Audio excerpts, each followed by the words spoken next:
knock those out a couple times. We're going to go ahead and get set here in just one moment. Once I can ensure that everyone's in the, once everybody has come into the house.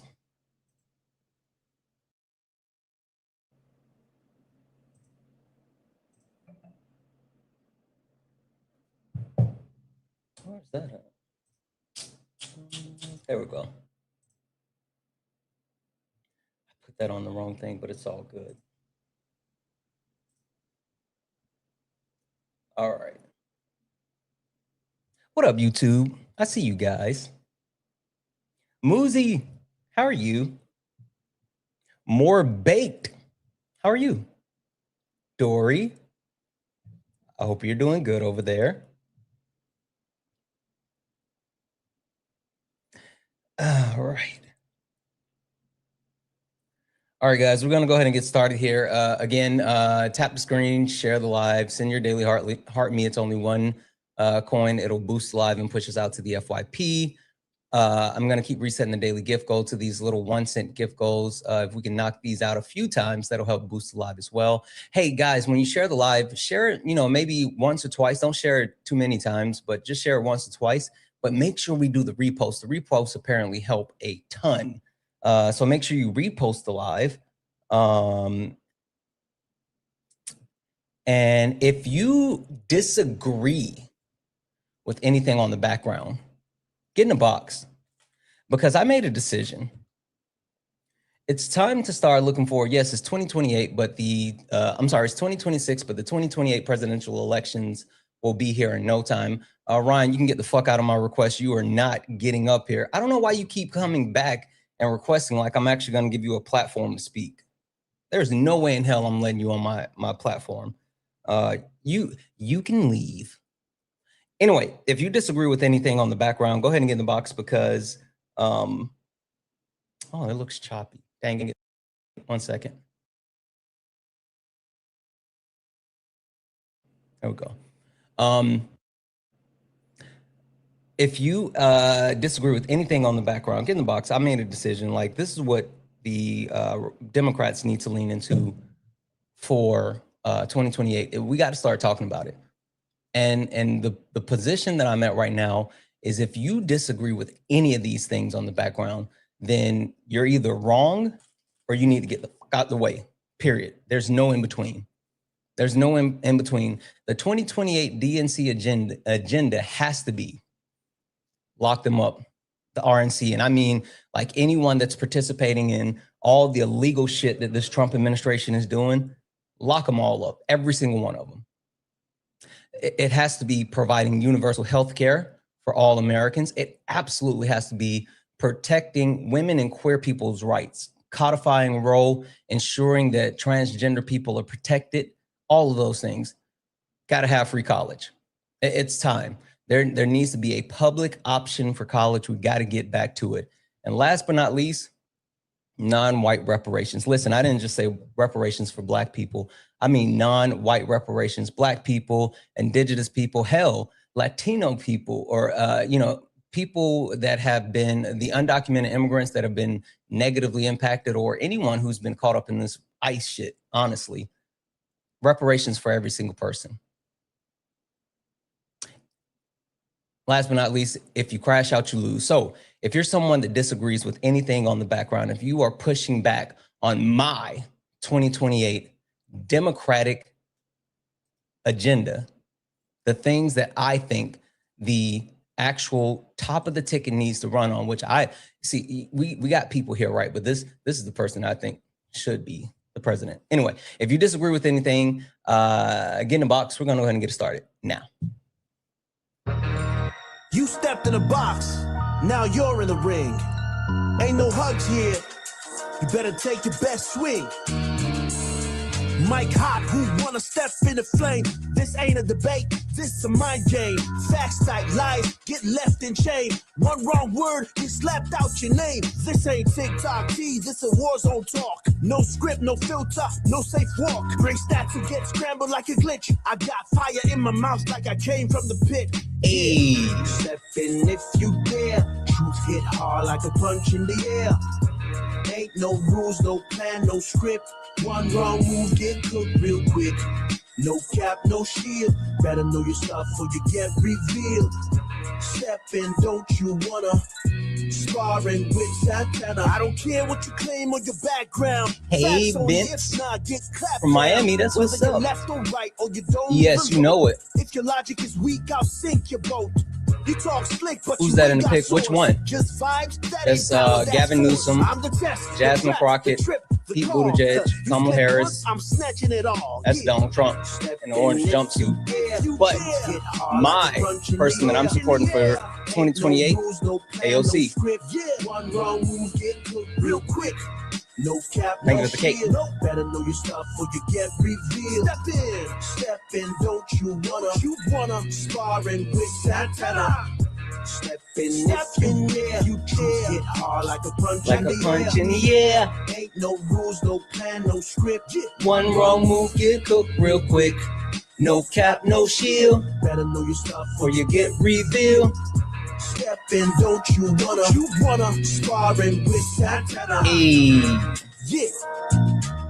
This ain't a safe place. This a flame space. Step in, don't you wanna? Sparring with Santana.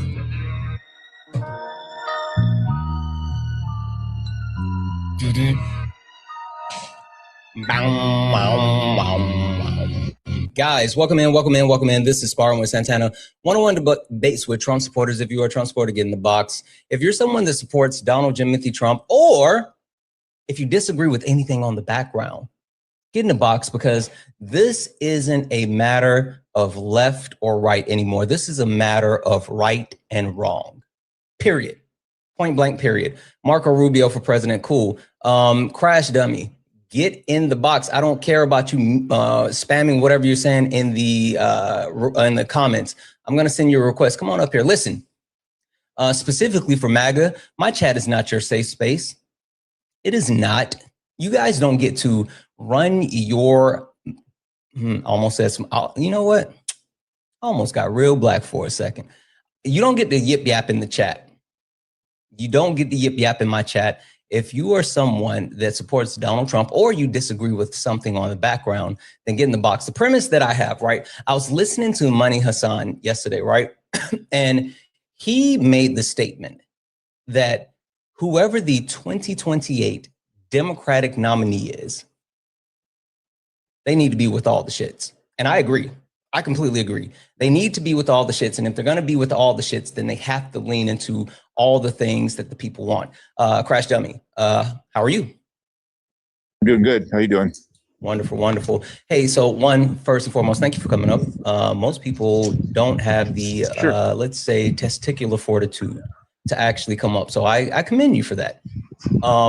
You actually were spamming Marco Rubio 2028, which is super interesting to me. But I would assume at the very least that you are, if not a Trump supporter, someone who is that votes or supports the Republican Party. Is that accurate? Not really, but I have in the last few years. I actually have been a Democrat my entire life until probably Al Gore, and I didn't believe Al Gore's bullshit on global climate change and all that bullshit. Got it. So I'm assuming. Just a minute. If you know who Al Gore is, Al Gore, you know who he is, right? Yes, I absolutely know who Al Gore is. You know what his father was? His father was on the board of. His father was on the board of Occidental Petroleum, one of the biggest polluters in the world. That's fine. I don't care. I don't want to talk about Al Gore. That's fine. I don't care. Well, I'm just saying. That's cool. Yeah. That's cool.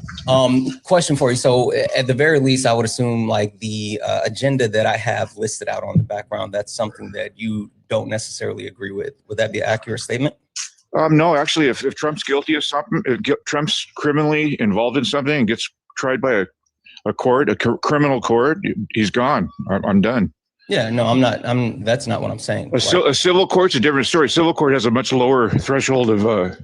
Crash, let me explain it to you, because I think you may be missing it. I'm saying this is the agenda that the Democrats have to run on in 2028. they have to lock them all up. And when I say lock them all up, I don't mean just saying if. They need to go after with the fury of the gods after every single person in this Trump administration that has engaged in any type of illegal activities, and anyone in their proximity, right? People like Steve Bannon, Elon Musk. Who are the jury of the gods? Let me finish 1 second.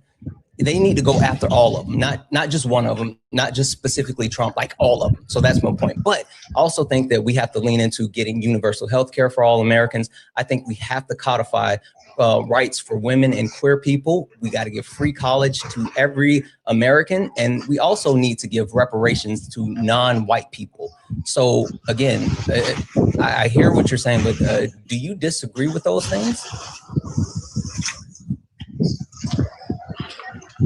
Yeah, well, I agree with some of what you said. I believe in universal health care. I live part-time in Mexico, retired. But just to verify, just to verify, is there something that you disagree with? No. What I was getting to, the healthcare thing, I believe in healthcare for all. In Mexico, Crash, I'm trying to verify, is there anything that you see that I said that you actually disagree with? Not what you agree with, but do you disagree with anything that I said? Lock them up if they're tried and found guilty. I agree with it, but hadn't happened yet. I mean, just to say that's one thing, you know. Okay, all right, perfect. I just wanted to make sure that this was something that we could get into. All right, cool. So before we get stared, I have a quick question for you. Free college is cool. Free college is cool as long as you have the grades to, you know. My daughter was able to get a Pell Grant and didn't have to pay back a loan. Thank God, you know. That's dope. Just FYI, if there's something on the background that you're like, yeah, I like that, we don't have to talk about that. I only want to talk about the stuff that you like. Nah, I'm not feeling it. But anyway, before we go too far, question for you. Do you know who I am? Yeah. Crash, do you know who I am? Do I know who you are? Mm-hmm.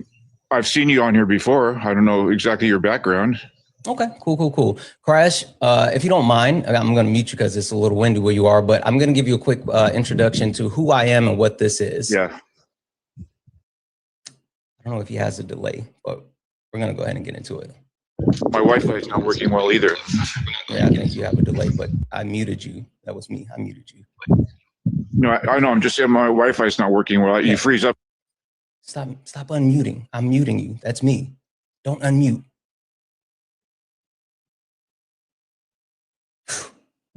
Ladies and gentlemen, welcome to the main event. Playing while you kept freezing up.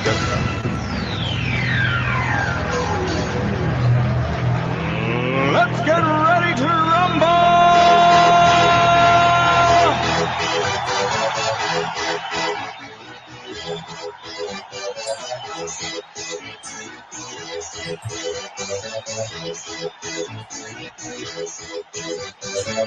Y'all ready for this? Guys, welcome in. This is Sparring with Santana, one-on-one debates with Trump supporters, but we are doing something more than Trump supporters today. We are debating anyone that disagrees with something on the background. So if you disagree with any of these points on the background, get in the box, because I think that the 2028 Democratic agenda is clear. This is what we have to do. We have to lean in all of these things. We have to fucking lock them up, every single one of them, and not just actually lock them up, but ensure that we are going after not only Trump, this administration, the people that are connected, all of them, get them all, every single one of them, hold them all accountable. But we also have to provide universal health care for every American. We have to codify rights for women and queer people. We have to give a free public option for college for every single American, and also reparations for non-white people. All of it is mandatory. Every single one of these things. This is what we have to do to ensure that our country is not only going in the right direction, but hell, we put an end to this lunacy that we have been dealing with for over a year. Fuck it, for the last 10 years. We have to do the thing. So get in the box. If you agree with everything, then stay in the chat, tap the screen. I'm going to keep resetting the daily gift goal to these little 1 cent gift goals. It'll help push us out to the FYP. And so we'll get into it. All right, Crash, I don't know if you are on Wi-Fi or if you have a delay or whatever, but it seems like you have a bit of a delay. And then also it sounds like you're in a wind tunnel. So we're going to try to get through this as best as we can. So you were saying that you don't necessarily agree with the whole premise of lock them up. And you're asking the question like, well, who's the fury of the gods? I'm assuming you mean the jury or whatever. But the point that I'm trying to make is I think people have a misconception as far as like who needs to be prosecuted for the Republican Party that is currently, right? We know that Donald Trump has presidential immunity.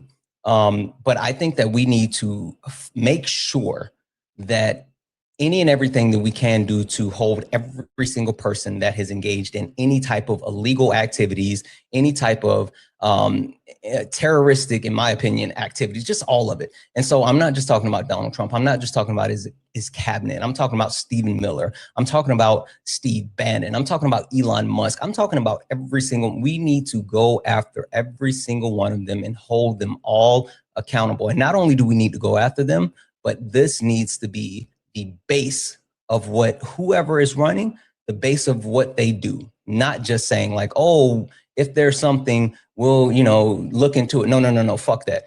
Joe Biden messed up and he appointed Mayor Garlick who drug his feet. And that's why we are here where we are today. We need to make sure that we hold each and every one of them accountable. And you disagree? I don't necessarily disagree with all of it. I think if somebody's found guilty in a criminal court, they're done. I mean, that's our law. That's our system. So I agree with you in that. If they are found guilty, yes. I disagree with that, right? Because I'm not going to speculate. I'm not going to speculate and go on what I've seen on the Epstein files. We don't even have all of them. We don't know if judges are holding back some, or the Trump administration, or some other administration tampered with them. Who knows? It's the Trump administration. Well, both. Anyone. Yeah, but I can tell you, if Donald Trump had some criminality in that, it would have been released and leaked about a long time ago before the election. Before that's not true. He ran against Kamala. Yeah, I think so. Well, yeah. Well, everything else leaked out about him. I mean, he's been more vetted than any president in history. It's literally not true because of the parameters around why the information couldn't be released, which is fine. I'm not trying to dig into that. The point that I'm trying to get into, right, is that this administration is actively engaging in war crimes. They are covering up murder, right, in multiple ways. You can talk about what happened in Minnesota. What war crime? What war crime? The double strike of the Venezuelan boat, and also breaking international law because the Trump administration did not have the authority to just go in and kidnap Nicolas Maduro. Do I think that dictator should be held accountable? Absolutely. But what Donald Trump did not only was harmful because he didn't work in accordance with international law or our international partners, but also he set Venezuela up for failure in the sense that, like, all he did was go in and get Nicolas Maduro. He didn't actually do anything for the governmental system. The VP just rose to power, and they're moving along and blah blah blah blah blah. So anyway, Donald Trump, one of the things that he is trying to do is get the ICC to adjust their constitution. That way, people within his administration cannot be held liable for international war crimes after they leave power. Like they actively lobbied to get the ICC to change the constitution of that so they won't be charged. Yeah, I know, because the CIA doesn't want it done. That's why the CIA wants to run. There's a secret government within our government, if you didn't know that, called the CIA, and they actually run the show. They've run the show for a lot of years. That's why we get involved in all these countries and get our ass. I'm not doing this. I'm not doing this. Absolutely not doing this one. Nope. We are not doing that one. I haven't even finished my coffee yet. We are not doing that. Also, like, I don't know if he was having a hard time tracking or whatever the case may be, but we're not doing that. So again, user, you said let him speak. Absolutely not. Absolutely not. Also, user, I can't add you. I'm going to mute you. You get up here and tell me what he was saying that was so profound. If you disagree with anything on the background, if you're someone that finds yourself in opposition of the points as far as what I think the Democratic Party has to do. They get in the box. Get in the box. I thought the borders weren't real and they were racist. We're back to following border policy. Fuck are you talking about, LaFlames? Yeah, come on up here, Bub. I'm gonna mute you. I can't even add you because you got your request off. I'm muting you. Get up here in the box. Come and tell me what you're crying about in the comments. You don't get to yip yap in my chat. I don't care. I don't care. Dylan, hi. Are you a Trump supporter or someone that disagrees with something on the background? I'm not a Trump supporter, no. The only thing I disagree with is running on like lock them up. That's the only thing I disagree with. Yeah. Okay. All right. Perfect. So tell me why you disagree with the premise as far as lock them up. Yeah, no, for sure. As a running point, because I don't disagree, like especially with ICE and Stephen Miller and all the evil people in the administration today. I don't disagree that like we should have like a Nuremberg trials 2.0 type of thing. Mm-hmm. Where I disagree with is I don't think that's a winning formula to say like to go after political opponents, because then in 2032 Republicans are just going to run on these people were persecuted, yada yada yada. That's like my concern about using that. Dylan, I want to be as clear as possible when I say this, and this is not towards you. This is towards the entire premise. I don't care anymore. I actually don't care anymore. And when you have Donald Trump running originally on lock them up, right? But on the premise of locking people up for things that they didn't actually do. And then coming back around and saying, hey, I'm going to get vengeance for all the stuff that happened when he actually didn't win the election. He didn't do any of these things, but yet he is out here manufacturing cases against people like Letitia James, against people like Comey. Like, he's doing all of those things. And we have this Republican Party, we have this Trump administration actively engaging in illegal activities. Think about this every single day. We hear people say, oh, Donald Trump can't do that. It's illegal. Donald Trump, he's not going to do that. He can't do that. And he does it anyway. Yeah, I get you. So my point is, I don't care if it's an actual thing that is divisive or something where it'll come back in the next election. They're going to say, oh, we're going to, no. I'm not saying illegally go after these people. I'm saying go after every single one of them. And if you find it, fucking prosecute them and lock them up. But be loud and proud about it. We have to take a stand. We can't just be quiet anymore. And I don't disagree with that premise. I'm just saying running on that as like bullet point number one, lock them up.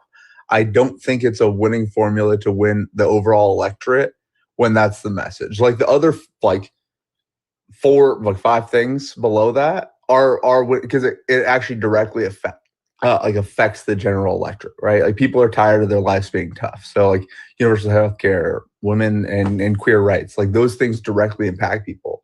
I think a lot of times the electorate doesn't really care about the really like the legal stuff inside administrations because it really doesn't affect them in general, So the message of like Trump bad, I don't think is a winning formula for the left.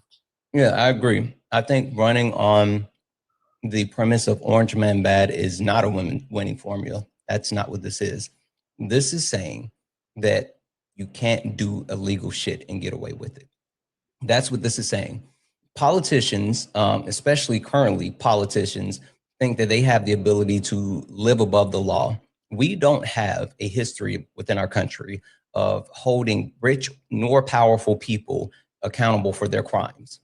And it has to change.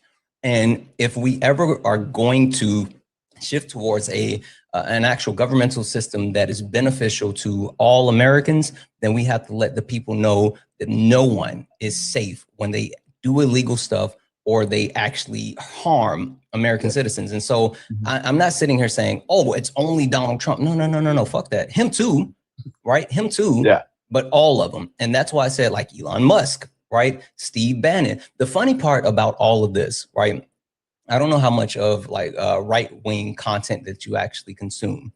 But the people that are in the right-wing hemisphere, the echo chamber or whatever, like they know they're doing illegal shit. And they're openly even admitting like, hey, if we don't hold on to power, we're all going to jail. Yeah. And so like what they're saying it, I'm tired of being like the left, though.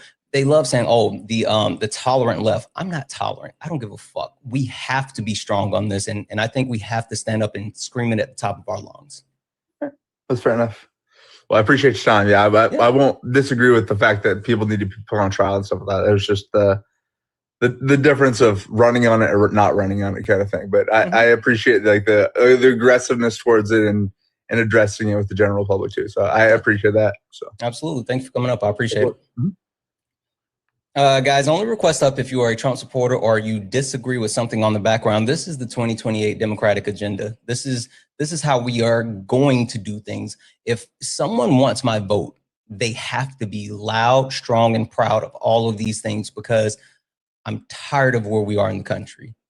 Where we are today is not acceptable. Donald Trump openly saying that, oh, this person, this ICE agent was in fear for his life. How I'm shocked that he's safe. They're trying to cover up a murder. I'm not with it. They're stealing from Americans. I'm not with it. They're harming domestic and foreign relations. I'm not with it. And so we need to lean in all of these things. I'm tired of people attacking women and queer people's rights. I'm tired of fighting for healthcare. Yesterday they passed the extension through the House for the ACA subsidies. And I saw certain Democratic leaders in the House celebrating. And the reason why I wasn't excited about it is because they're already saying that there's a pretty good chance that this agreement will not make it past the Senate. Why are we fighting for healthcare? That doesn't make sense. None of it makes sense. And the reparations that have to be paid from the country, for me, it goes back to the original sins of this country. The colonizers came to Turtle Island and unalived so many indigenous people that it cooled the temperature of the earth.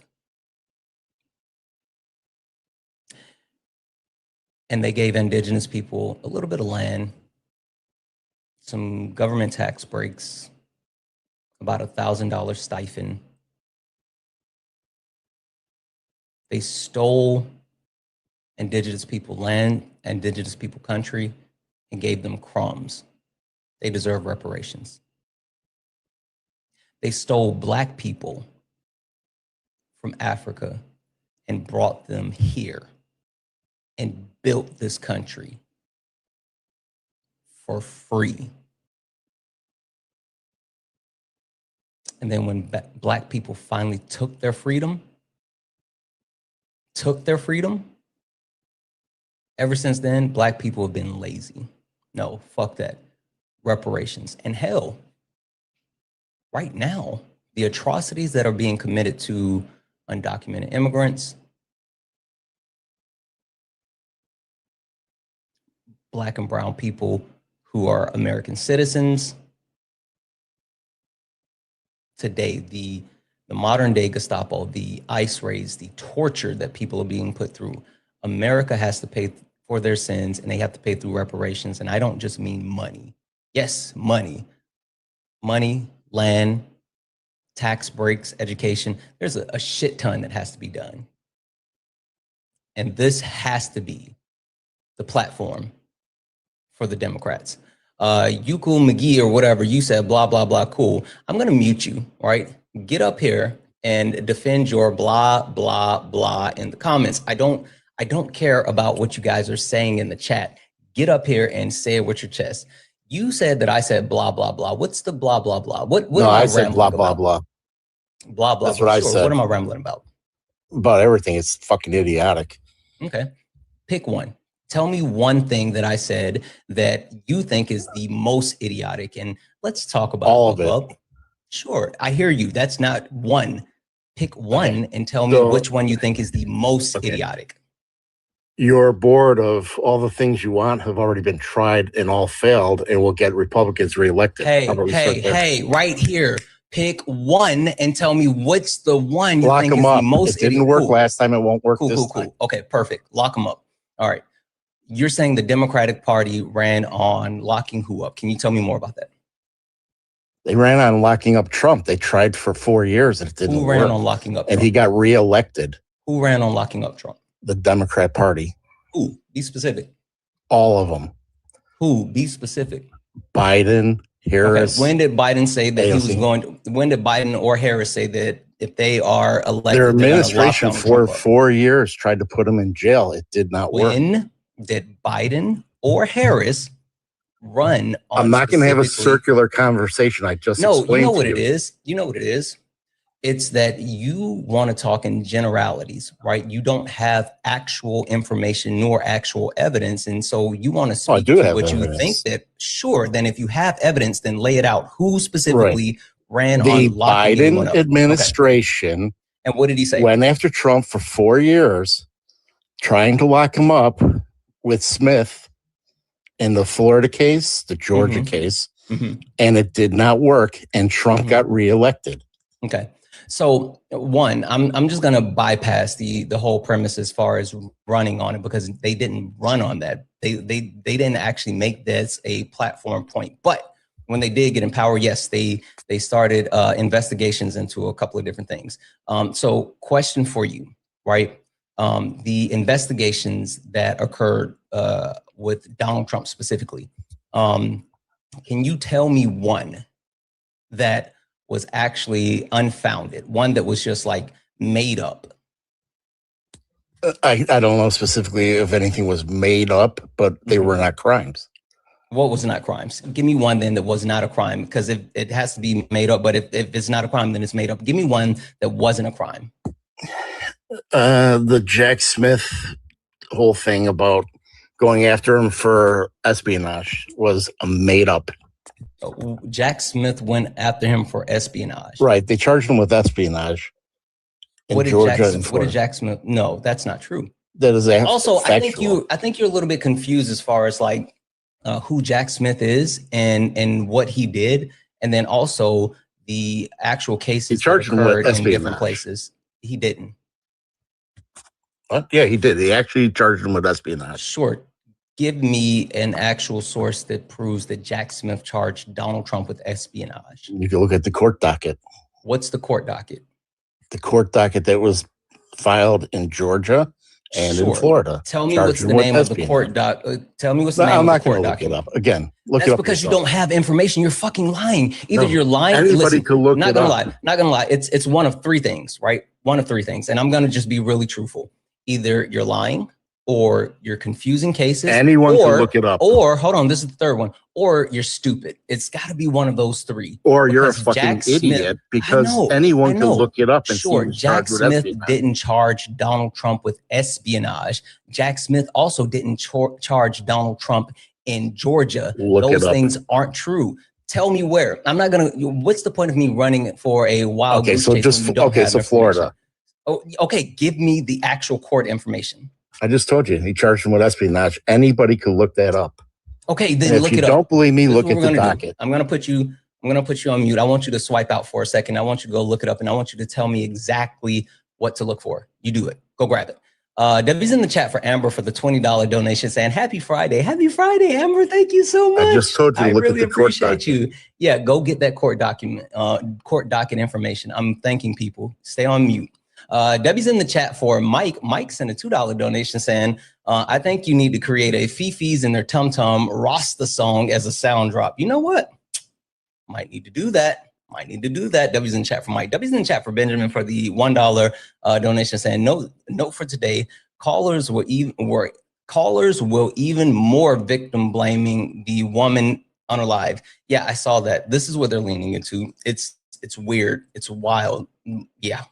And Debbie's in the chat for Megan for the $3 donation saying, kicking insufferable guests is self-care. You're absolutely right. I don't play those games. I'm not doing that. 2026, not only are we not dealing with crash outs, but we are not dealing with people who don't have facts, period. W's in the chat for Mia for the $5.55 donation saying, I felt that nope, deep in my soul. Love you. I love you way more, Mia. Sometimes you just got to say, not going to do it. W's in the chat for MAGA Cries for the $2 donation saying, high road Dems need to get with the program. Tolerance and allowing this shit to keep going is not going to get us anywhere, but further in the toilet. I couldn't agree more. W's in the chat for Danielle, who sent a $2 donation saying, hey, Santana, I have something important to send you about midterms. Where's a good place to send it? Also, thank you for fighting for us every day. Yeah, absolutely. Listen, if you have something that you need to send, send it to Kay. Not going to hold you. If you send it to me, there's a chance I might get it, but there's a pretty good chance that I won't get it. So send it to Kay. And W's in the chat for Mr. Periwinkles, who sent a $5 super chat over on YouTube. It said, W's in the chat for the, I know that's right. W's in the chat for the, guys, if anyone else would like to support the live, you can do so. Cash App, PayPal, Venmo, all the pay links and link tree in the bio. Santana Speaks for You. Santana Speaks for You is the best way to support the live. Everything's accepted, anything's appreciated. If you're over on YouTube, you can send a super chat and I will read that out. Guys, we got a runner. We got a runner. Shocked. Shocked. Like, yeah, shocking. I'm not gonna do the misinformation, disinformation, and I'm not gonna allow you guys to tell me to go look it up. I'm not playing those games. I will hold you accountable for your words, and I will make you give me a source. There's no trust me, bro, in 2026. None. We don't believe you. You need more people. Only request up if you're a Trump supporter or if you disagree with anything on the background, because the Democratic Party, I have the 2028 agenda, and you either need to get with it or get gone, period. Period. There's no ifs, ands, nor buts about it. So only request up if you disagree with something on the background or you're a Trump supporter. We're going to get into it. Also, guys, keep tapping the screen. Let's go ahead and get the likes up to 100,000 likes if you don't mind. Also dedicated himself to Trump 24/7, has TDS. Sure, Yata. One, I can't invite you up, but I can mute you. So I'm going to go ahead and mute you. Get in the box and come and tell me about the TDS. Come tell me about that. Because MAGA, you guys are the one that have TDS. You guys are the ones that absolutely believe in everything that your Mango Mussolini says. You're the ones that absolutely believe all the lies. You're the ones that will not hold him accountable. TDS is not for people on the left. TDS is for people on the right. Rookie, are you a Trump supporter? No. I like. Do you disagree with something I like on the background? idea there. Hello? Do you disagree with something on the background? Yeah, just like minor fixes there. Like, for example, I think Lock Them Up, RNC, is just too, like, adversarial and biased on one side. I think, I mean, it's a fact that both parties are complicit in the Epstein files. Right, and we have a lot of corruption on both sides. So I think it's better to say, like, for them to run on a law enforcement kind of platform where they're going after the elites who are responsible for, one, rigging the 2016 elections. Well, you can't say that. No, whoa, slow down. There's no evidence that the 2016 elections were rigged or any type of election. No, the primaries. So, sorry, the primaries. Yeah. No. Listen what I'm saying. For TikTok purposes, the point that I'm getting across with TikTok purposes, you can't say stuff like that because there's no evidence of any type of rigged election. So you can't say.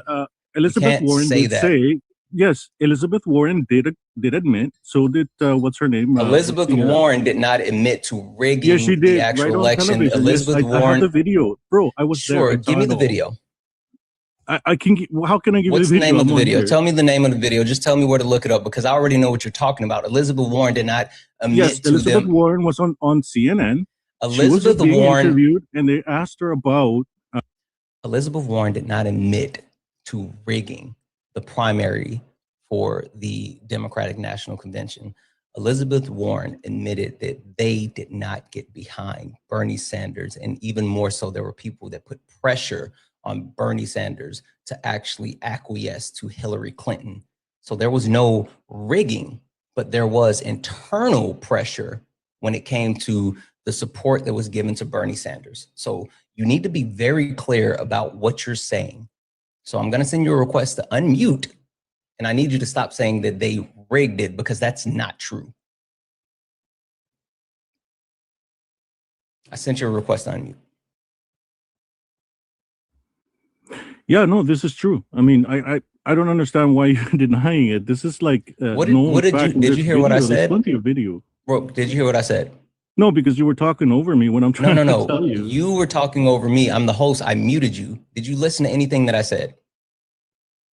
Why don't you repeat it for me? What is it that you want? Because I don't understand what you want when there's plenty of video out there. There's an okay, stop talking for a second, then I'll tell you exactly what it is.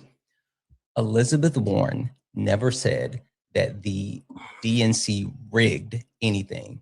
She admitted that there was internal pressures that was put on Bernie Sanders to actually support Hillary Clinton and to take a step back to allow Hillary Clinton to take a step up. There were pressures that were put on by, I'm still speaking. There were pressures that were put on Bernie Sanders by multiple people within the Democratic Party to allow Hillary Clinton to move forward as the nomination, but no one rigged anything. They didn't rig any type of votes. They didn't swap votes. They didn't do any of those things. See, look, now I got to fucking remove you for misinformation. That's why you can't say shit that's not true on TikTok. You will get flagged. You can't say shit that's not true. Oh, you said rudest host. Cool, Barry. Come up here and tell me about it. Barry, did I hurt your feelings? Come tell me about how I'm rude. Barry, I may be rude, but I'm sorry. I don't care about your feelings. I'm not going to coddle you.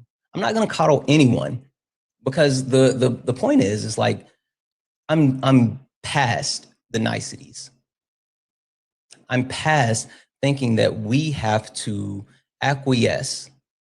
I'm legitimately past the thoughts that we have to ensure that we are protecting the feelings of other people, not when people are literally dying. I don't care about protecting people's feelings when people are literally dying. We're past the point of feelings.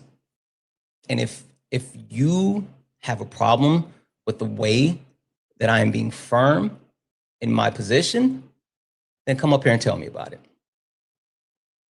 Because if you have something that's better than what I have, I'm willing to listen. But the thing that I have no interest in is people tone policing,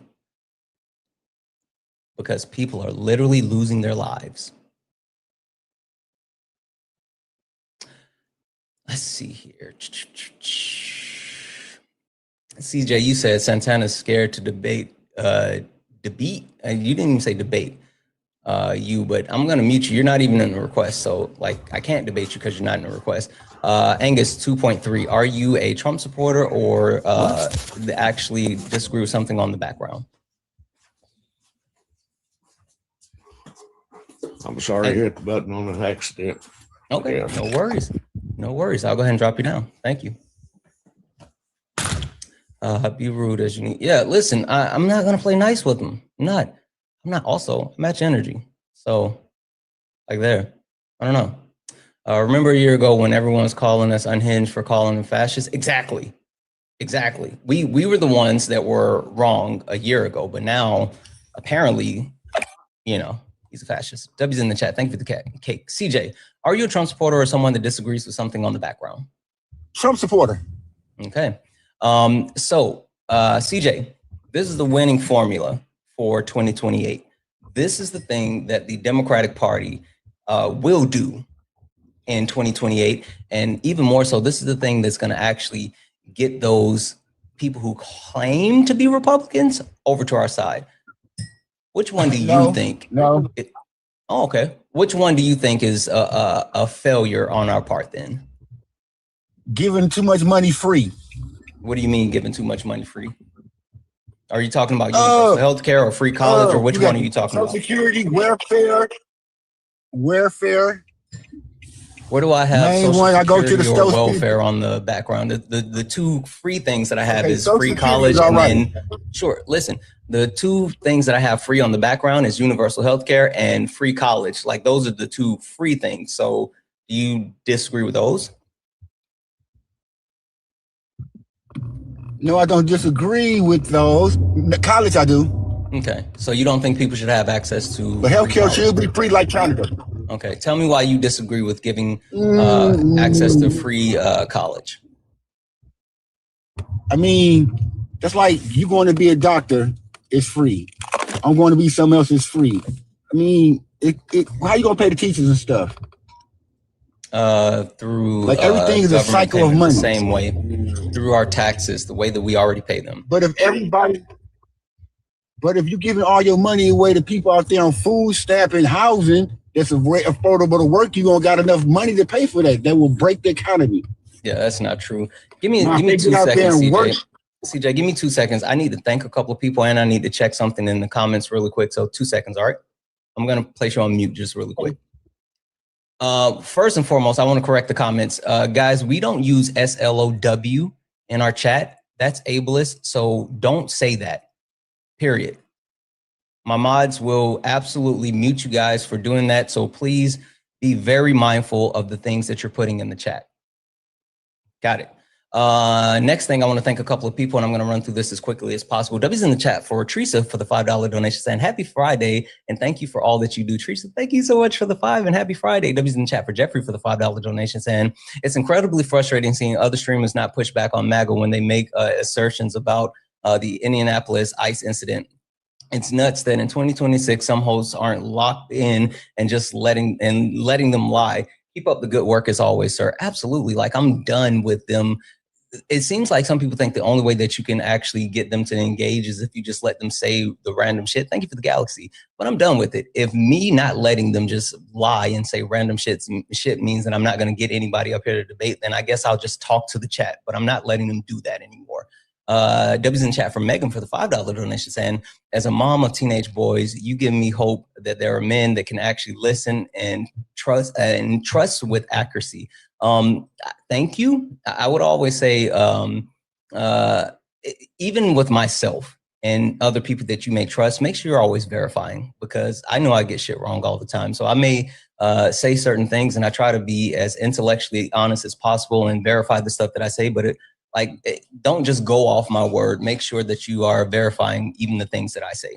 W's in the chat for Brittany for the $5 donation, saying, would you be willing to speak to my 18-year-old son? He doesn't have a strong stance, but I hear him repeating red pill rhetoric all the time. I would appreciate it if you could plant some seeds of truth. But I understand if you can't. Sure, Brittany, get him up here. I'll talk to him. We can have that conversation. Especially, I love talking to the youth. I think that this is the time, and they just have to understand, like, it's not about right now. It's kind of about right now, but man, I'm telling you, they're the ones that's going to have to deal with this mess in 20, 30, 40, 50 years. So we got to figure this out with them, not for them. W's in the chat for Laura for the $1 donation, saying the ICE officer phone video was leaked on X right now. Holy shit, I'm going to go look for that. W's in the chat for Dylan for the $5 donation, saying thanks for having me up. I appreciate what you do. Also, Hillary and Biden didn't run on it, and Biden didn't urge DOJ or Jack Smith to prosecute. When you commit illegal crimes, you don't have to weaponize the DOJ like DT against Letitia James or James Comey. That's the point. That's the point. I'm not saying, make stuff up, but I'm saying hold them accountable. W's in the chat for Andrew, who sent the $10 donation, saying thank you for always speaking the truth. You're amazing. You're way more amazing. And W's in the chat for Danielle for the $1 donation, saying I'm sorry, friend. I don't know who Kay is. Oh, Kay. I don't know if Kay is here right now. She will be here at some point, but if Kay's not here, I see Joanna's here. Joanna, can you drop a hi in the chat? Danielle, so Kay might not be here, but Joanna's here. You can get it to Joanna or any of my other mods. So yeah. And also, last but not least, W's in the chat for Allstruck, who sent a $4.99 super chat to say he's a runner, he's a track star. Absolutely. Guys, if anyone else would like to support the live, you can do so. Cash App, PayPal, Venmo, pay links and link tree in the bio. Santana Speaks for You. Santana Speaks for You is the best way to support the live everything's accepted, anything's appreciated. If you're over on the YouTube, you can send a super chat and I will read that out. All right, CJ, you don't believe in free stuff, and more so, you think that we can't provide free college or a public option, because that's what I'm really advocating for, because of the other benefits that are being given to Americans, right? Yes. Okay. A question. Do you know how much our current military budget is? It's in the billions. Yeah. It's almost $1 trillion. Yes, but think about this. Do you want to live, now keep it real, over there like they be showing on TV, or do you want to live how Trump gonna have America and stay America great again? Over where on TV? Do you really want to live over there like that? We all in top, they wearing our food by our family. Over where? Over a different country. What country? You spend that money in the military so we can make sure we don't live like that. Over where? Be specific. I don't know what you mean by over there. You got Camboni over there in different countries. In different countries do not live. Nobody lives like America. Nobody. People live way better than America. I can't tell. How much have you actually traveled out of the country? A few places. Where have you been? Just say a few places. No. I need to know where you've actually been out of the country. Just like you go. I don't remember where the fuck that was at. I'm a little older. I'm like way older, so I ain't been out of like. What? Okay, how about this? When's the last time you actually left the United States? Ooh, it'll be like about 30. So even if you are saying that you have traveled out of the country and it's been 30 years since you traveled out of the country. About 30 years. Okay, so I've been working. I've been working a lot to help keep America great again. Working, show my kids how to work. You support Donald Trump, you haven't. But the point that I'm trying to get across is your premise that the rest of the world is somehow behind the United States. Amber, thank you so much for the galaxy. The premise that the rest of the world is behind the United States in some massive gap is absolutely incorrect. The fact of the matter is that most developed nations have not only multiple things that I have on the background, but have a better infrastructure than the United States of America, have better systems, plans, all of this other stuff, right? Because Democrats was in office when let it advance. Now Trump in office bringing the high-tech stuff over here and bringing other countries to come invest in what they supposed to be in the United States. We about to pop there. We about to pop it off. Trump about to have that pop off. And the people that don't want to work and make money to help bring in and help to structure everything, hey, ain't right. Hey, CJ, question for you. Name one piece of legislation that has been passed within the last 60 years by the Republican Party that has overwhelmingly benefited everyday Americans. Just one. They can't come because Democrats always coming in was hating until Trump got in office and spoke because he got that voice. You know what I'm saying? He's not. CJ, I need you to lock in on what I'm saying, okay? Mm-hmm. Because the Republican Party over the last 60 years has passed plenty of legislation, right? So it's not that they can't pass legislation. Hell, if they wanted to pass something today, right now, they could. You know why? Because they have the majority. Yeah. They have the House, they have the Senate, they have the presidency. Hell, they have the Supreme Court. So the excuse that they can't do it because the Democrats won't let them is absolutely false. There's nothing that they actually need the Democrats for. They can pass legislation on long party lines, but that's not the point. The point that I'm getting to, CJ, is name one piece of legislation, because the Republican Party has passed legislation.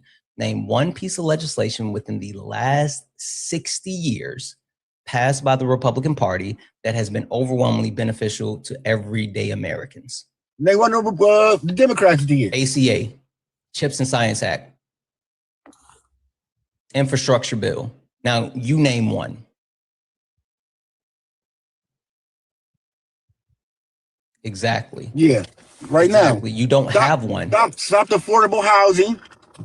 What? Say it again? Affordable housing need to stop. They're going to pass that. They got passed it. Listen. CJ, I'm not saying what you think that they're going to pass, because record shows the Republican Party will not. Because not only has the Republican-led House been one of the most ineffective bodies as far as legislation, the history of passing legislation has decreased over administrations, and the Biden administration is the one in recent years that changed that trend. But Donald Trump's first administration and his current administration have slowed the pace on any type of legislation being passed. They've been signing executive orders instead of passing legislation. But the point that I'm getting across is, can you name, this is the last time I'm going to give you this opportunity, can you name one piece of legislation that has been passed by the Republican Party over the last 60 years that has overwhelmingly benefited everyday Americans? If you cannot, you can just say no and we can keep moving. Okay, if you can, I need you to name that legislation. I'm gonna just do one thing that destroyed everything. I knew people all my life that won't go to work, that won't do nothing, and able to and smart because they keep getting free money for housing and free food stamps, and they won't do nothing. And Okay, so CJ, does that mean you don't have? So when you stop that the white people want to CJ, we're gonna get money. We're gonna get money. CJ, if does they that can't mean eat, they're gonna go to work. If they can't eat, they You're muted right now, CJ. No one can hear you. You're muted. Does that mean you don't have that legislation? Because I haven't, there was no request for your anecdotal experience. There was no request about. They gotta stop the free stuff. CJ, we can talk about that in a moment, but I need you to either say, I don't have that piece of legislation, or I need you to give me the name of the legislation. One of the two. We're not talking about the quote unquote free stuff at the moment. So which is it, CJ? You muted yourself. I didn't even mute you. You muted yourself that time. And he ran. I think that's going to be a common theme today. I legitimately think that's going to be a common theme. I think the fact that I'm not going to give them the ability to just say random shit is the problem. And you know what's funny? You know what's even funnier about all of this, right? We could have talked about what he wanted to talk about, but he couldn't admit that he doesn't have anything. That's a big problem. That's a big problem when you can't admit that you're wrong. And I think that's something that we need to like really shake. That's something that we have to break. If you don't know something or you don't have something, then there's no shame in saying like, I don't know this thing. I can't produce this thing. But running from it is absolutely something that I will not let you do. Because what's the point? I feel like if you can't defend your positions with facts and information, then you shouldn't hold to your positions, or at the very least, you shouldn't get in front of thousands of people and try to spout your position without being able to defend it. Period.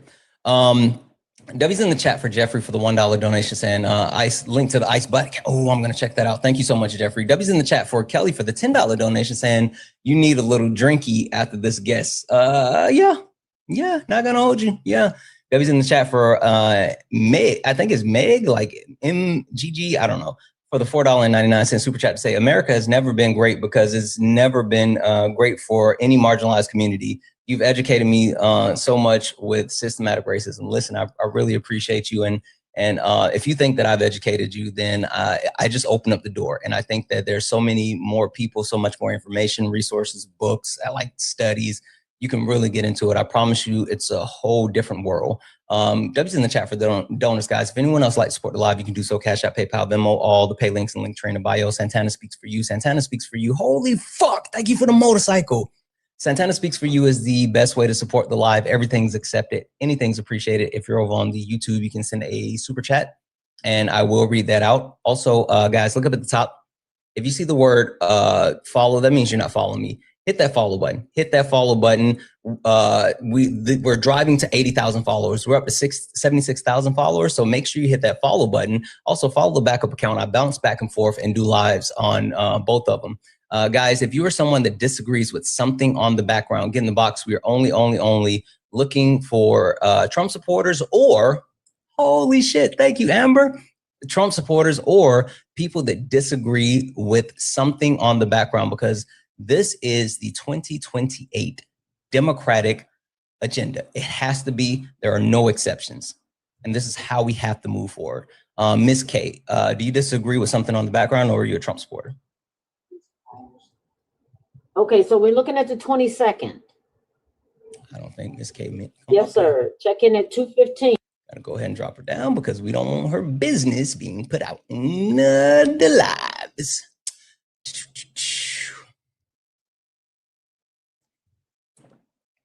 I don't know what she has planned on the 22nd, but I hope it goes well. Ooh, guys, while we're working to get someone else up here, actually, really quick, I always have to say this because there's a bunch of people in the box.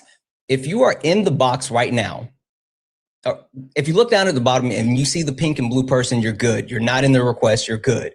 But if you look down at the bottom and you see the gray people, that means that you are in the request, you're here to debate, and that means either you are someone that is a Trump supporter or you disagree with something specifically on the background. So if you are not a Trump supporter or you do not disagree with something on the background, then drop out of the request. Make sure you check your request right now, because I'm going through and I see a bunch of people here and I want to make sure that if I get you up here, then you're someone that is a Trump supporter or you disagree with something on the background.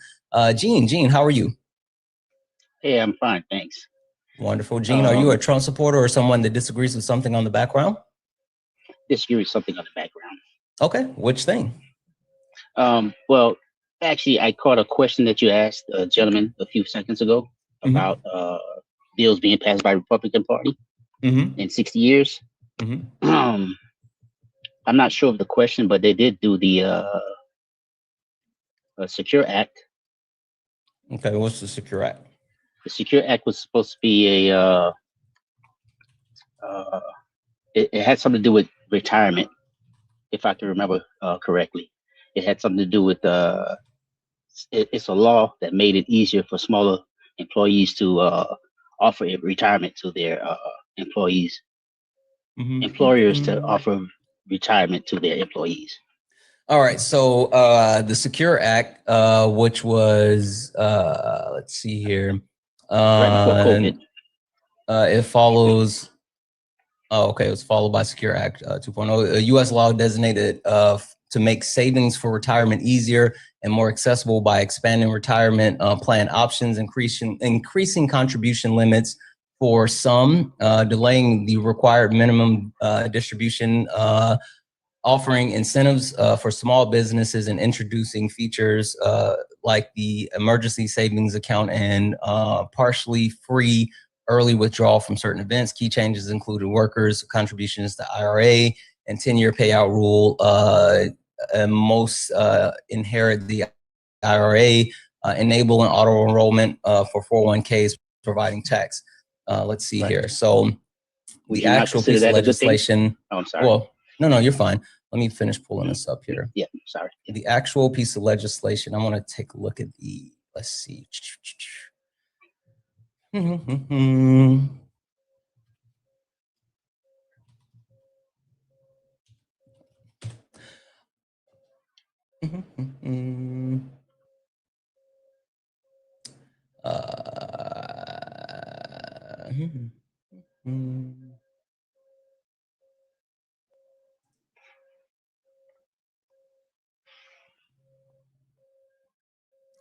So I see the second iteration. Hey, Gene, got a question for you. Yes, sir. Got a question for you. Do you know who was the sponsor and author of this piece of legislation? Honestly, I don't know. Okay, I'll tell you. Senator Chris Van Howlen, Democrat, Maryland. Oh, okay.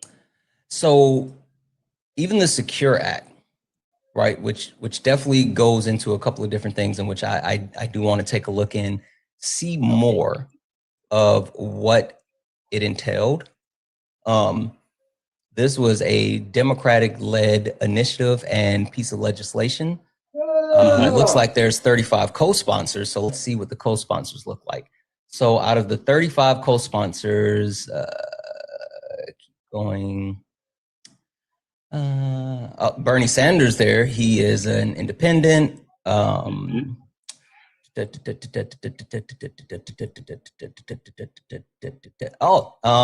Jack Reed, Senator Jack Reed.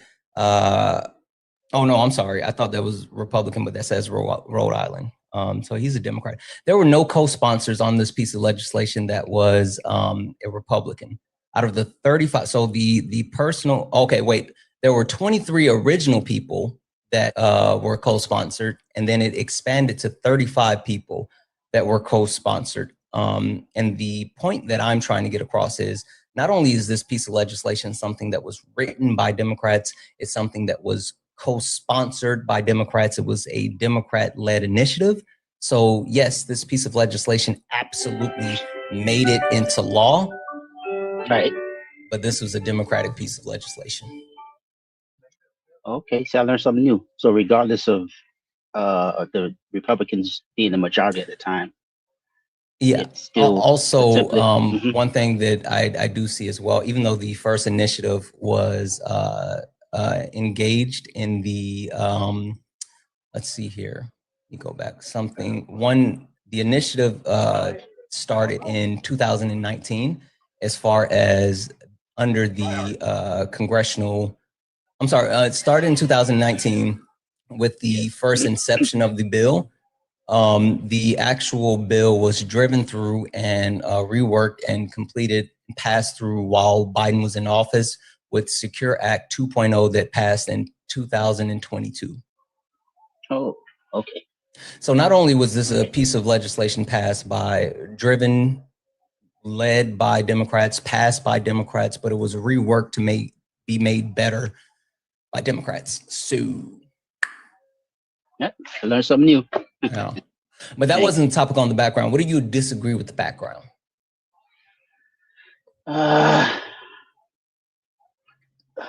And like, what do you consider background per se? Or the agenda? I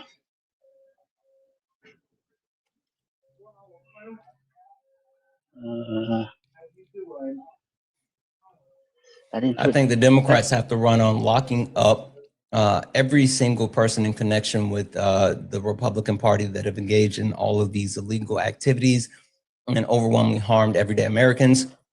I think that they have to run on giving us universal health care. They have to run on codifying women's rights, including abortion, and queer rights, specifically protecting transgender people. They have to give us free college, and they have to give reparations to non-white people. These are the things. These are the things that have to be done. These are not maybe, or we can talk about it. These are the things that whoever the Democratic nominee is has to stand up and say, this is what I'm about. Okay, I have a question with reparations. I feel that, not to say we don't deserve reparations, but the ones, in my opinion, that mostly deserve reparations would be our great-grandparents and our grandparents, and perhaps some of our parents. Why do you think racism doesn't exist today? Oh, no. Do you think the actual effects of slavery doesn't still present itself in Black people and in society today? No, it does. It's just masked differently. There's no whips, chains, but it does exist.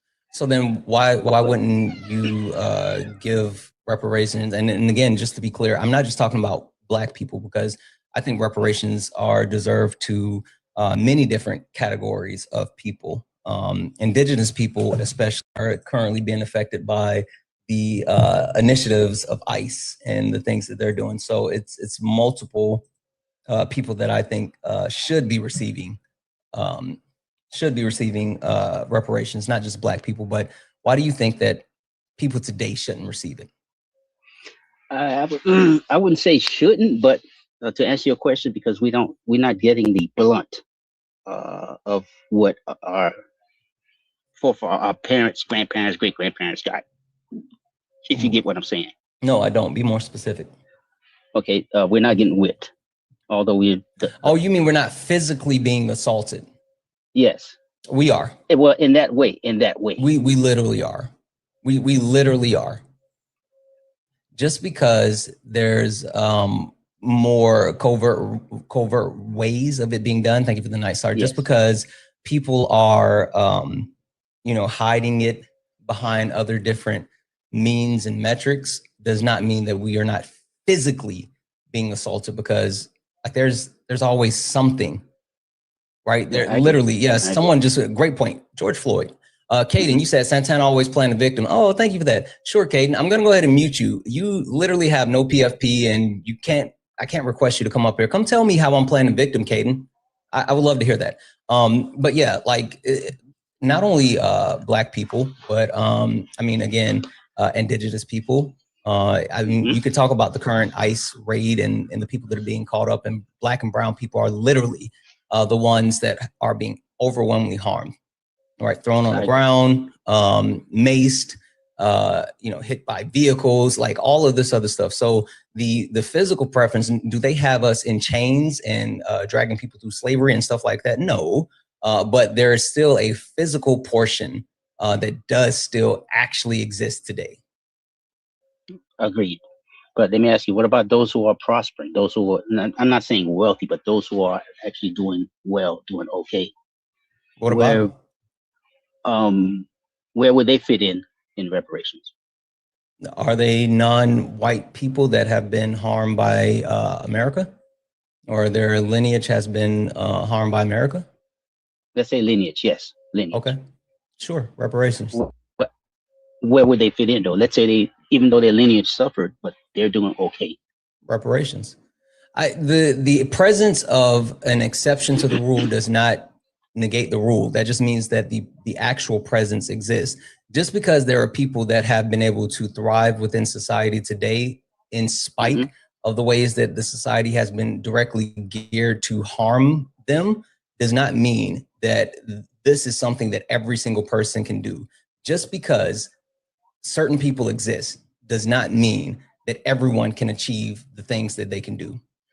Yeah, guys, I see I'm glitching on YouTube. It has to be something with YouTube, because I keep like checking and doing other things, but it's only YouTube. It's not glitching here on TikTok. So I think it's a YouTube issue.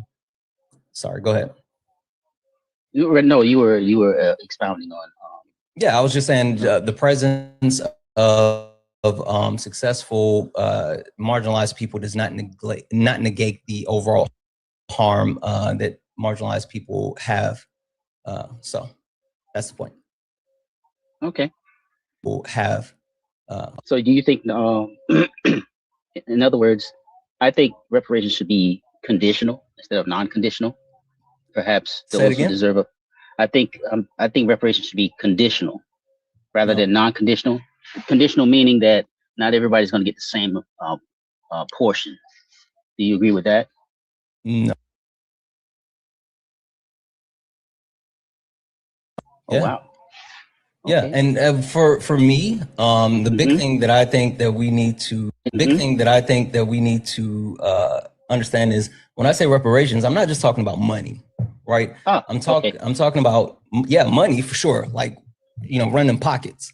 But I am talking about access to multiple things: land, access to education, access to just all of these types of things that would also help bring equity to the people that have been harmed through what the United States has done. So it's more than just money. I mean, the money's cool. We want the money. Don't get me wrong. We want them dollars. But saying that it's just money would be literally playing in the face of what that would truly mean, and how you make people who have been harmed by this country and the history of this country, what's needed to make them whole. Gotcha, bro. I concur. You're good. Yeah. Good. All right. We're good. Thank you. Yes, sir. All right. Thank you. Perfect. Have a good one. You as well. W's in the chat for Jamie for the $5 donation saying, send a DM with the agent cell phone footage view release. Thank you for, okay, I will check that out. Yeah. Thank you so much, Jamie. Thank you for the 5 and thank you for sending that over. W's in the chat for Kat. Hey, Kat, I hope you're doing well. Who sent a $10 donation saying lack of generational wealth due to racism. Kat knows what it's about. W's in the chat for Kat. Guys, if anyone else would like to support the live, you can do so. Cash App, PayPal, Venmo, pay links in the link tree in the bio. Santana speaks for you. Santana speaks for you is the best way to support the live. Everything's accepted. Anything's appreciated. If you're over on the YouTube, you can send a super chat and I will read that out. Keep tapping the screen. Look up at the top. If you see the word follow, that means you're not following me. Hit that follow button. Hit the follow button. Follow the main account. We're on our way to 80,000 followers and we're trying to get there. So make sure you hit that follow button, but follow the backup account as well. Follow both of them. Turn on the notifications so you know when I go live because I go back and forth. If you are a Trump supporter or you disagree with something on the background, get in the box. We are only looking for some debates. We're looking for people who actually disagree with the 2028 Democratic agenda. This is how we have to do it. There are no exceptions. I don't want to hear anything coming out of any nominee's mouth that does not directly support these things. We got to lock them up, RNC. And when I say them, no, I'm not saying just go after Trump. Get him too. Get him too, but get every single Republican that is actively engaging in harming everyday Americans in multiple ways.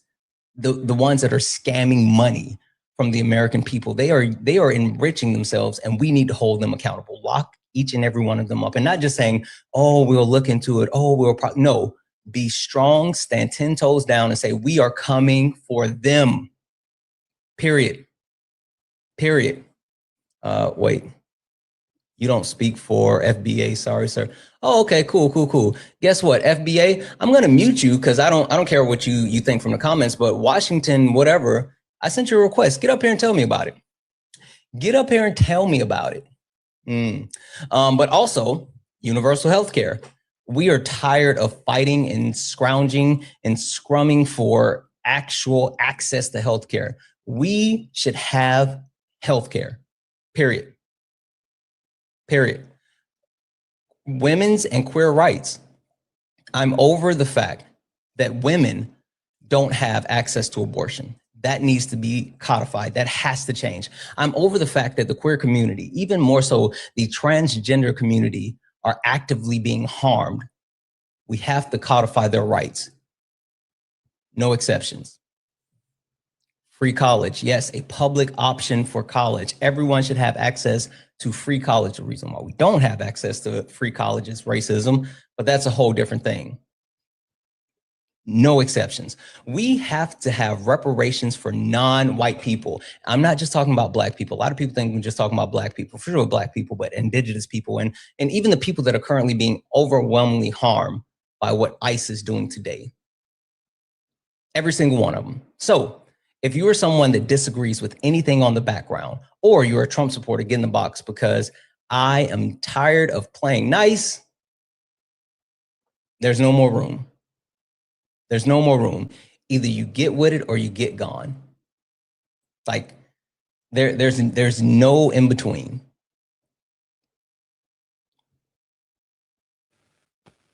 Hi, Goldman. Are you a Trump supporter or someone that disagrees with something on the background? I am a Harris supporter. Okay. Well, let's say Democratic. Something on the background? No, sir. Okay. I would just like to again, only request up if you are a Trump supporter or you disagree with something on the background. If you agree, listen, we're locked in. We're good. We're good. You and I are good. But only request up if you are a Trump supporter or you disagree with something on the background. Yo, Santana. Hi, AJ. Are you a Trump supporter or someone that disagrees with something on the background? I'm 32 years old. I disagree with some of the things. I wanted to mention that I don't want my people to be tokenized. And many MAGAs are doing it. Like, people in Venezuela are celebrating. People in Venezuela are getting in jail. Wait, AJ, right here. Oh, sorry. Sorry, Santana, my mistake. What do you disagree with on the background?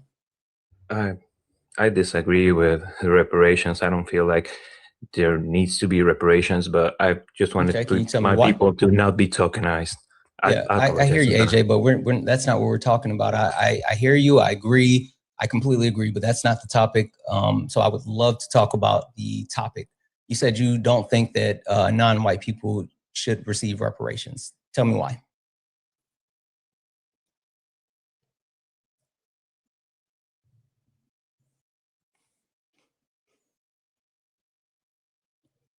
AJ, are you still there?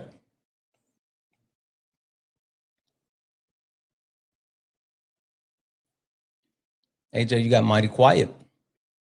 And you ran. I fucking knew it. Listen, I'm telling you, like this is absolutely.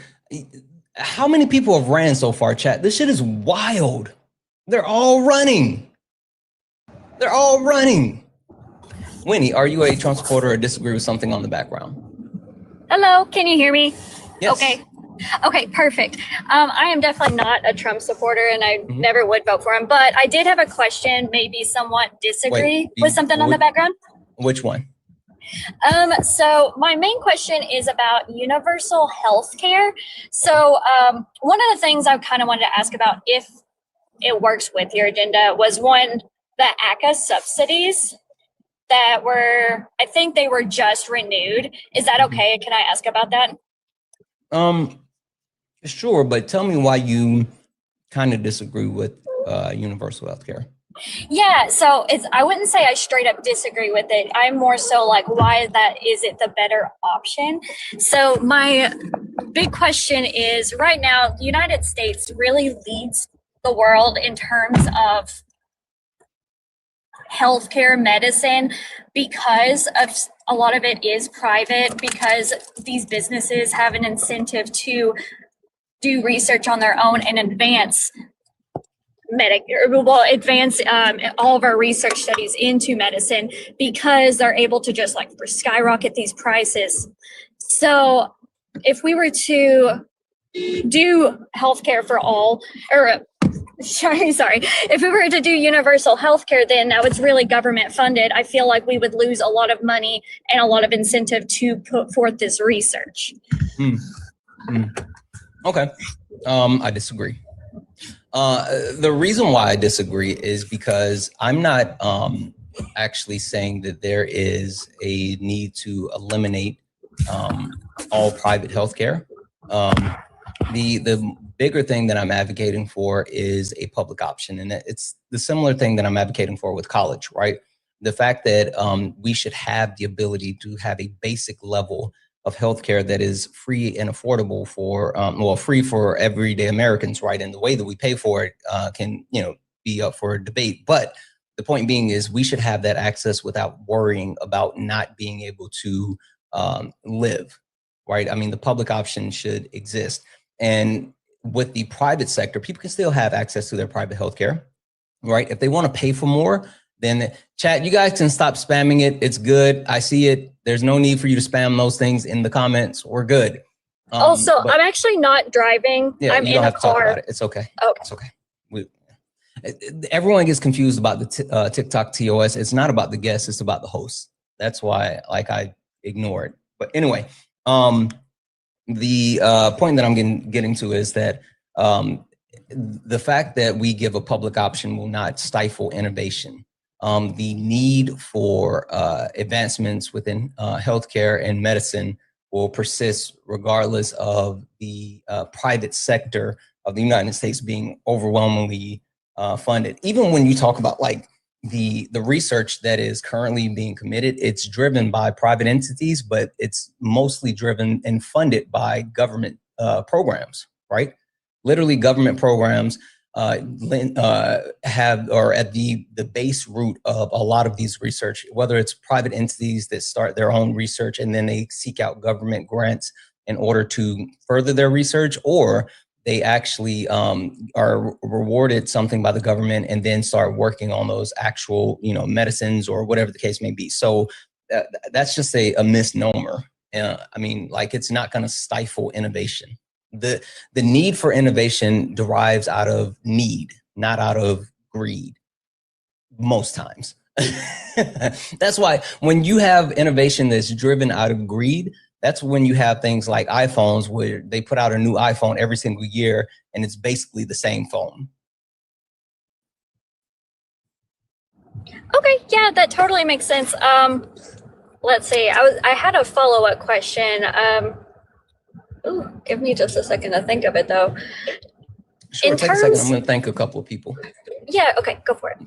W's in the chat for Lacey for the $5 donation saying, so why do we pass debt on to descendants of all these folks but don't understand they deserve financial benefits owed to their ancestors too? Mind-blowing. Lacey, exactly.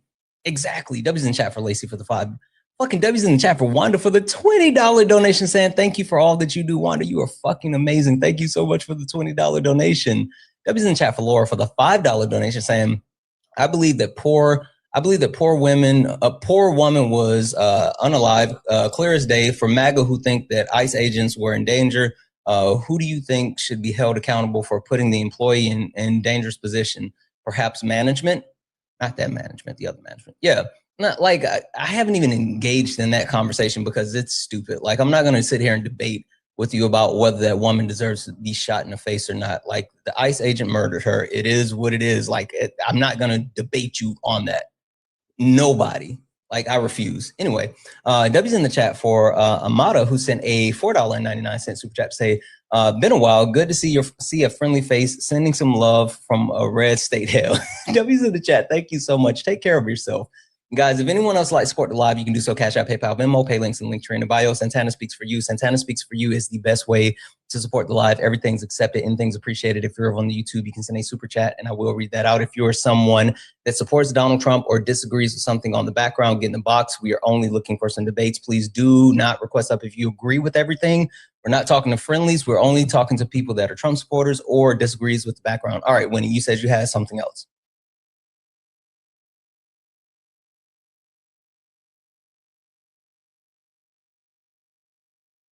Hey, Winnie, are you there? I see you're off mute, but I can't Okay, hear you. sorry. Okay. Yep. We had an issue with the audio for a second, so I couldn't hear for a sec. Okay. Yes. So my follow-up question for it.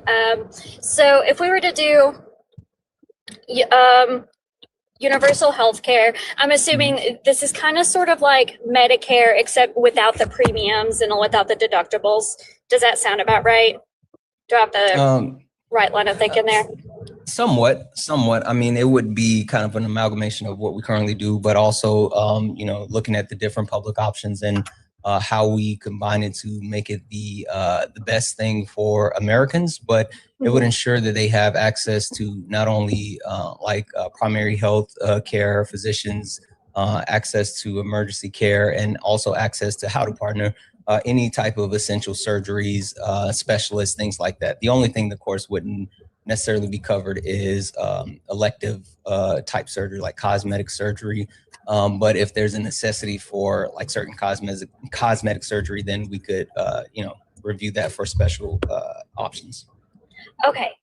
Yeah, that makes sense. So then my follow-up question is, so we would have this government subsidized universal health care, but then we still have the private sector that exists for those who have these serious medical conditions. Would it not skyrocket prices? No? Okay. If you have a serious medical condition, that would be covered as well. The private sector would still exist for people who want more than what's available with the public option. Would that still not increase the prices dramatically for the private sector? So at least this is sort of the extrapolation I've gotten from the ACA subsidy nonsense that's been going on crazy. With the government, or with less and less people paying into the insurance companies, in other words, these people are self-pay. So then overall insurance companies are getting less money. So then they have to raise these premiums for people who are still getting insurance. Does that kind of track? So it's like the question you're asking, am I worried about people who want private health care and their healthcare company is going to raise premiums because they have less people on their healthcare? Yes. No, I don't give a damn. I'm sorry. Oh, okay. If you can afford private healthcare, when there's a public healthcare option, it's luxury. And so at that point, like, you pay for what you pay when it comes to that luxury. You can shop around, you can find someone else, blah, blah, blah, blah, blah. If you are saying that I want something more, I want something outside, I want something extravagant, I want, instead of me driving a, Chevy Camaro, I want a Porsche. Okay, then pay for the Porsche. That's fine. Like that, that's my point. Okay. Yeah. Okay. That makes sense. Then let's see. Okay. I think that really kind of addressed my points. One last thing I just wanted to offer, because you were just talking to somebody about non-white reparations, and honestly, I feel really strongly about it in a positive way, not in like that there shouldn't be one. Have you ever read an article called "The Case for Reparations" by the author's name is, I'm going to butcher it, but it's Ta-Nehisi Coates.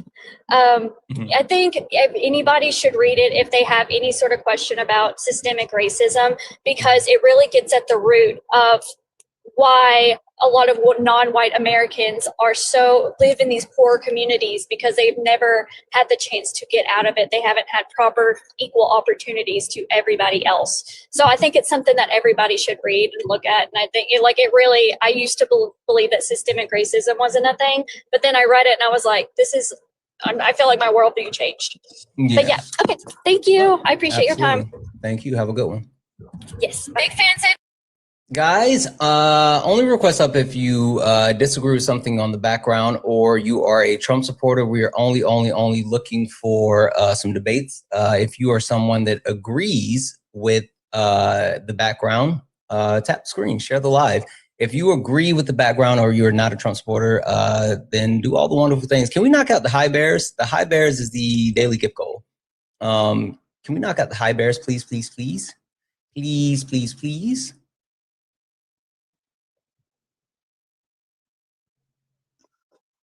Hi, Liz. Are you a Trump supporter or someone that disagrees with something on the background?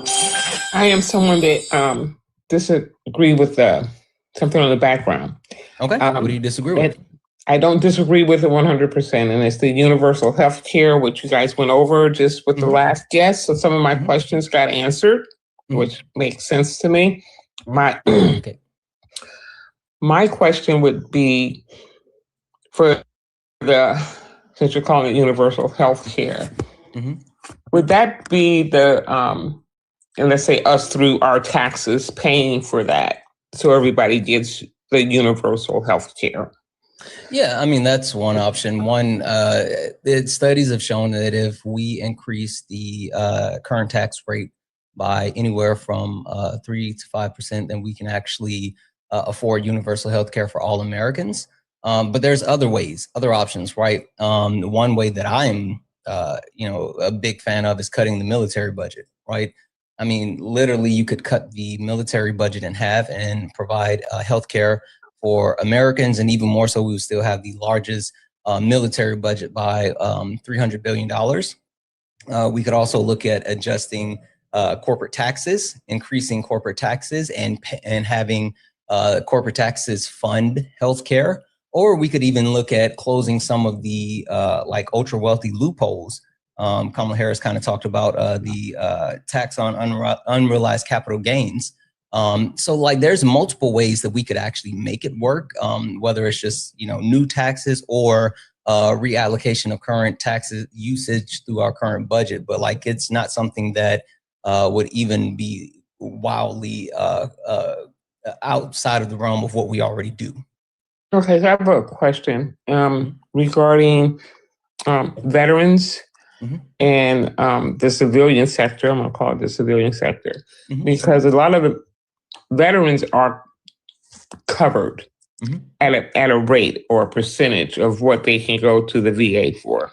And I'm assuming that gets paid through taxes by the federal government.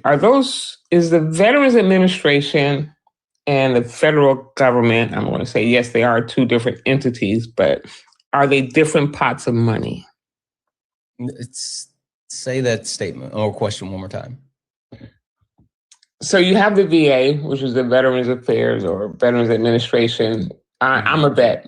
So Right. The majority of my health care is covered through the VA. Mm-hmm. There's a lot of people out there that don't have that luxury, and I'm going to call it a luxury because, well, let's say I earned it, but whatever. A lot of people don't have that, where they can go in and there's no deductible, you don't pay for your medications, yada, yada, yada. Mm-hmm. Where does the Veterans Administration get their funding from? Do they get it from our tax money? Yes. They do get it from our tax money. Would it be feasible so that everybody gets health care, that they split that, that they join that together? Would that help save some money? No. No. No, because what you're talking about, right? The United States government has like every year not every year, but I think, is it every fiscal year they're supposed to approve a budget? I got to take a look. I don't want to say the wrong thing, but regardless, there's a federal budget that is already in place and allocated, and there are additional allocations and cuts and all this other stuff when it comes to different things that are paid for by the tax money, but the premise that we need to do anything when it comes to veterans and their it's every fiscal year. That's what I thought. Do anything when it comes to the allocations of veterans? Absolutely not. I think that we need to increase the benefits for veterans. Like my premise would be, even with a universal health care, like a public option, veterans should have a higher public option than like everyday Americans. The fact of the matter is that if you're willing to put your life on the line and serve the country and do all the things as far as like protecting us, then we should do every single thing necessary to ensure that you have a comfortable and happy and healthy rest of your life. The premise that like we have unhoused veterans blows my mind. People, like, especially when I talk to Republicans and they're like, oh, we don't need to send this money to this country. We got vets here that we need to take care of, but they don't try to do anything to take care of them.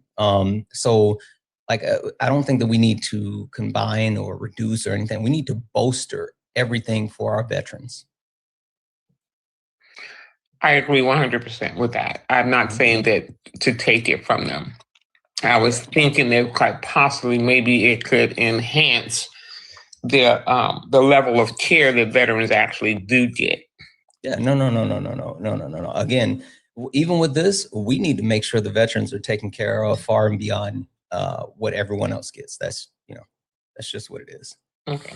I was just trying to include the rest of the world, because everybody needs that health care. Yeah. Everyone should have it. But like I said, vets, it's funny because people on the right often talk about how they appreciate like our military, our armed forces, our veterans, but they do things like cut the VA budget, right? They cut the VA crisis hotline.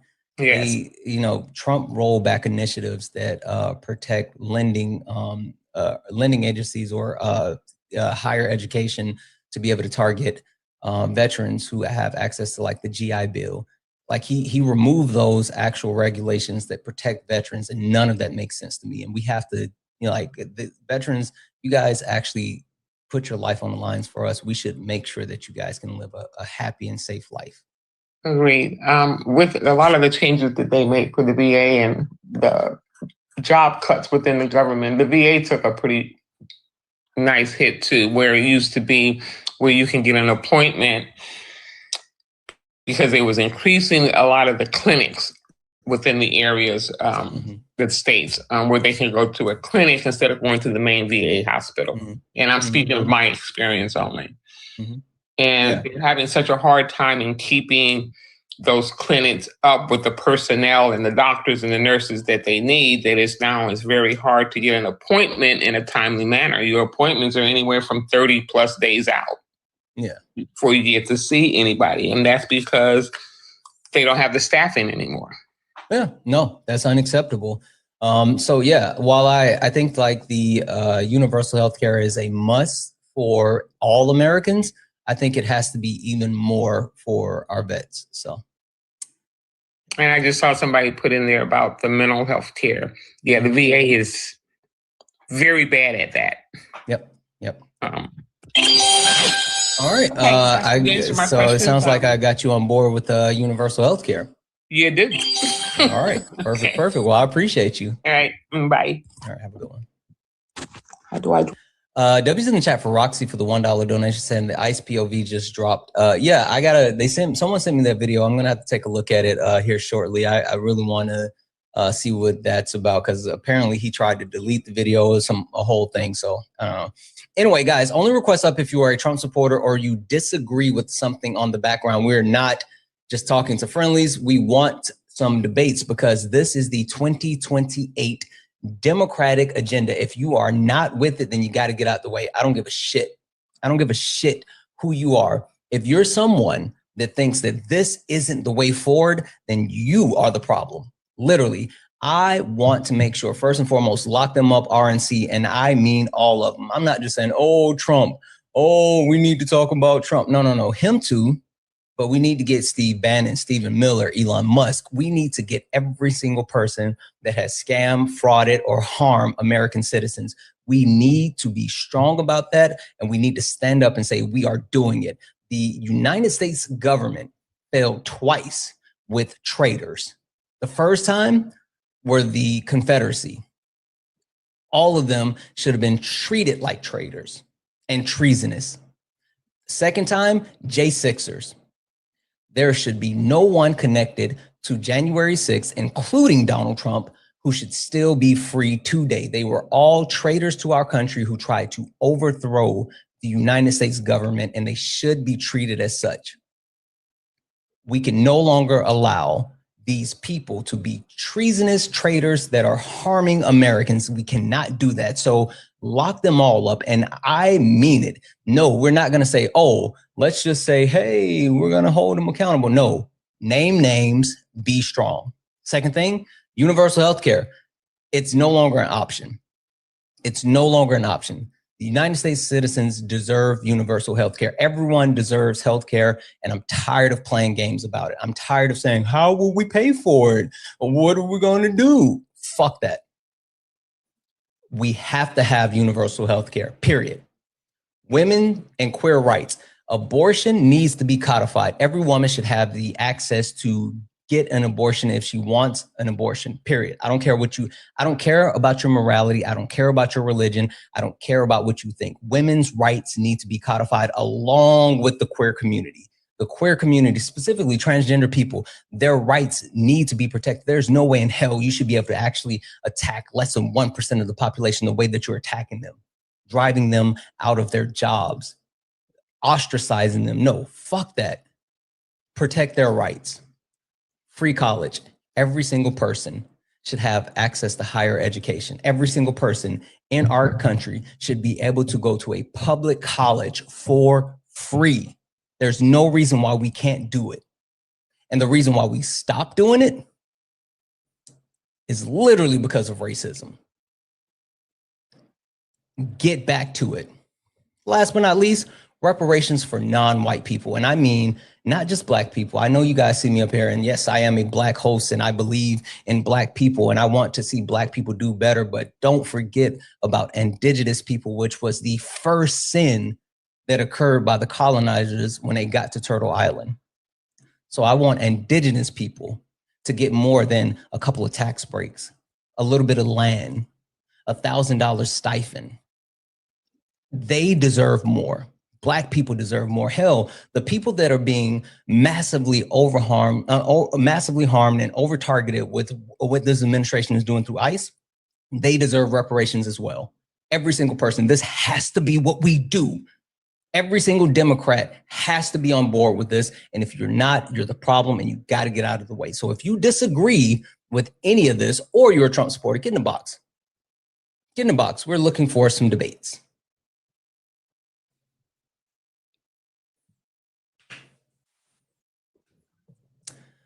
Hi, Mr. T. Are you a Trump supporter or someone that disagrees with something on the background? Yeah, no, we're not going to do that. Keep your camera off. Do you disagree with something on the background, or are you a Trump supporter? All right, I'm gonna run because it's just being weird. I don't know what the fuck that's about, but like, we're not doing that. So, thank you for the shades. Oh, TJ, how's it going? You're back. Yo. I know, man. Happy Friday, dude. How's it going? Happy Friday. TJ, did you disagree with something on the background? Well, I want to pick something new. When it comes to reparations, the issue I keep running into is a lot of people are talking about it, and I can get on board with a lot of what I hear. What I don't see is any concrete plans. Have you seen a plan, like a reparation plan, like how it would be structured that you like? I was just curious. No, everything that I've seen has been like studies and people wanting to talk about it. I think the biggest thing that's been the obstacle is that there's been no one that has been strong enough on it and champion what needs to be done. Right? People tend to like rather do the things, they like to talk about doing the things. And so I think there's a lot of work that has to be done as far as not only commissioning a study, but making sure that like the things happen. And when I say like reparations, it's a lot more than money. So yeah, I think there needs to be more energy and effort put into it. But I think that needs to be like the fundamental premise of one of the things that anyone who is going to be at the top of the Democratic ticket has to stand on. Yeah. Beyond money, is there anything else? Is it land? Like I was like, what else do you think needs to be done in order to properly put the issue to bed? Which is what this is really about: putting an issue of justice to bed, so to speak. Yeah, I think land. I think access to education. I think different tax breaks, subsidies, access to grants and things like that. Like there's a lot that needs to be done, but it's not just money. That's the biggest thing that I can say, because people think that just putting a check in someone's hand would create equity, and it's far beyond that. There has to be a way to allow the people who have been behind in this country and disenfranchised by this country, a way for them to be able to create generational wealth that would help bring them and not only their current situation up, but their future generations. And so it's a lot more than money. And we can have a discussion around like the other things that would be essential, but like the first three things the first couple of things come to my mind is money, land, education, and tax breaks. Yeah. Okay. So I thought about this, and broadly speaking, I think there's three things that any reparations package has got to do for it to work. Beyond the specific, you got to have specifics, obviously, but it's got to promote justice, which I think everybody's on board with. The list of injustices done to people of color, basically anybody who wasn't white. I mean, it's how much time you got. It's there. If you don't think it's there, then we ain't got any time for it. So you gotta have justice. You have to. It has to promote healing. Like the net result has to be that we heal and move forward as a country. And the last thing is it's got to be fair. And when I hear reparations packages, number one, I usually don't get specifics. And if you don't put something together, then there's nothing to talk about. Like you gotta, politics is sales. You got to be able to sell people on this is what we need to do as a country. We got to have something tangible to talk about. And the problem is even the packages that put out numbers. The problems I find is not with the justice. The justice is easy because obviously black people got screwed. And that's obviously an understatement. Well, but again, I find one thing that I want to make sure that I get across, and I don't know if you're able to say this, CJ, but it's not just black people that I'm talking about. When I talk about reparations, I'm talking about indigenous people. Hell, I'm talking about the people that are overwhelmingly being harmed by this administration and what they're doing towards ICE. I'm sorry, and I'm sorry, towards the deportation and what they're doing with ICE. Yeah. No, I'm with you. The problem is we've got to make sure that whatever package we put together is going to help us come together and move forward together, because we're all stuck with each other. Like we gotta live together. I think the fairness problem, this is where things get really, really, really sticky. Because like you can be black and you could have ancestors going all the way back to 1619. You could be black and be a recent immigrant from sub-Saharan Africa. You could be black, but you're half black and the other half of your family is white, bleach white and owned slaves. It starts to get really, really though. What's that? I mean, you can be biracial, but not half. Yeah, exactly. Yeah, exactly. So like, every time I'm trying to think about this, I'm like, how is that going to work? Like, let's say you're exactly half white, and like you got one white parent that owns slaves, and you have one black parent. How biracial people are? Yeah, like how biracial yeah, like people. so. Yeah, they So get reparations. So how do we do they get the same share, half share? Like how would it work? Yeah, I mean, like if you are someone that's disenfranchised by what persists in this country today, whether your ancestors are direct descendants of it, or you're someone that is just impacted by the harm that's perpetuated by the country because of the history of the country, then you get access to reparations. Now, when you start talking about like, oh, how do we divvy this up and da da da da da da da, the one thing that I can't give you is specific answers about like this is the 50-point plan or whatever. I think that commissioning people who are much smarter than myself to ensure that these things are taken care of is the way to go. But as far as any type of exclusion, like if you are in this country and you can show, the one thing that I will say, right, because I am saying like reparations for any of the people that have been affected by like what is or overwhelmingly affected by what's happening with ICE.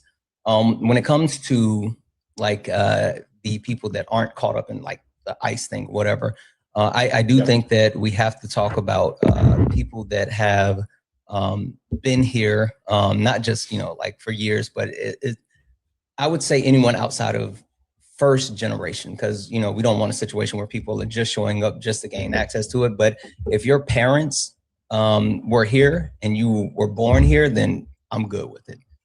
Yeah.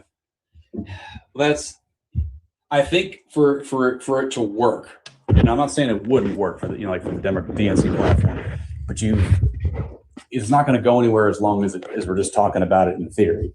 Like it's got the Democrats got to get together, put together your commission either independently or insist on the government putting one official, however you want to do it, but you've got to come up with a package and sell it to people like that, because there's a lot of room for people to have legitimate grievance. For example, if let's say you've got, a Ukrainian that I immigrated here like a year ago, and he's like, my tax dollars going towards this. I don't give a shit about the one thing that I haven't talked about, TJ, and I'm so serious when I say this. I don't give a shit about people who don't want it. For the people that's sitting here saying like, I don't want my tax dollars going towards reparations for other people. I don't give a fuck. I don't want my tax dollars going towards like babies being killed in Gaza. I don't want my tax dollars going towards paying subsidies for millionaires and billionaires. I don't want my tax dollars going towards bolstering an already almost $1 trillion military budget, but I don't get a decision as far as directly how my tax dollars are allocated. So with that being said, anyone who is sitting there saying like, I don't want my tax dollars to go towards reparations for non-white people can shut the fuck up. Well, yes. Well, here's the issue is that if you can't sell it as a good idea, it just becomes a weight on the DNC platform. It's like if it's an unpopular, whatever your package is, if it's unpopular, it just gives people a reason not to vote for you. That's my point. It's like again, reparations make perfect sense. Anybody who knows anything about history will understand. Yeah, a lot of evil crap was done. But figuring out how it will work and structuring it and making it digestible and palatable, that's important, because otherwise you're just going to hemorrhage a vote. If people perceive it as just being, unfair or whatever, then you're gonna hemorrhage votes. Yeah.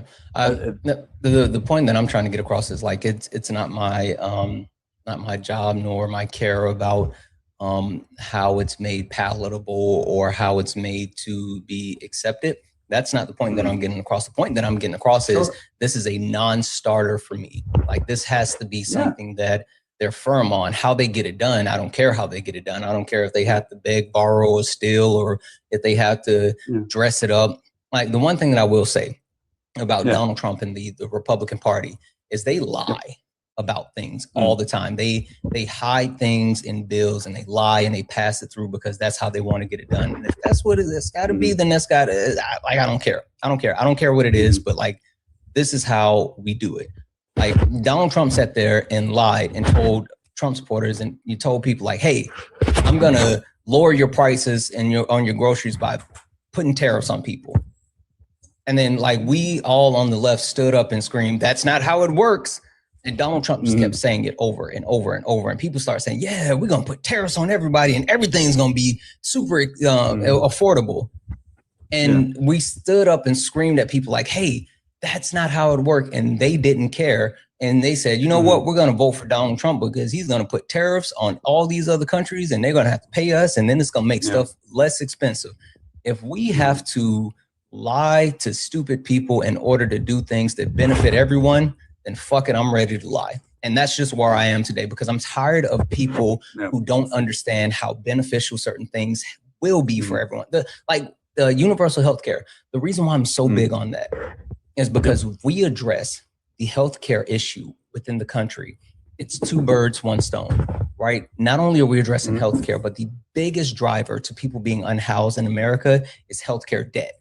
So if we can help reduce healthcare debt, we'll address people that are unhoused. Two birds, one stone, but you can't get people behind universal healthcare because they think that their money is going towards poor people in their healthcare. So if we got a lot of these stupid people in order to do something good for them, then I'm good with lying to them to do something good for them.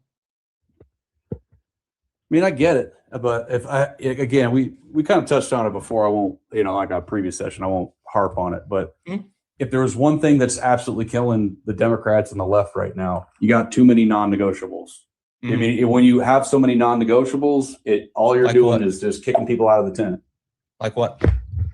So, like, for example, do I have to be pro-choice to be, part of the Democrats? Like, for example, like, is that, like, can I be pro-life and be a Democrat or on the left? You can absolutely be pro-life and be on the left, but what you can't do is be pro-forced birth. I mean, that's what being pro-life is. My point being is whether you think that abortions are moral or immoral, or whether you agree or disagree with them, that's up to you. And you can stand on that, you can have that. But the thing that you cannot do is say that just because I believe this, then other people can't do that. Like, that's the point. So I don't care about people. Like, the one thing that no one has ever heard me talk about on live is whether I personally agree or disagree with abortions. It's always been women should have the right to choose what they do. And that's the point. So you could even advocate for being pro life, but you can't be pro forced birth. Okay. Kind of see that. I mean, okay, so more backtracking. So when people don't understand, I mean, like, Trump is, I admit, doing a lot of stuff that's very easy to criticize. I mean, so just to let you know, I made the mistake of going on and talking with Dean yesterday and talking immigration, which I do not know very well. And long and the short of it, I got completely run. I picked a bad day to upload videos. Like, every single one of them just got comment after comment, flaming me to death. Anybody that's coming up and defending like ICE and immigration, like within the last 48 hours, they're getting taken behind the woodshed, because like that's a losing position. But even more so, like what we're doing is a bigger losing position. So I've told you before, it's hard to defend Trump. That's the damn truth. But the thing that everybody, it's like the thing that people don't seem to get is that, again, there's this belief that Trump voters are just ignorant of the package they're actually buying. And And I disagree. I disagree. The issue is that I don't think the left has taken a hard enough look at their positions, because I think that people aren't necessarily supporting Trump so much as they're running away from the left. I think the left has to have a coming to Jesus moment about some of the things that they believe in and they're promoting. Yeah. No, I think it is that people want to engage in the culture war so bad, and it goes back to what I was just saying, right? People want to sit here and say like, oh, I don't believe in abortion, so I have to vote right? And it boils down to what I just told you. You don't have to actually believe in abortion. You just have to not actually force people to not be able to have abortions. And that's the point. A lot of people talk about like, oh, transgender people, like I don't understand them. That's fine. That's fine. You don't have to understand transgender people, but that doesn't mean that you have to put in legislation to actually harm them. Like that's the point that I'm getting across. And so I think people that support Donald Trump, it's an amalgamation of a couple of different things, right? Some people are actually just hateful and harmful, and they want the hateful and harmful things. I think some people are willfully ignorant, right? And don't understand how things work. And I think that there's a category of people who are like, well, you know what? These are my beliefs. These are my morals. And I think that this is how things should be done. But those are the people that cross the line in the sense of like governing themselves and then governing other people. And the problem that I have with that is those same people that will sit there and say, oh, I don't want women to get abortions, are the same people that'll stand up and say, we shouldn't have to take vaccines. And those two things are like diametrically opposed, because you can't sit here and say that the government shouldn't mandate you to get a vaccine, but at the same time saying the government should mandate that women can't get abortions. Like those two contradict each other. Yeah. Well, okay. Love talking about trans. It's always a great way to start a damn fire. Exactly. Transgender people. Exactly. So here's my problem. Like, so I left the left within the last couple of years. It's been a gradual process. Here's my problem on transgender people issues. So I can love them. I do. I can respect them. I do. I can leave them the hell alone. I can do that too. But the second I say, but I don't think a trans woman is a woman, I get flamed to death. And that kind of sucks, because there are clear biological differences between men and women. And it's just, and I feel like that. Okay, I feel like there has to be a purity test. Question for you.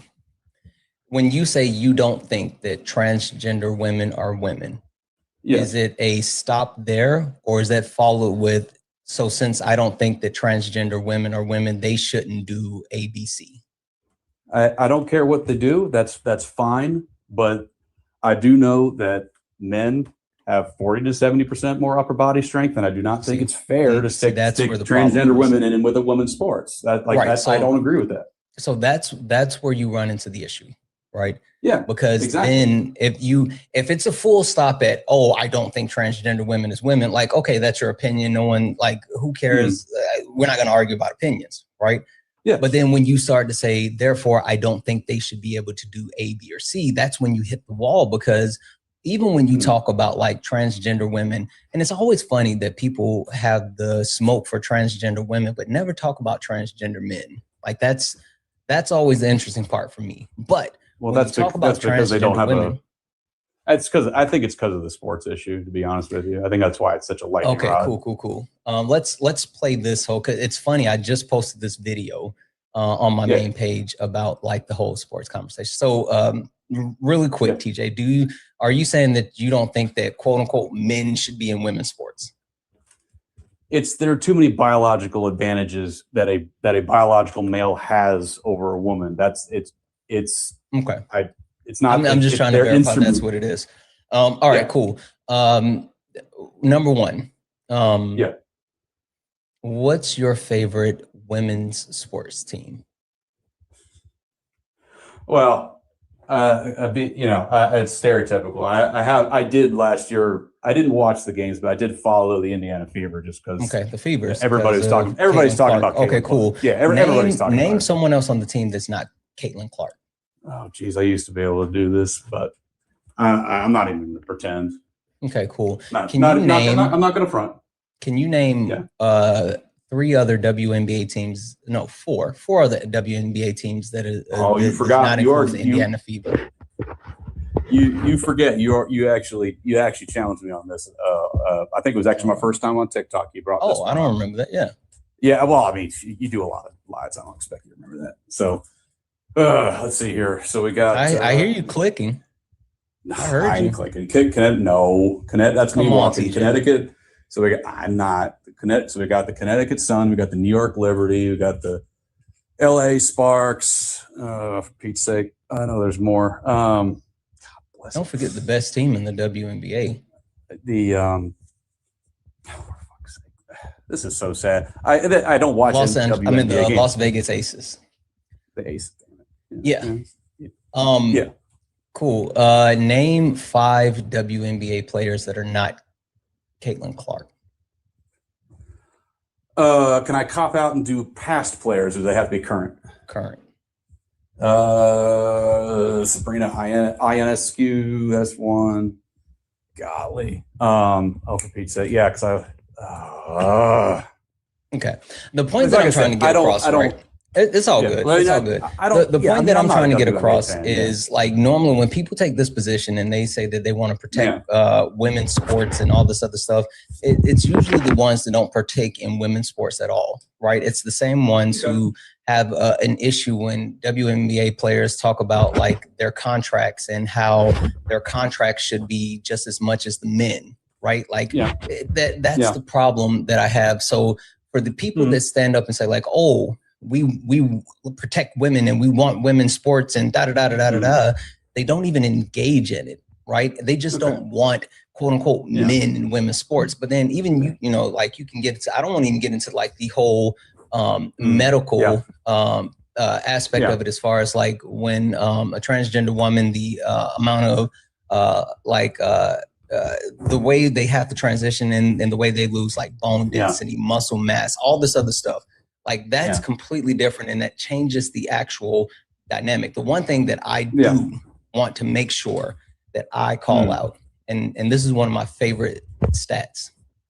Did you know that Donald Trump has more credible claims of SA, 26, than there are transgender women playing in college sports?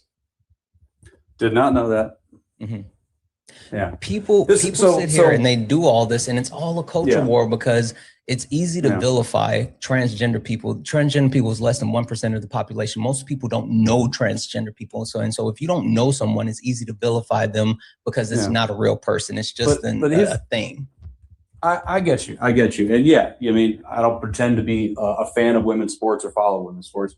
That shouldn't stop us from at least having a good faith discussion about if you are biologically male and you're a transgender woman and you want to play in women's sports, we have to at least be willing to have an open conversation of if you're biologically male, does that bestow an advantage? We have to be able to have that conversation. Why should you and I have this actual conversation when it's just you and I are 2 random people on TikTok?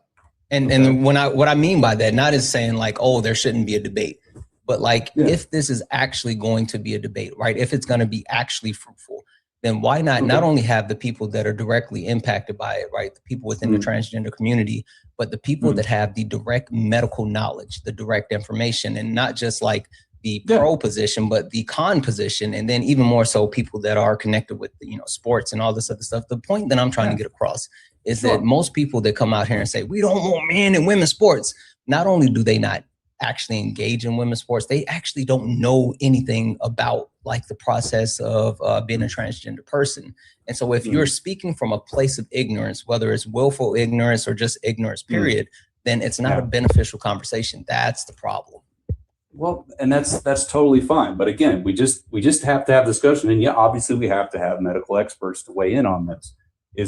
Do you have an advantage if you are a transgender woman in a women's sport? Like we just have to have the conversation. And with multiple rounds of HRT, the actual process that it takes, even within the NAACP, like there is a certain level that has to be met or whatever. But with multiple rounds of HRT, once you go through that process to transition, you no longer hold those key differentiatory factors that makes a man or a woman or whatever. Again, that's why I called out the fact that you lose muscle mass, the fact that you lose bone density, like the multiple rounds of HRT that's required to transition completely strips transgender women of any type of physical advantage that they would have. So like that's the thing. Okay, so putting it on the table, I ain't a medical expert. I'm not going to pretend to be one. I'm not going to pretend to want to be one on TikTok. So I ain't going to gaslight anybody. That's the point that I'm making, TJ. Like, and I'm not either, and that's why I hate these conversations. Okay. But here's the thing, man. And here's the thing. So I dove into this topic. I've read a little bit, watched a lot. Here's my issue. So when you go through male puberty, you get hit with testosterone levels, at 20x, 20 times the normal rate. Even if you transition, you get males on average 6 inches taller than women. Males on average, 33% less body fat. Males on average, significantly higher percentage of fast twitch muscles, which help with one-time single-use strength, which are very, very critical to a number of different sports. HRT therapy does not address those issues. It doesn't. It's not going to make you shorter. It's not going to increase your fat content. It's not going to change the percentage of your fast twitch muscle fibers. Yeah.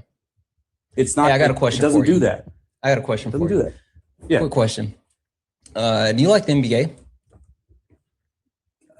Not the biggest fan, but I'll catch one game occasionally. Well, do you have a pretty good understanding of like the NBA and like the players and all this other stuff? I used to be a much bigger fan. Cool. I like used to be. So if I say Manute Bol, you know who that is, right? He's the really tall dude, isn't he? He's like 7'7". 7'7". Okay, yeah. Okay, cool. You know who Chris Paul is?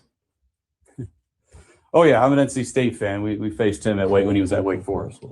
Who do you think is the better player in NBA history, Chris Paul or Manute Bol? I mean, obviously Paul's got all the accolades. Bol is okay, but he's not great. Yeah. So Chris Paul was a whole 1 foot 7 inches shorter than Manute Bol. I guess my question is like, why are we not talking about like the height difference or like the physical difference when it comes to like Manute Bol and Chris Paul, or even like to bring it closer to people that played together? We can talk about like Steph Curry versus Bojan Bogdanovic.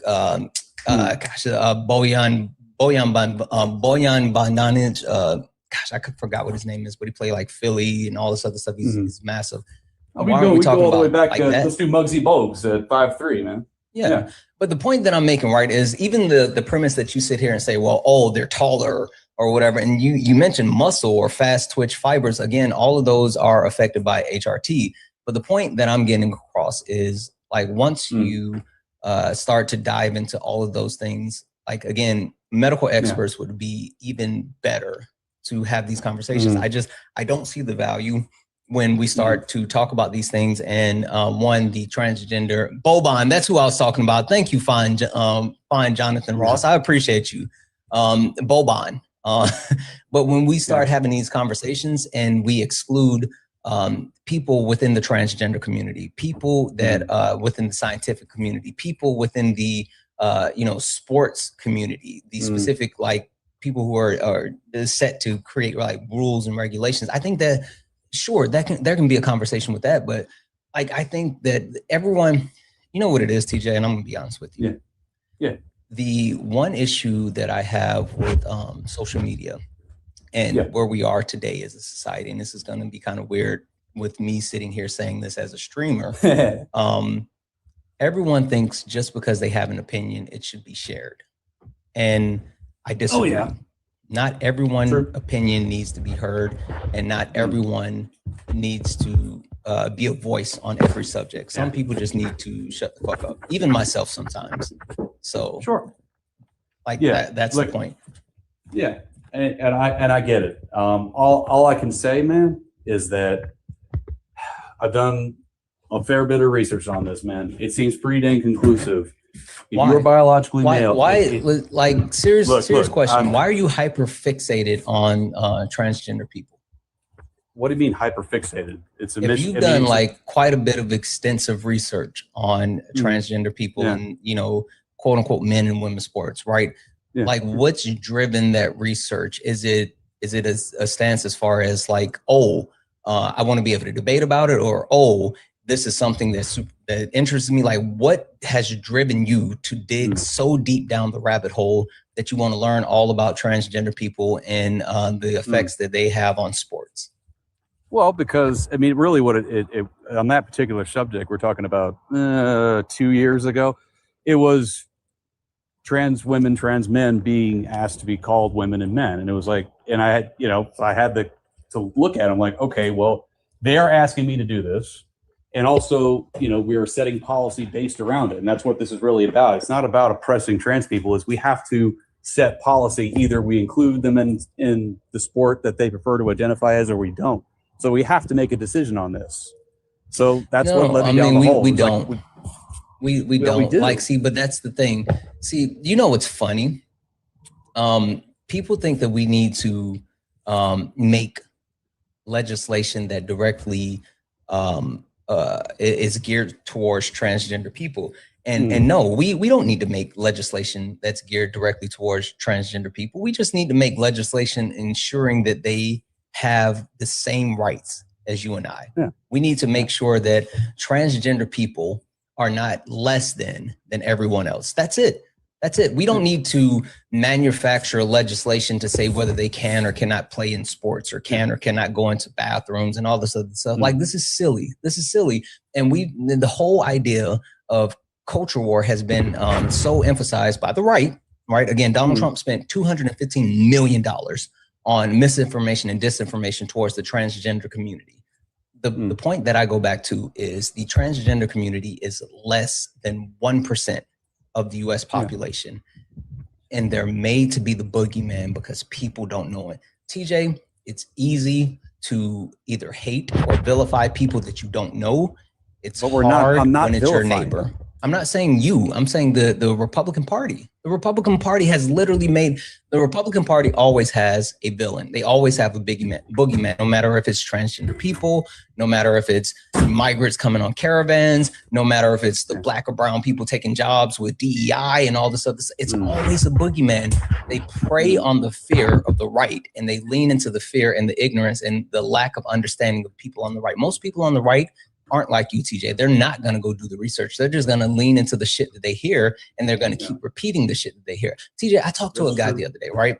And I was having a conversation. I said, hey, before we talk about this, I said, if I can give you, facts and information that actually proves what you're saying is true, will you stop saying this thing? Not me changing your opinion or your perspective, but will you at least stop saying this thing that I can actually prove is not true? And he said, no, I'm not going to do it.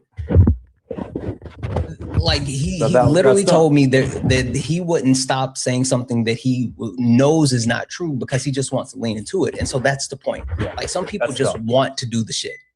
They do. I agree. I mean, I don't know what to tell you, man. How many? Oh, you cut out. The national team for insert country here lose to a bunch of under 15. TJ, you cut out. Like we missed a portion of what you said. Can you hear me? Mm-hmm. Yeah. You hear me now? Yeah. Give it 2 seconds. I'm not sure what's happening. Let me say a couple of thank yous and I'll come right back to you. Sorry. You good? Debbie's in the chat for Courtney for the $2 donation saying, excuse me. Did you see the new video where he called Renee a effing B after her shot in the face? He was clearly calm and said he wasn't mad at anyone. I haven't seen it yet, but it doesn't surprise me because it's not about, like, literally, this is the one thing that I want to, TJ, I'm going to mute you for half a second. You good? This is the one thing that I want people to know, because I posted this video on my page, right? And there's there's over 2,000 people with YouTube, TikTok, and Twitch listening right now. I need everyone to hear this. I need everyone to hear this. I posted this video on my page, but I need every single person within the sound of my voice to hear this. Black people aren't as pissed off about this. And the reason why Black people aren't as pissed off about this is because this is the type of shit that happens to Black people every single day. This is not new to us. This is not something that we haven't seen. This is not something that we haven't experienced. For Black people, this is another day in America. I will say this. When you have a white woman, blonde hair, blue-eyed white woman, get shot in the face and it's played on national TV, and people still don't give a fuck, oh, we got a problem. Oh, we got a problem. The point that I'm trying to get across is the reason why I don't feel the like overwhelming anger, and I'm mad, I'm pissed off. It's because the only way that this shit is going to change is if the people that are currently defending it on the right stop defending it. That's literally the only way that it's going to stop. If the people on the right that are defending it, they have to stop defending it. Because as long as they defend it, as long as there's a, yeah, but, as long as there's someone that, I don't think he did anything wrong, as long as there's someone that's willing to say, well, let's see what happens in court. As long as someone is still saying that, then it gives justification for people to not make a change. I said this in my video. Things didn't change when people got shot in a nightclub. Things didn't change when people got shot in the movie theater. Things didn't change when politicians got shot in hell. Things didn't change when kids got shot in school. Because every single time, the first thing they do is say thoughts and prayers. And then they say, well, what were they doing? What were they wearing? They should have not resisted. They should have done this. They should have done that. Until the people on the right who are defending this say, he shouldn't have shot that woman. Full stop. Nothing's going to change. Sorry, just had to say it.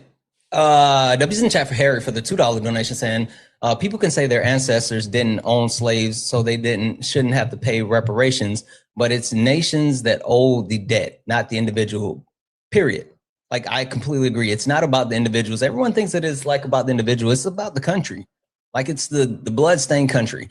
W's in chat for Megan for the $1 donation saying, I feel like feeding two birds with one scone is nicer. Thanks for all that you do. I love you. I love you too, Megan. I'm going to have to try to steal that one. Absolutely. W's in the chat for Kyle for the $5 donation saying, hey, Santana, I love what you do. You don't have to read this out loud.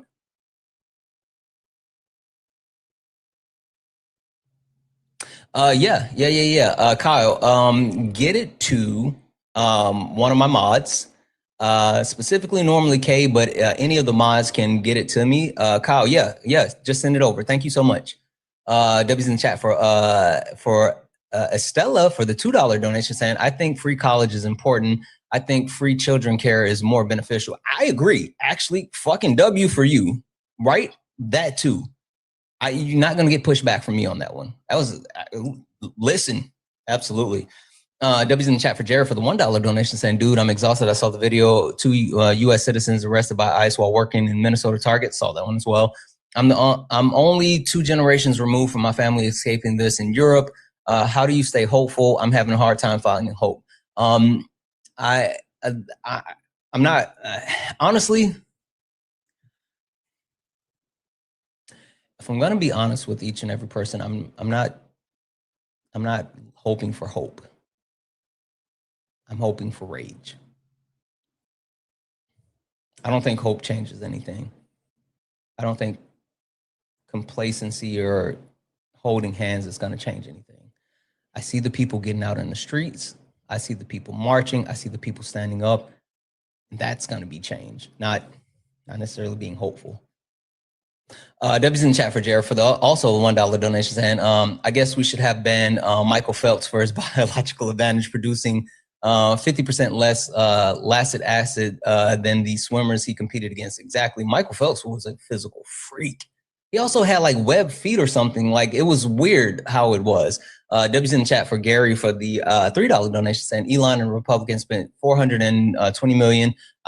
420 million, holy shit, on anti-trans propaganda so that guests wouldn't vote against children's health care in exchange for getting trans women out of sports. Exactly. Like it's all misinformation and disinformation. W's in the chat for Courtney for the $5 donation saying, I stand with every color, always have been just as mad. I have multiple family members that are gay and not white. I've been mad. I was defending it, and I said she was calm and staying peaceful while she was calm. You know why? Marginalized people don't always have the luxury of being mad. That's why marginalized people don't necessarily get upset about the ways that we're getting attacked, because we don't have the luxury of getting mad. Because once we get mad, then not only do we lose the ability to advocate for our cause, then people find justification in harming us, because then they say, oh, they're the aggressor, they're mad, they're the ones doing this, so we should be able to do this in response. So yeah, just like when I'm on co-hosting with like Parker or Dean or any of my other white friends, and like someone comes up and slurs or whatever, I just sit there and like, okay, that's what you got. And like they'll crash out. I don't have the luxury of crashing out on a racist. I just can't. W's in the chat for Tara for the $10 donation saying, you're amazing. Plain and simple. No, you're amazing. Thank you. W's in the chat for Arlene for the $20 donation saying, Santana, I wish it could be more. Stop it, Arlene. $20 is a lot of fucking money. Thank you. But I'm retired and on a limited income, but I wanted to know that I support you. Keep up the good fight. Absolutely, Arlene. Thank you so much for that $20 donation. Last but not least, guys, W's in chat for Laugh Out Leslie, who sent a $5 super chat to say, out of all the issues to be concerned about, it's nuts to focus on 1% of the population and say that it's a pressing matter. I could not agree more. Could not agree more. Absolutely couldn't agree more. W's in chat for Rand for the $2 donation saying, don't forget ICE, Unalive, Keith Porter Jr. Yes, I have a video that I'm making about Keith Porter Jr., a Black American citizen, back in December. On New Year's Eve, if anyone doesn't know about who Keith Porter Jr. is, Keith Porter Jr. is a Black man that was killed on New Year's Eve by ICE, and they still haven't released any information about it. It's literally a cover-up. They have not released they haven't released the person's name. They haven't released any type of additional information. And no, people don't know about Keith Porter Jr., but I'm literally making the video about that to put out. It's fucking wild. It's fucking wild. W's in the chat for Kristen as well for the $10 donation saying, thank you for always using your voice for good. Love you. I love you way more. Thank you so much. Guys, if anyone wants to like support the live, you can do so. Cash App, PayPal, Venmo, pay links, and link in the bio. Santana Speaks for You. Santana Speaks for You is the best way to support the live. Everything's accepted and things appreciated. If you're over on the YouTube, you can send a super chat and I will read that out. If you are over on YouTube, make sure you hit that like button or hit that thumbs up. Hit that thumbs up. Also, if you're here, let's get the likes up to 300,000 likes, and make sure you hit that follow button. You see the word follow up at the top. You're not following me. Hit that follow button. This is the main account. We're driving to 80,000 followers. We just crossed the path for 76,000. We're driving to 80,000. So hit that follow button. Make sure you turn on notifications, but follow the backup as well. Fucks with the backup. I'm telling you, I'll be on the backup later. Also, if you are a Trump supporter or disagree with something on the background, get in the box, because this is the DNC platform. Oh, I missed it. This is what the DNC has to do to get votes. And it's a non-negotiable, non-starter for me. All right, TJ, I'm sorry. I know that was a massively long commercial break. I appreciate you being patient. You were finishing up your thoughts. Yeah, I'm gonna get let somebody else take a swing at it. So here's all I'll say, man. Mm-hmm. It's like people who are like me or the Trump voters, we get really really defensive and tired when people talk about us, quote unquote, focusing or hyperfixating on the transgender issues. It's like look, some people are bigots and they suck. But the thing is, like, I have what I've done, what I feel is a good faith effort to understand the issue. And I have simply come to a different conclusion, obviously, than yourself and other people on the left. And it's like, look, all I ask is that I not be demonized or talked down to simply because I have come to a different conclusion than you. Like, let me ask you, can I be a good and moral person, a rational person, and think transgender men are not men? Is that possible or not possible? I think morals are subjective, so I don't care about morals because moral compass lies in different places. Can you be rational? I mean, I guess like if you want to be. I think the point that you're kind of missing, right, is I don't think there's any person within this live that would sit here and say, "Oh, you shouldn't think what you think. Like you shouldn't be able to just think what you think," right? Because again, opinions are like Escalades. Everybody has one, or at least that's what Young Jeezy said. But that's true. The point that I'm trying to get across is your opinion is your opinion. You can have your opinion. Like we don't have to agree about opinions, but you can have your opinion. But the problem comes when your opinion then spreads to others in a sense of you trying to either restrict or force other people to do other things when it comes to your opinion. Again, it doesn't matter if it's like transgender people, whether it's abortion, any of that stuff. Like once you start to say, well, I feel so strong about my opinion that I don't think that others should be able to do this or have access to that or whatever, that's where the problem comes in. So you can have your opinion. Well, and I get that, but I think that's an unfair characterization because with all due respect, I'm not the one advocating for a change. It's people who advocate for transgender people that have come along and said we need to redefine what man and woman means. Who said that? And I mean, before your chromosomes and your genitalia in years past, that was what determined whether you were a man or woman. Who said that we need to advocate to change what a man or woman means? Are you telling me that 20 years ago everybody agreed that man and woman was based on genitalia and chromosomes? Are you saying that didn't happen? Well, no, because 20 years ago, intersex people existed, but even more so than that, like transgender people existed. Like this is the thing that gets me, right? We're arguing over who's advocating the change here. That's my point. No. I feel like you guys are missing what we're saying on the left. People on the left and even the people within the transgender community are saying, leave them the fuck alone. That's it. That's all we're saying. Leave them the fuck alone. They're just people. They want to live. Leave them the fuck alone. Like that's the only thing that we're saying. And people on the right sit here to think that and that's why Donald Trump says transgender for all. People on the right think that we want everyone to be a part of the queer community or transgender or something. Nobody is saying that. We're just saying let people be whoever the fuck they are. Like leave them alone. Let them be who they are. And that's okay. Then you would be but then you would be okay if I chose not to call transgender women. You would be okay with that. I mean, personally, I don't give a shit. I'm asking you not to tell me what to think. That's no. Seriously, when I tell you this, and again, this is just my personal stance. This is how I live life, right? This is how I live life. Yeah. You have the freedom to do whatever you want. You do. Yeah. You absolutely do.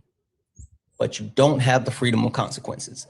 And so when I tell people, even when people come up here on my panel and I say hey, when you talk about immigrants coming in the country, you don't call them illegals. You call them undocumented immigrants. And I was like, oh, well, they are illegal and da-da-da-da. I'm like, I don't give a shit. This is my boundary.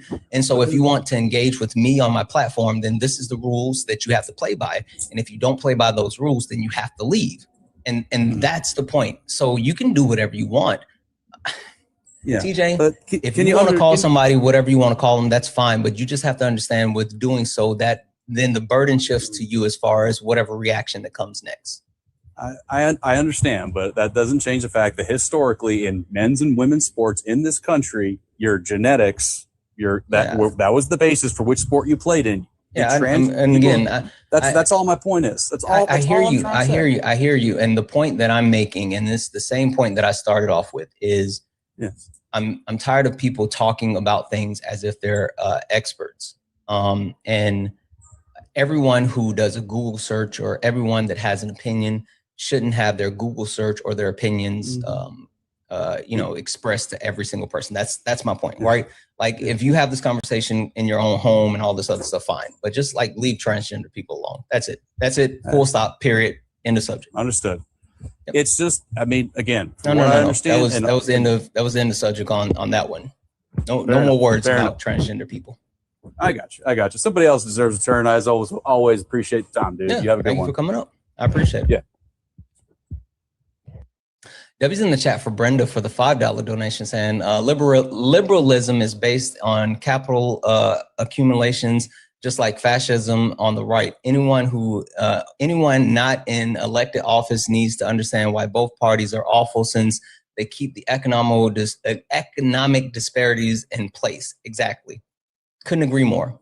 Debbie's in the chat for Megan for the $5 super chat to say, as a teacher affected by eternity, as a teacher affects eternity, he can never tell whether his influence is stopped. You'll probably never know how much good you've done. God bless you every day. Thank you so much, Megan. I really appreciate the $5 super chat, and even more so, yeah. Like I think I think we as individuals never understand the impact that we have on people. And doing something nice for people is just so important, because the nice things that you do have ripple effects that you will never see. So that's super important. Guys, if anyone else likes to support the live, you can do so. Cash App, PayPal, Venmo, pay links in the link tree in the bio. Santana Speaks For You. Santana Speaks For You is the best way to support the live. Everything is accepted. Anything's appreciated. If you're over on the YouTube, you can send a super chat and I will read that out. Only request up if you are a Trump supporter or you disagree with something on the background. Meaning, this is the Democratic agenda. 2028, all 2028, we are leaning into all of these things. And if you're not with it, then you got to get gone. Chris, are you a Trump supporter or someone that disagrees with something on the background? I am. I'm a Trump supporter. Okay. Chris, this is how the Democrats are going to not only take power in 2028, but fix the country. What do you disagree about these things? Because I think they're all fucking awesome. Okay, well, I came up here, everybody in the box told me to get up. I've been debating, haven't really got a good answer from the leftist all day. Okay. I made a comment. I said, no illegals equals no ICE. Yeah, not illegals, and all but undocumented immigrants. Sleeping in their beds tonight, right? I don't know if you have a bit of a delay. So, can you hear me? Yeah, I can hear you. Are you on Wi-Fi or anything? No. Okay, because it seems like you have a little bit of a delay. All right, cool. I was saying that, yeah, we don't say quote unquote illegals here. It's undocumented immigrants, but go ahead, do your thing. Okay, well, okay. Undocumented immigrants, no undocumented immigrants equals no ICE in the street. Where's the rebuttal?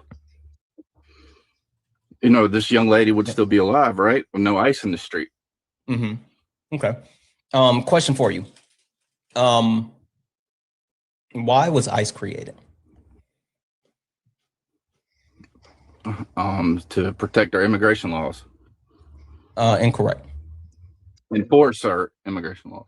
Yes, enforce some, but also more so in response to what happened with 9/11, right? How old are you, Chris, if you don't mind me asking? I'm 39. 39. Okay. Yeah, you and I are, well, I'll be 39 at the end of this month, but you and I are basically the same age. Yeah, the mission, specifically when it was created through Homeland Security, is public safety through enforcement of federal laws on immigration, customs, and trade, targeting threats like terrorism and human trafficking, right? So with the core premise of what ICE was supposed to be, it was supposed to be a deterrent for people coming into the country that were looking to actively harm the United States of America through terrorism, right? We understand that the people that came in that hit the Trade Center, they, you know, came in through quote unquote legal means, but also there's also some back and forth across like the different borders and right? So the premise that just because we don't have undocumented immigrants, there would be no ICE, like that's kind of faulty in the sense of like the reason why ICE was originally created. But having ICE in the streets is not even a function of the department, right? The actual way that they're being weaponized has been specifically done so by this Trump administration, different than any other administration that had power before. I'll give you this example. ICE was created in 2003, right? Do you know for the last 10 years, how many American citizens have been detained by ICE prior to Donald Trump getting back in office for a second term?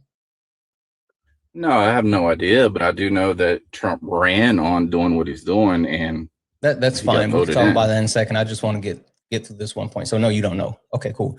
In the last 10 years, outside of the Trump administration, ICE has detained 120 United States citizens, not undocumented immigrants, but specifically United States citizens. Do you know how many United States citizens have been detained since Donald Trump has come back into office?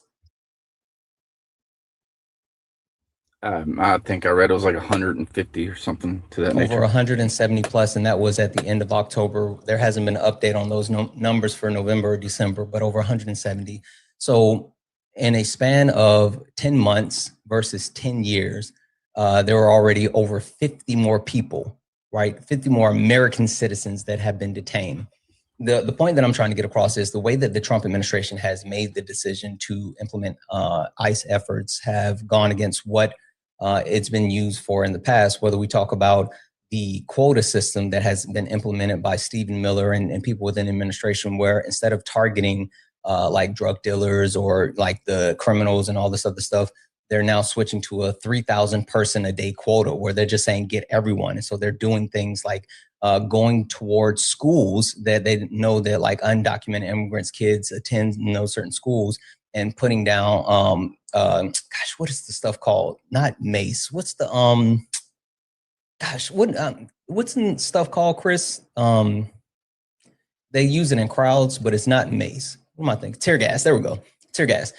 Did you hear about that? That ICE has been going near schools and dropping canisters of tear gas near the schools, and like teachers who normally open up the windows to let fresh air come in, it's like drifted into the windows of the schools, affecting those kids. No, I haven't heard of that. That'd be a terrible thing. It is. It is. The way that it's being weaponized because of not only their quota system, but also the changes that have been made to ICE that revolve around like the physical requirements, the background checks, the money incentives, like the training, the age.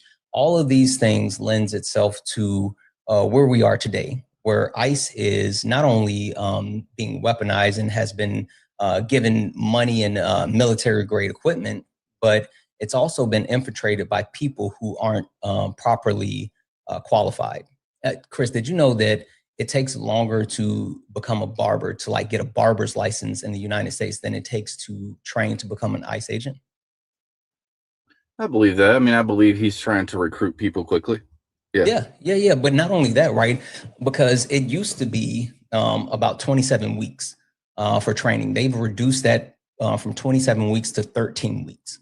Right. But then you combine that 13-week period with the fact that there's apparently an initiative, they're dropping the age requirement from 21 to 18.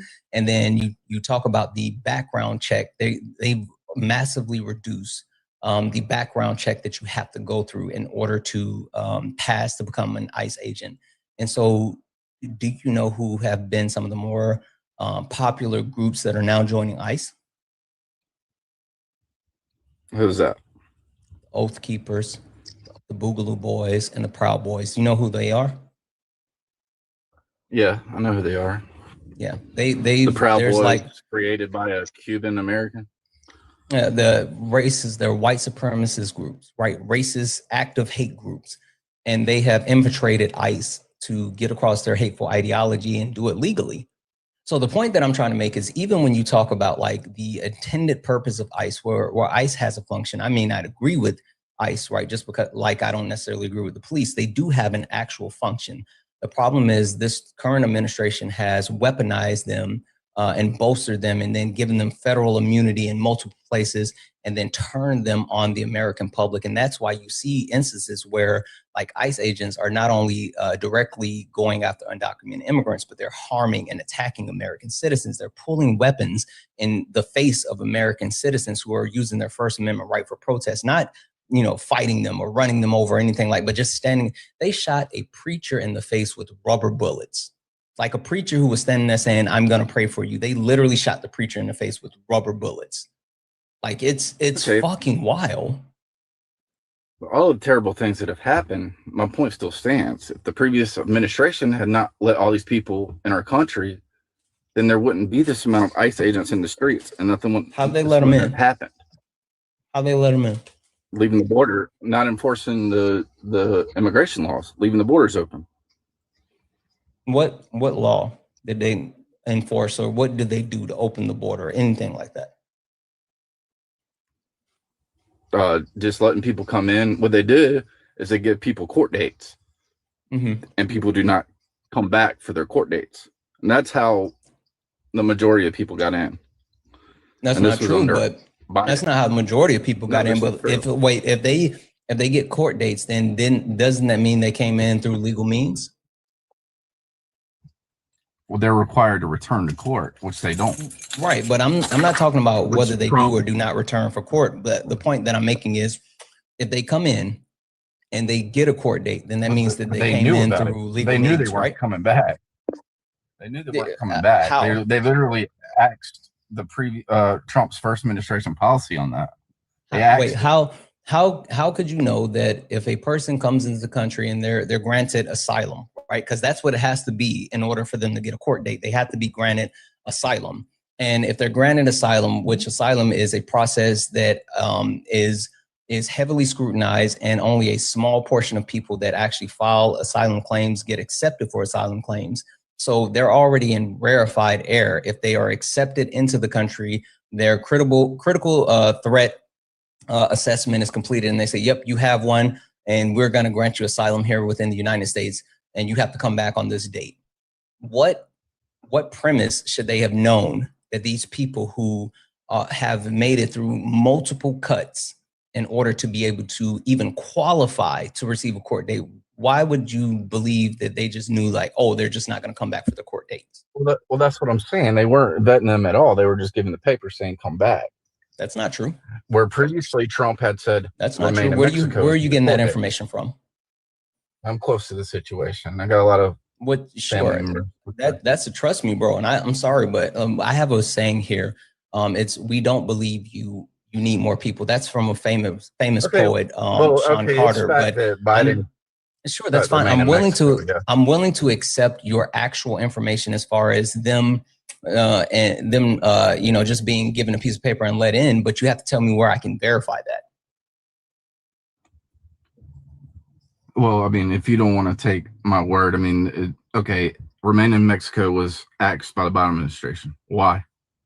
Because the court said that it was unconstitutional.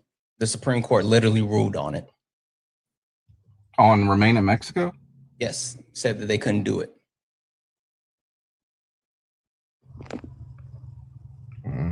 I'm not sure about that. I'm positive. But either way, I've had to talk about Remain in Mexico a million times. I've had to talk about the actual immigration process, CPB. I've had to talk about all of this. I've looked this up more times and verified it more times than I could ever want to actually talk about it. It's even connected with, hey, did you know about the the actions that were being taken by Texas with like the barbed wire in the Rio Grande and all this other stuff? Did you hear about that? No. Okay, all of that's connected. Like when I tell you I've gone in so many circles with people who support Donald Trump in this for this very reason, I promise you, like everything that I say, I can substantiate because I've already done the legwork on it, because everyone says the same things over and over and over. Just like when I said, hey, what legislation was passed to actually open up the border, or why did people come into the country? Like, I already know the answers. I'm just saying that so I can see if you know the answers. So you're denying that there's, in your words, undocumented immigrants, a good amount of undocumented immigrants in our country? I never said that. What I am denying, though, is that there's this false premise that they all just flooded over when Joe Biden got in office. Right? Follow me with this for a second, Chris. We all know about Barack Obama, right? What was Barack Obama's nickname? What did they call him? The Porter in Chief. Yep, the Porter in Chief. So Barack Obama was the deporter in chief, meaning that he actually had a negative immigration rate. He deported more people than he allowed into the country. But yet, Joe Biden, you're saying that under Joe Biden, there was an immigration crisis, right? There were people coming in, and there were a bunch of immigrants in the country under Joe Biden, right? Correct. What was the connective tissue then? Did something happen between the Obama administration and the Biden administration where people start coming into the country? Yes, so that census was nearing. Say it again. The census is nearing. What census is nearing? The next one. I don't get what you're trying to say. The census is nearing. The census, the population census. So the census caused immigrants to come in the country?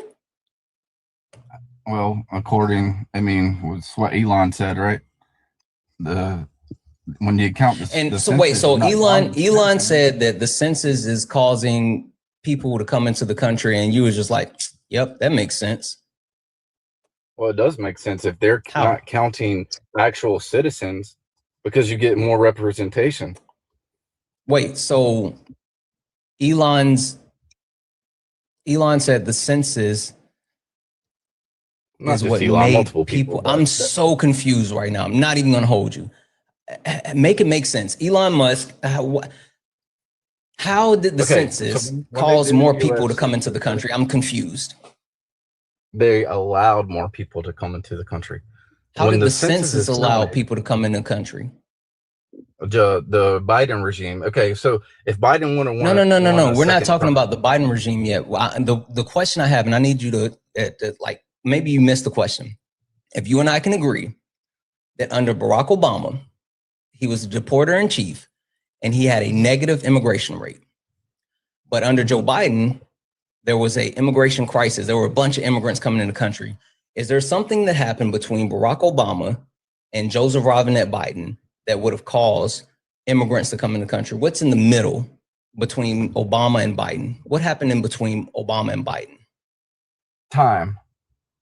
Sure. Time. What else? Come on, you can do it. I believe in you. I believe in you, Chris. I have so much faith in you right now. What happened? Time. That's it. What happened during that time? How much time occurred between the between the Obama administration and the Biden administration? 4 years, yes. Trump happened between them. Okay. Oh, okay. Wait, we're getting somewhere now, Chris. Cool. So if there was no immigration crisis under the Obama administration, but there was a immigration crisis under the Biden administration, wouldn't that mean that the crisis started under the Trump administration, since it's the connective tissue between the two?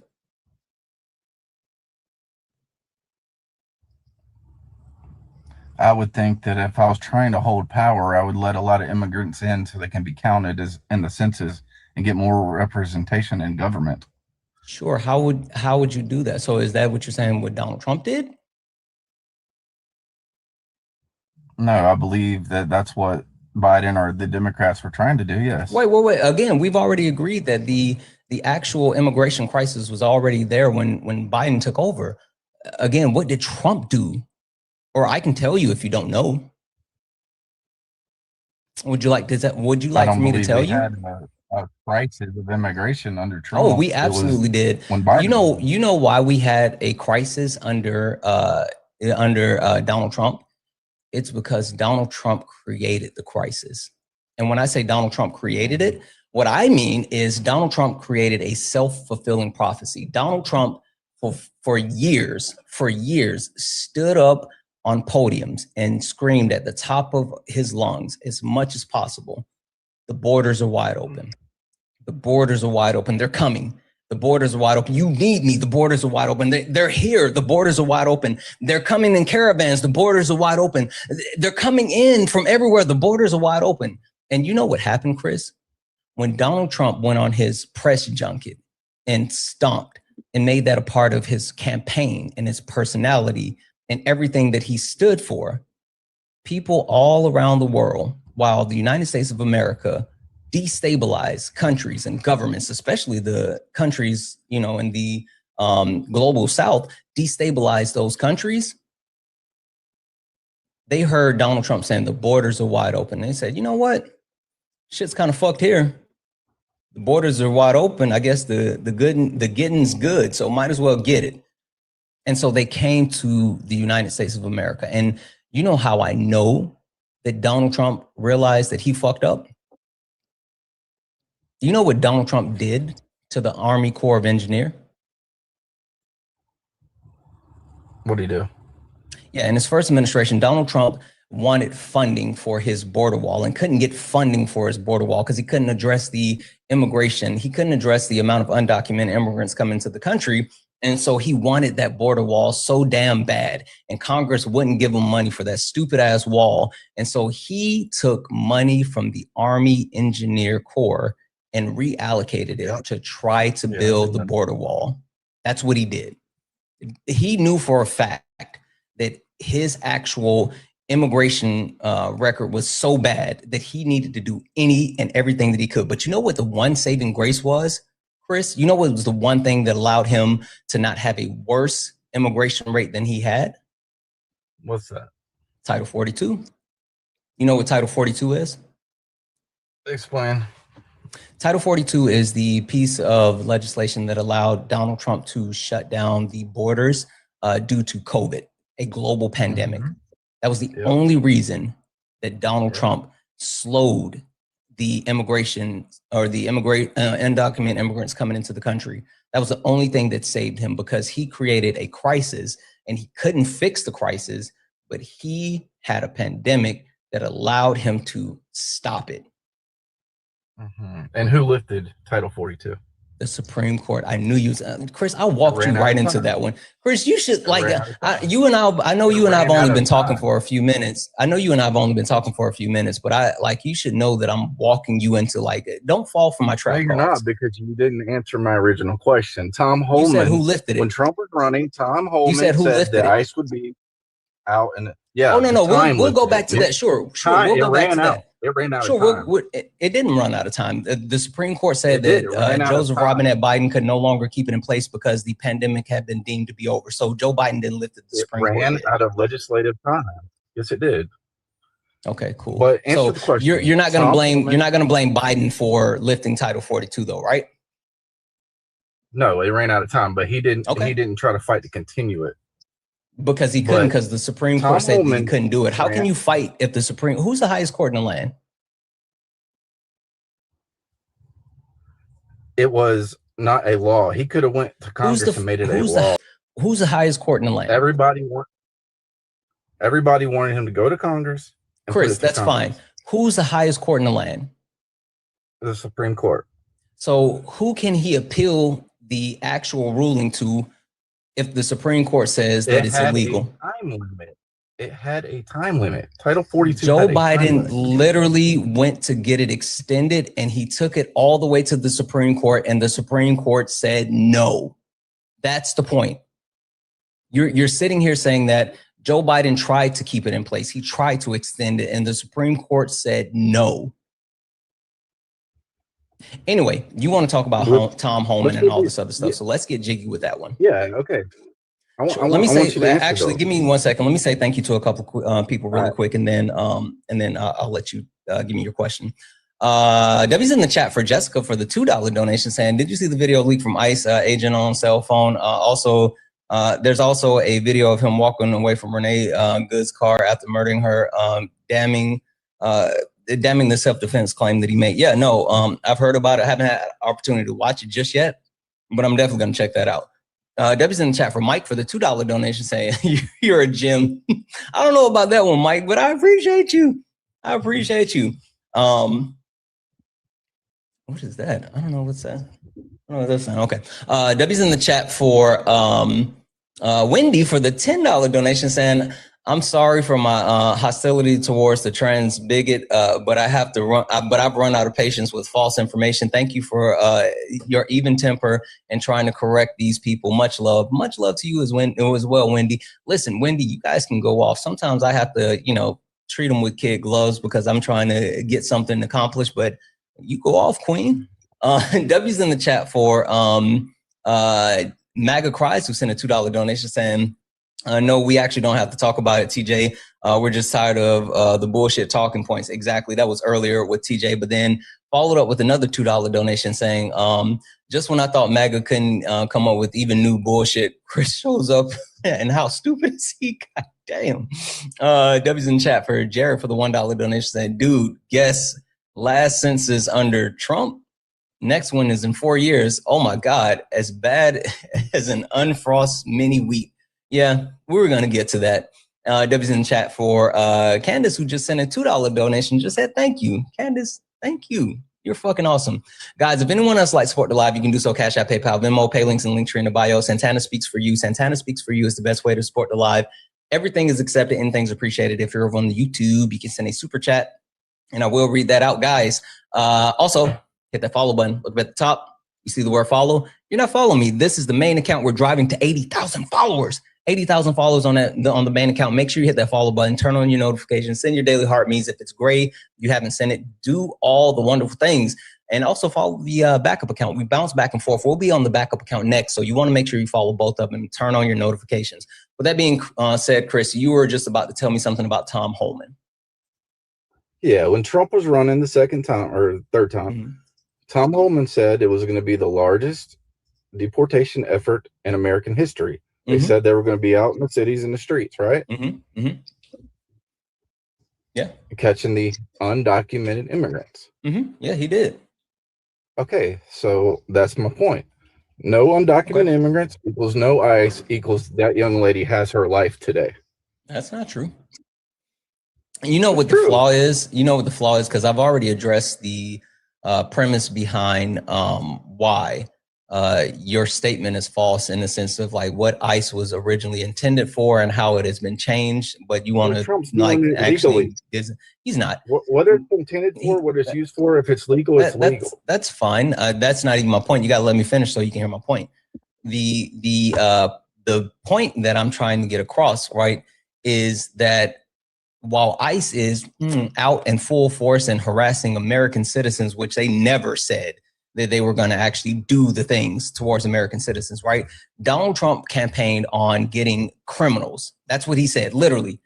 Criminals. He never just said undocumented immigrants, but he leaned into all the bad people and the criminals and all this other stuff. And even if you want to conflate it and say, oh, well, they came across the border, technically they're a criminal, cool. What does that have to do with the amount of harm that ICE has committed to American citizens? Because ICE has done things that have targeted American citizens. And yes, we can talk about Renee Good, or we can talk about Keith Porter, or we can talk about the Black people that were directly targeted in Chicago, where ICE did a raid on a building full of Black people, brought them out 3 o'clock in the morning, set them on the side, detained them, put babies in zip ties, and none of them were undocumented. We can talk about the fact that the head of ICE had to go to court and testify that one of his agents pulled a gun and put it in front of a protester's face and said, bang, bang, die liberal. Literally, like an American citizen. So while you can sit here and justify the harm that they're causing undocumented immigrants, how do you square the circle as far as the harm that they're actively causing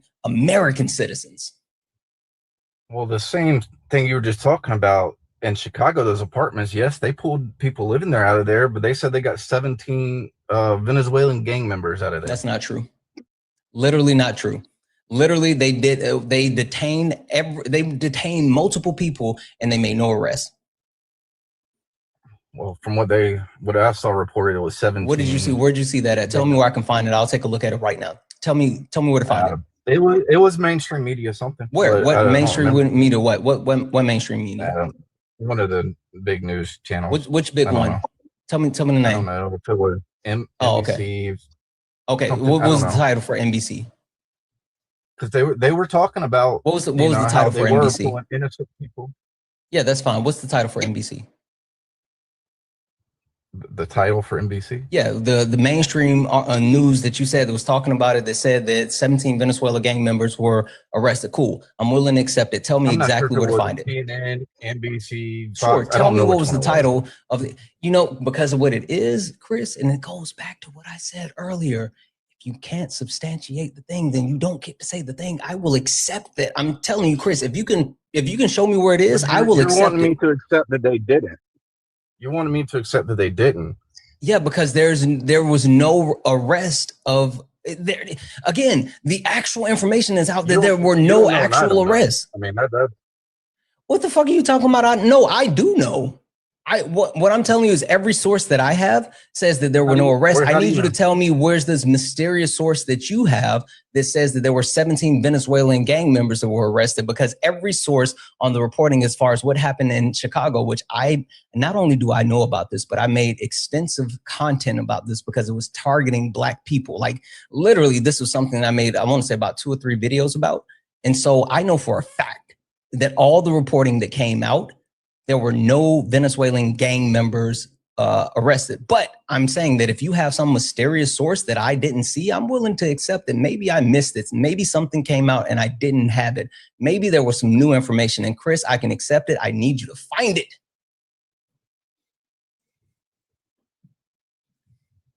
W's in the chat from Mike for the $2 donation saying, put the guest in the sharpshooter, Santana. You already know I got him in ankle lock at the moment. Wait till I get him in the walls of Jericho. W's in the chat for Valerie for the $10 donation saying, thank you for educating these single cell organisms. It's sad to say, watch history repeat itself. I couldn't agree more. W's in the chat for Jesse, who sent a $1 donation saying, hey, Santana, don't read this out loud. Oh shit. Yeah. I will definitely check that out, Jesse. Thank you so much for the one. You're fucking awesome. W's in the chat for Esther for the $20 donation saying, I appreciate how much I've learned. Gracias to you as well. Thank you so much for the 20. You're fucking awesome. W's in the chat for Turdy for the $2 super chat say, Trump has also cut aid to Southern nations first year. Yeah, he cut aid to a lot of different places. Guys, if anyone else like to support the live, you can do so. Cash App, PayPal, Venmo, pay links and Linktree in the bio. Santana Speaks for You is the best way to support the live. Everything's accepted, anything's appreciated. If you're over on the YouTube, you can send a super chat and I will read that out. You were just about to give me that source. Or were you going to say you don't have it and we're going to move on? I'm sorry? I'm not going to have it. I'm conceding that, yes, they pulled Americans out of their homes. Okay. But then they rebutted by saying they got what they wanted. Oh, okay. Yeah, which was to harass Americans. Yeah, well, I agree.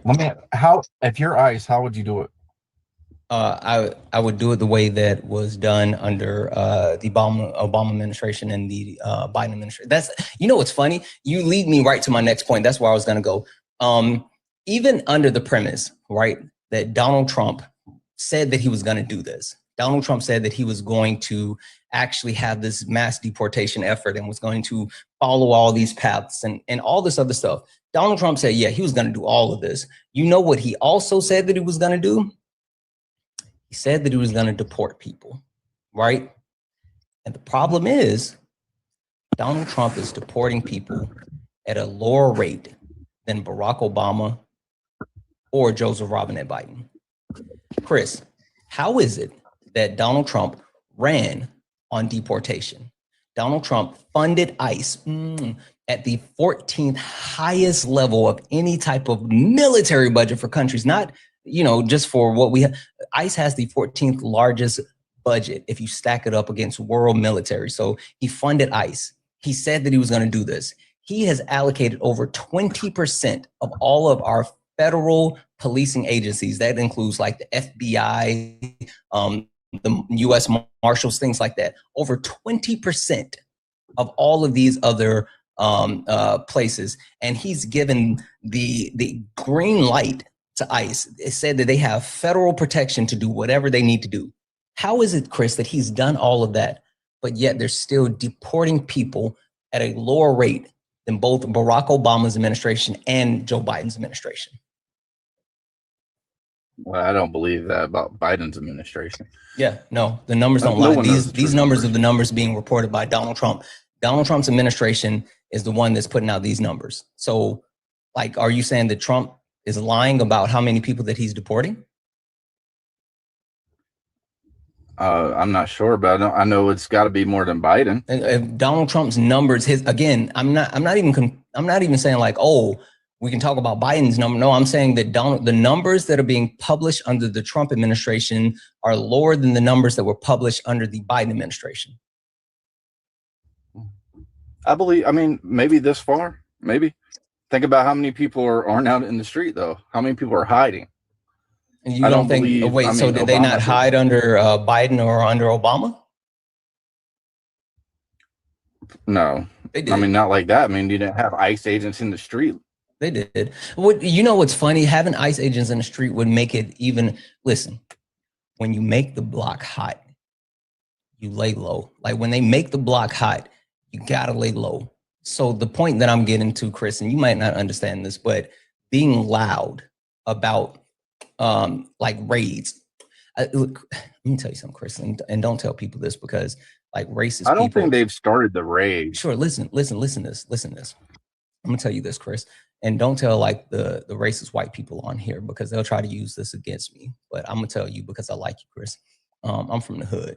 I'm from the hood though, like really from the hood though. Anyway, we used to call the cops jump out boys, right? Because they would pull up in white or red or black Impalas, unmarked cars, and they would hop out and they would get the people that's on the corner, selling that stuff. Yeah, it was Crown Vicks where I'm from. Yeah. So the point being, right, is when you start seeing those cars coming through, the block was hot, right?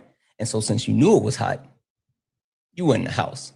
You weren't out hanging out. You didn't go sit on the green tank. You didn't go stand up on the corner by the candy lady. Like you didn't do any of those things. You went in the house. Matter of fact, you went to your cousin's house in a different neighborhood and just hung out there.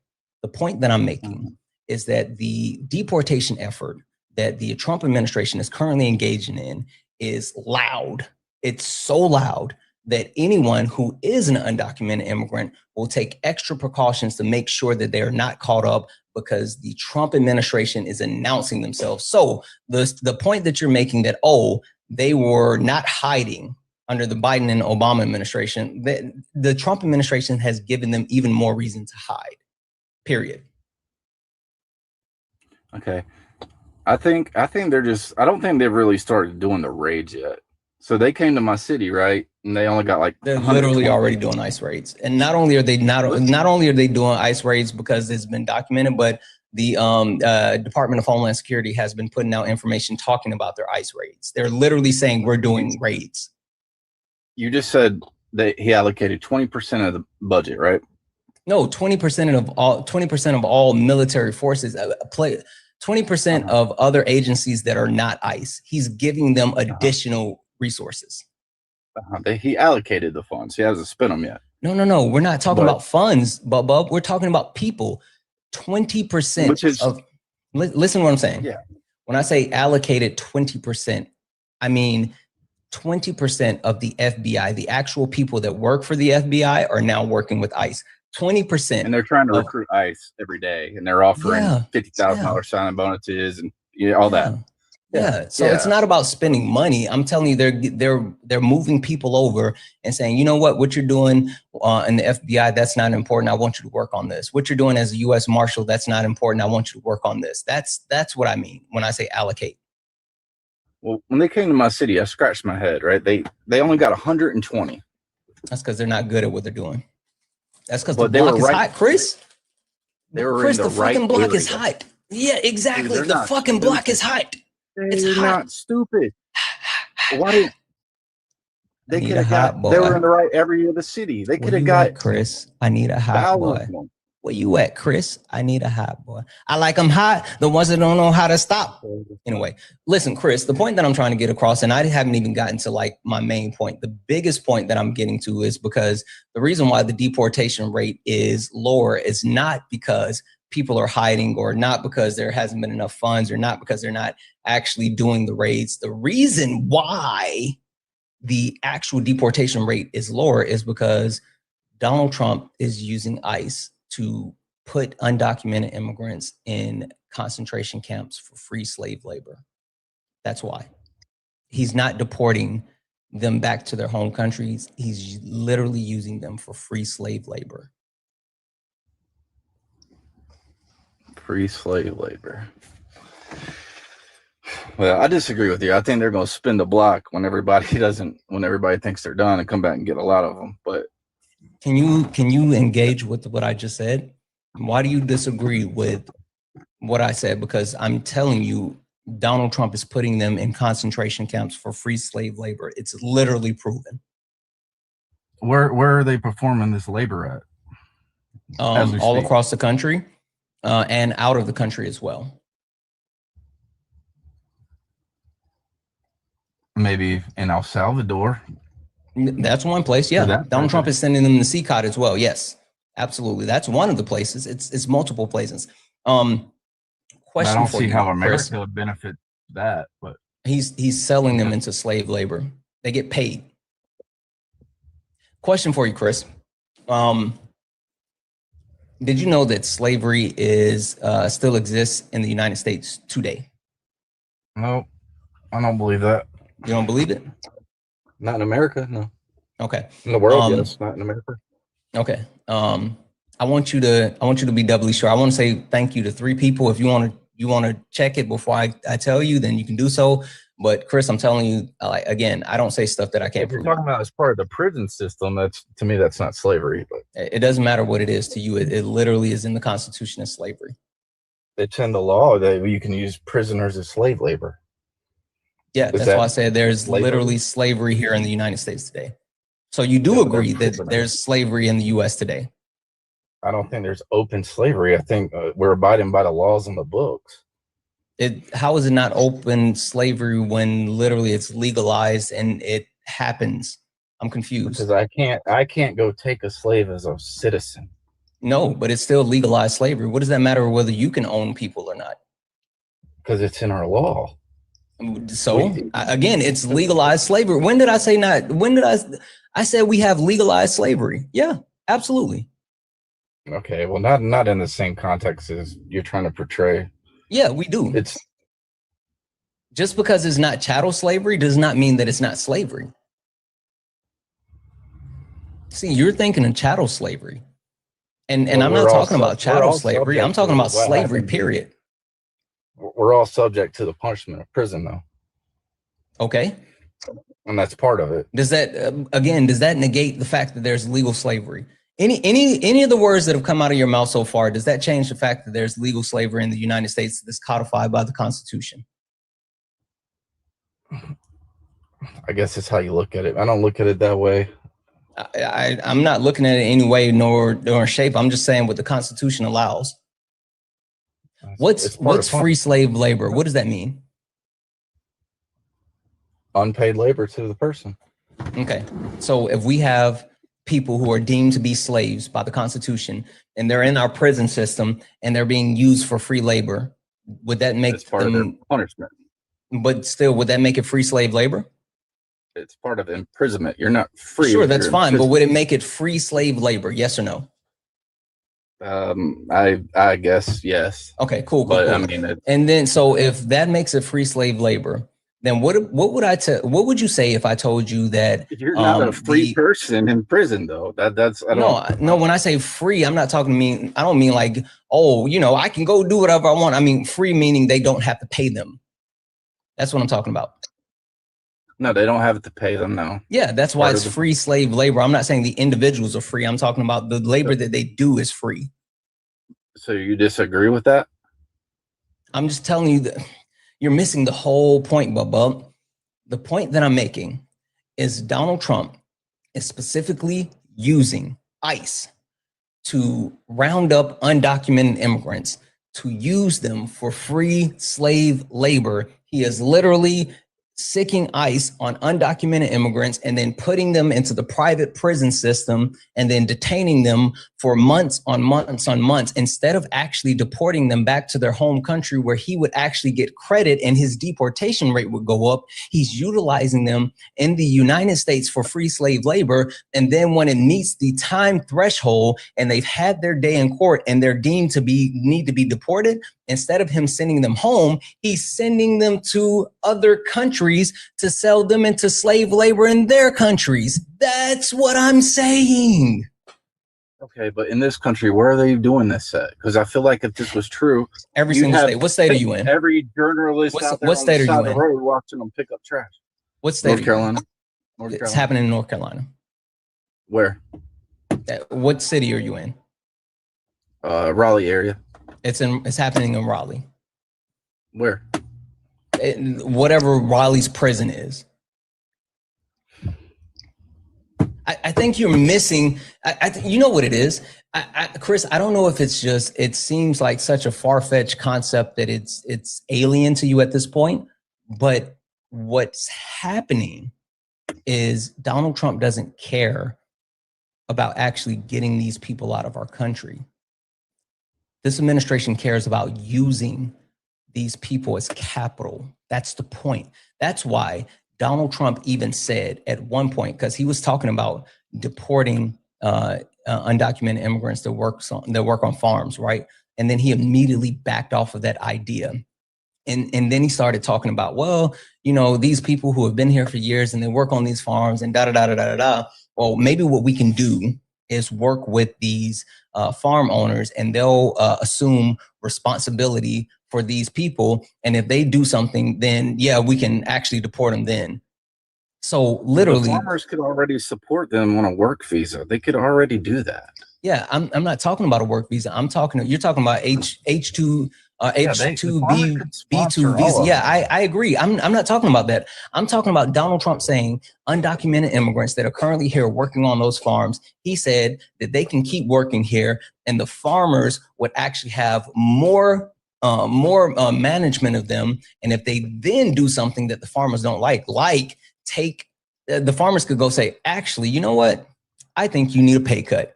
And if they say, you know what, we're not going to work for less money, then the farmers can say, you know what, ICE, come and get them. Donald Trump has literally said we're no longer going to target those undocumented immigrants at the farms anymore. We're going to let the farmers do their things unless they tell us we don't want them here. That's what Donald Trump is the one that said it. He's literally approving additional slave labor. I'm going to read a couple of thank yous and then we'll come right back to it. W's in the chat for MEJ, who sent a $5 donation saying, for the walls of Jericho. I love it. Thank you. I appreciate it. W's in the chat for Antoine for the $5 donation saying, just wondering, is the old style walls of Jericho or the new Boston crab style? What's the new Boston? Has Jericho switched up how he's doing the walls of Jericho? I haven't seen that, but it's definitely the old style. I didn't know that. W's in the chat for Estella, who sent the $1 donation saying, why is the Trump administration also firing immigration judges unless they don't want to do deportation? It's because they're replacing immigration judges with lawyers, Trump lawyers. That's literally why. W's in the chat for Valerie for the $5 donation saying, Trump said he would deport citizens too. He absolutely said that, and that's absolutely on the table. W's in the chat for Miss Renee, who sent a $1.99 super chat to say, why are they so against proving what they say? It's because they don't. If they, Miss Renee, I'm going to talk to you directly, Miss Renee. If they have to actually prove what they say, then they find out what they say is wrong. And if they find out what they say is wrong, then they can't say it in good faith anymore. So it's the ability to reasonably, it's plausible deniability. If they don't actually know that it's not true, then they can never say that they didn't know that it's not true, even though it's not true. That's what it is, Miss Renee. W's in the chat for Miss Renee for the $1.99 super chat. W's in the chat for Lillian. Wait, I think it's pronounced Lilia, sorry, who sent a $25 donation saying, I strongly admire your presence and composure when your intelligence is met with ignorance and egotism. I think I'd be in a prison cell if I talked to these stupid, I can't say that word, trying to learn from you. I appreciate everything that you do. I appreciate you so much more. Thank you so much for that $25 donation. You're fucking awesome. Guys, 2.2 thousand of us hanging out here. If anyone else would like to support the live, you can do so. Cash App, PayPal, Venmo, pay links and link tree in the bio. Santana Speaks For You is the best way to support the live. Everything's accepted and things appreciated. If you're over on YouTube, you can send a super chat. I will read that out. Make sure you tap on the screen, guys. Let's get up to 500,000 likes and make sure you hit that follow button. If you actually enjoy any of my lives, any of my content, anything, if you just even like to hear like me spin my wheels with Trump supporters, then make sure you hit that follow button, because I'm live almost every day and I've been putting out more content and things like that. I'm really trying to grow what we do here on the platform. So please just drop me a follow if you like it. If it says follow there, hit that follow button, follow the backup as well.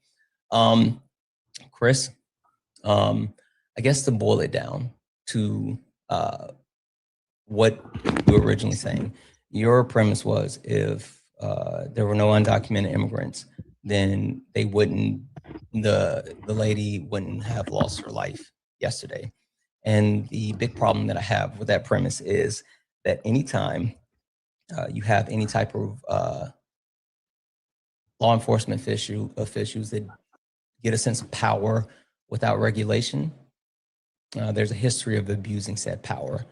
So while it might not have been necessarily ICE out on the street, without proper checks and balances when it comes to our law enforcement agencies, you're going to see them over policing and critically harming everyday Americans. That's why, have you ever heard the saying that we want to abolish the police? Yes. You know what that means? I've heard defund the police, cut their resources. Okay. Have you ever looked into that, or do you agree or disagree? Somewhere in the middle on that. I mean, I do understand that people in power can abuse it. Right. But we need police. I mean, that's kind of stupid to say we don't need police. We need authority for our laws, obviously. Yeah. I think the point that people end up hitting and they don't actually do the work to figure out what that means is understanding what people are really saying, right? And the thing that people are actually saying is that we need to understand that we can allocate police budgets to better resources. And when I say better resources, I mean that we can allocate those funds to other sources that would be more useful than just sending the police out, right? Chris, have you ever put together a bookshelf or anything like that? Sure. Okay. Chris, have you ever tried to use a hammer to screw in a screw? No. Why wouldn't you do that? Doesn't work like that. You need a different tool, right? You need a screwdriver, not a hammer, right? Yeah. Okay. So a lot of times you put police officers in these situations where they're responding to certain things that they shouldn't be responding to. Like you have them in certain situations that you need like a social worker or someone who is more fit to deal with someone that is in a mental crisis versus an actual, physical, someone's breaking in or whatever. And a lot of time police officers aren't properly trained to be able to handle that. I'll give you a direct example. Do you know who Sonia Massey is? Hey, Peach. I've heard the name. I'm sure she was someone unallowed by a police officer. Yeah. Sonia Massey was a Black woman who called for help for the police. She was having a mental break, and the police officer came in. One, right? Yeah, and killed her. In that situation, if we would have had the ability to have a social worker or someone, a mental health expert, respond to that situation instead of a police officer, then there's a great chance that Sonia Massey would be alive today, right? And so understanding when people call for the abolishment of the police or whatever, it's talking about, it's not saying that we shouldn't have some type of force to ensure the safety of Americans or whatever. It's saying that we need to make sure that we're properly allocating those resources. So we have the police budget is so overbloated. We could take that and hire social workers. We can take that and extend their training. We can do so many more things with that. And it would help those police officers, right? It would put them in situations where they're no longer in situations they're not trained to deal with because they have more training. We can even up their pay, right? Because we can say, you know what, you have to go to college for longer. I'm sorry? Yeah, that's a big problem with police officers. They make barely anything to risk their lives. Like we could sit there and say, you know what, we're going to allocate more resources, more training. We're going to require you to go to school longer to become a police officer, and in turn, we're going to pay you more. Like we can do all of that with proper allocations of police budgets. Question, Chris, do you think that police forces should have Ferraris? Paid for by taxpayers? No. If you're referring to Miami where they confiscate them from people. No, not whatever. The confiscated ones, the ones that they purchase like Ferraris and Teslas, like that's a thing. I've never not just the confiscated ones from the drug dealers, but Mustangs, Corvettes, but not Ferraris. Yeah, they make these type of purchases, right? But even more so, they purchase. And do you think the police force should actually have military gear? Yes. Why? Why not? Why do we need police force to have military gear? That doesn't make sense. They're not military. No, but you have such strong population against a small police force in every place there is. Yes, what's the National Guard for then? Well, police is local. Yeah, but the National Guard is for state level and they're in local areas. Yeah. The point that I'm making is that the police is not the military, so they shouldn't be, heavily armed as the military, right? I mean, the police can be the police. They don't have to be the police and the military. We have the National Guard and we have the United States military as well. Like that doesn't make sense. I mean, if there's a boom thing called in and National Guard's an hour before they can get there and the police is 5 miles down the street with an armored vehicle, how's that a bad thing? Yeah, because why does every police force have to have it? Why not specialty units? Why not SWAT units, like people that are trained above and beyond just like normal police? I'm talking about normal police, like everyday beat cops have access to military grade equipment. They do? Like, yes. Like what? Like whether we talk about the weaponry, whether we talk about like the armor plates, we talk about all of these different types of things. I don't think they have. No, everyday beat cops don't have anything more than citizens have. They have access to it. I'm not saying they walk around with it, but they have access to it. Meaning, if they need to get it, they can get it and use it. The point that I'm trying to get across, right, is the way that funds are allocated to the police. It's indicative to what's happening with ICE. And power without checks and balances always leads to harm and oppression, right? The point that I'm really trying to drill home is you can sit here and say that if we didn't have undocumented immigrants, then, Renee Good wouldn't have lost her life. But what I'm saying is for every Renee Good that we know about, there's a Sonia Massey, there's a Tamir Rice, there's a Sandra Bland. Like there's people that lose their lives to law enforcement every single day in some way, shape, or form. And it's not because of them being undocumented immigrants. It's not because of ICE. It's because of the police culture and the police state that we live in, the militarization of the United States of America, the fact that we live in a country that glorifies weapons and like we don't deal with actual conflict resolution. Like that's the problem. So let me ask you this. Sure. Like I said earlier, they said Trump, or at least the guy he appointed to run everything, He did say we were going to be out in the street. It was going to be the Tom largest Homan? door. Yes, he did.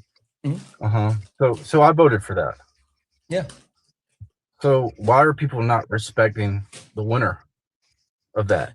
Yeah, because then you talk about how they violate people's constitutional rights, right? And when I say that, I mean like specifically the Fourth Amendment, Fifth Amendment, Sixth Amendment, right? The due process, the search and seizure, right? All of those things that are granted to you and I as American citizens, but also the things that are granted to undocumented immigrants under constitutional rights.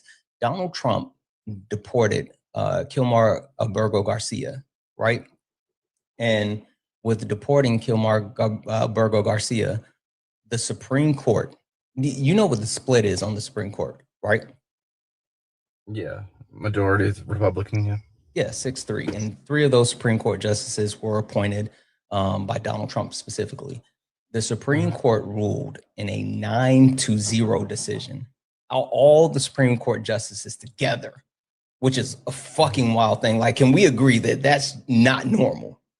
Like, all of them ruled together, even a fucking Clarence Thomas, that tapped in.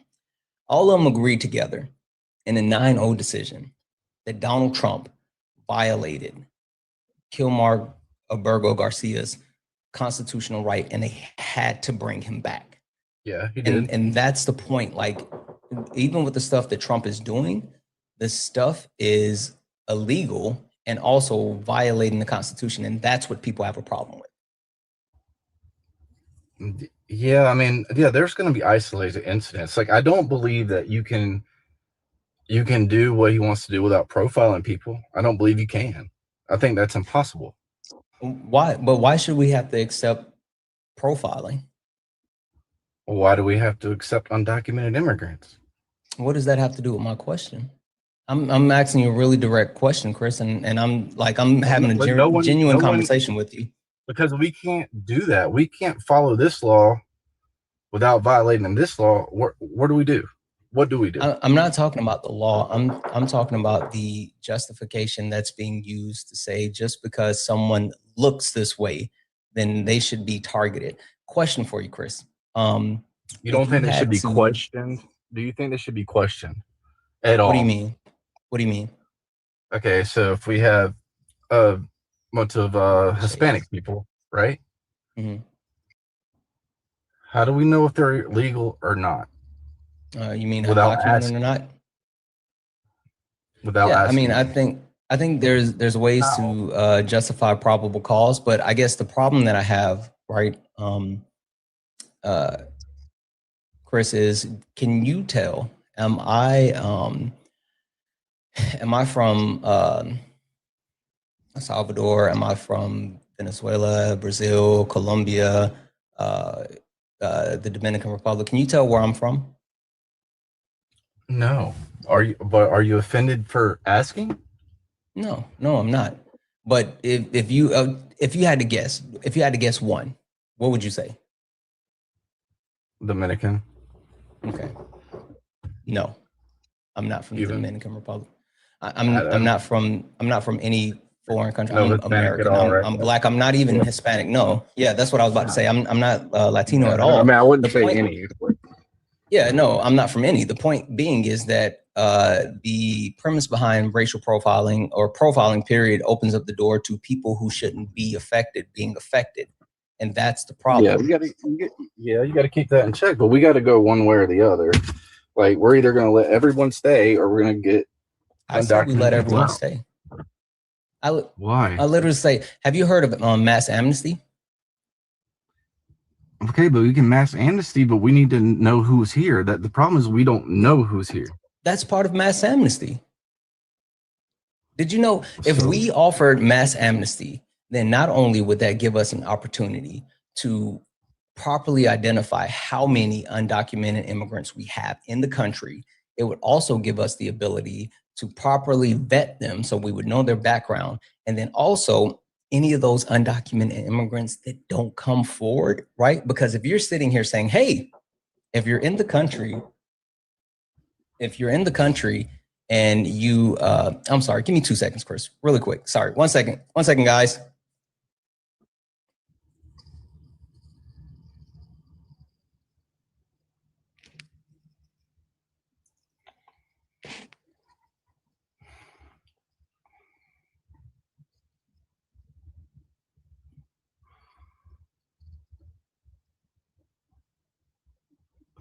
Sorry. I forgot that I had a Instacart order coming. My apologies. If you go through the process of mass amnesty, right?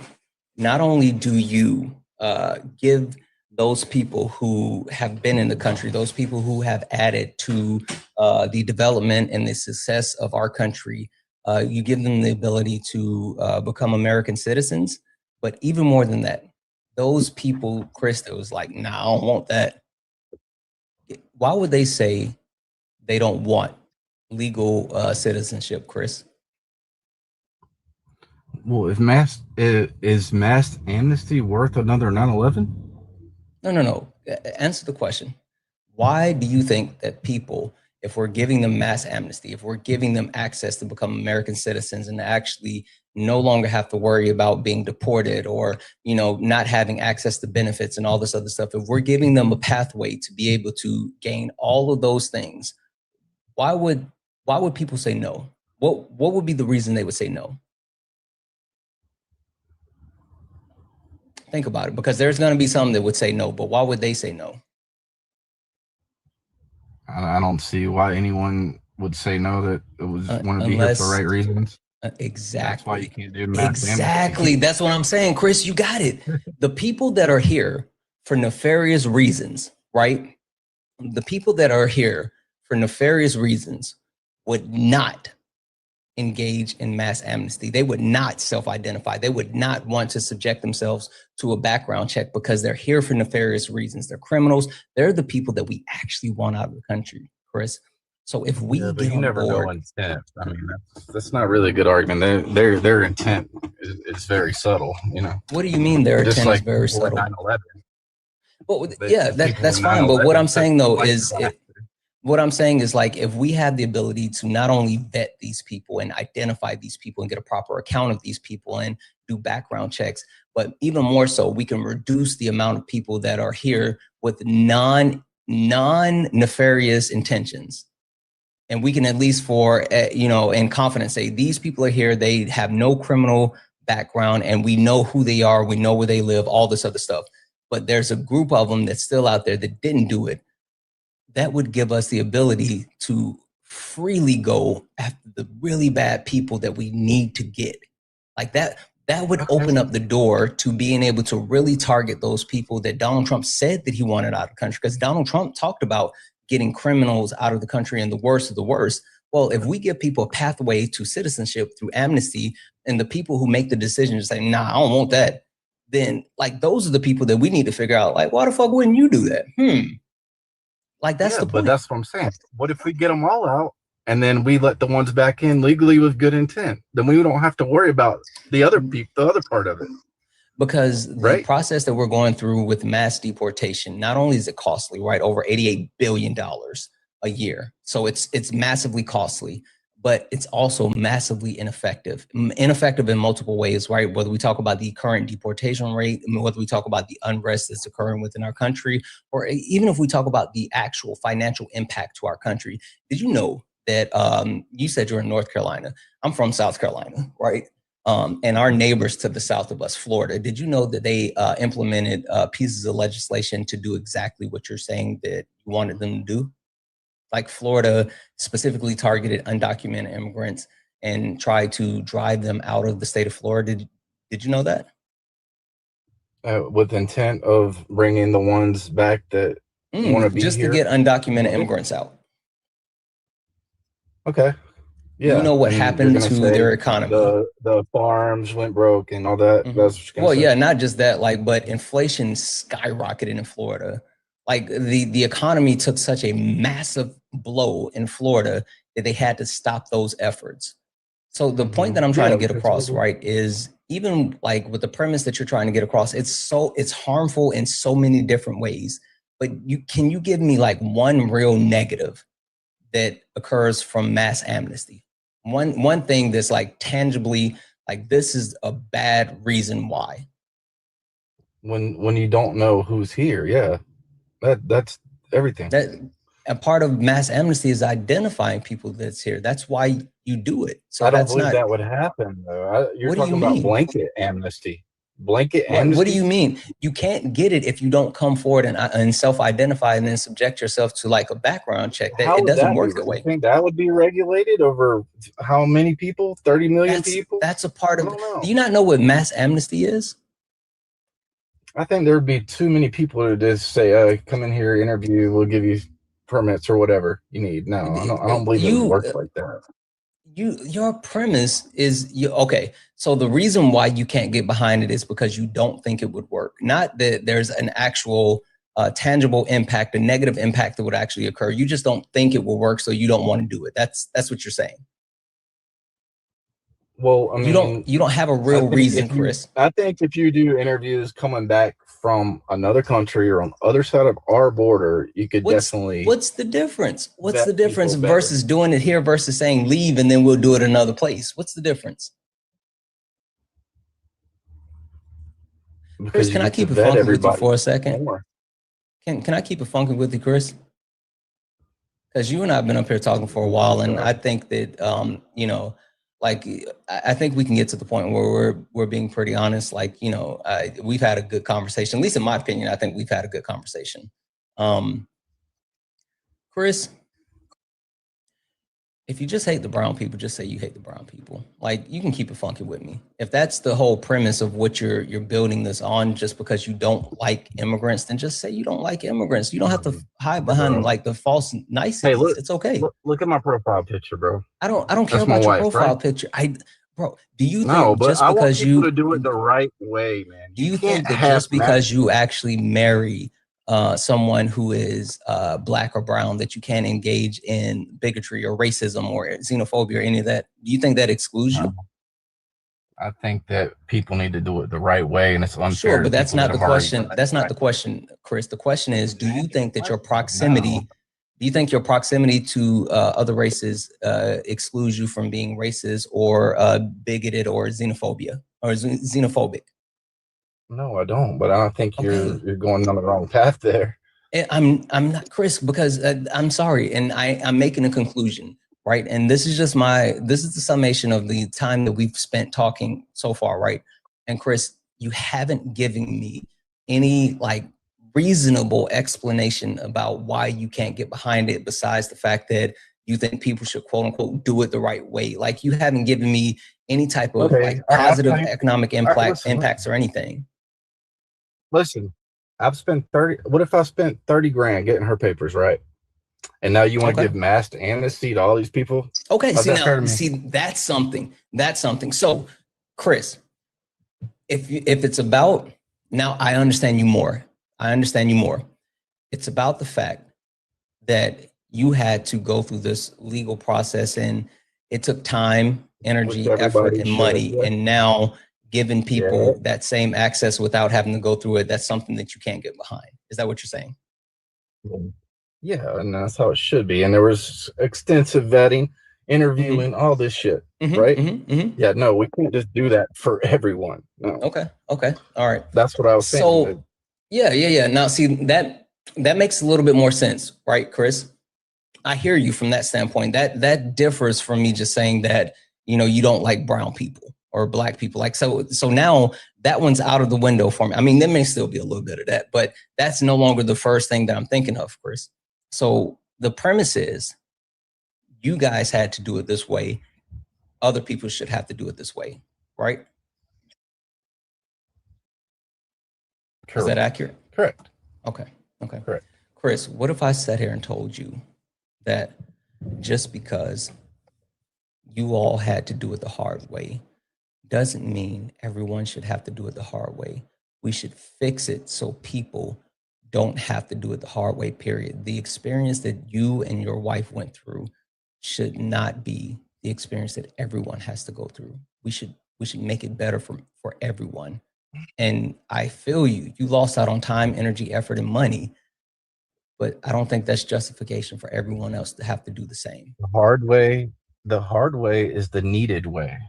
That's what I'm trying to explain. Needed by whose premise? By yours? By the government of countries. What makes you feel so like vilified in saying that the hard way is the needed way? Because it allows proper vetting, and it allows the type of people we want in our country. That's not true. That's not true.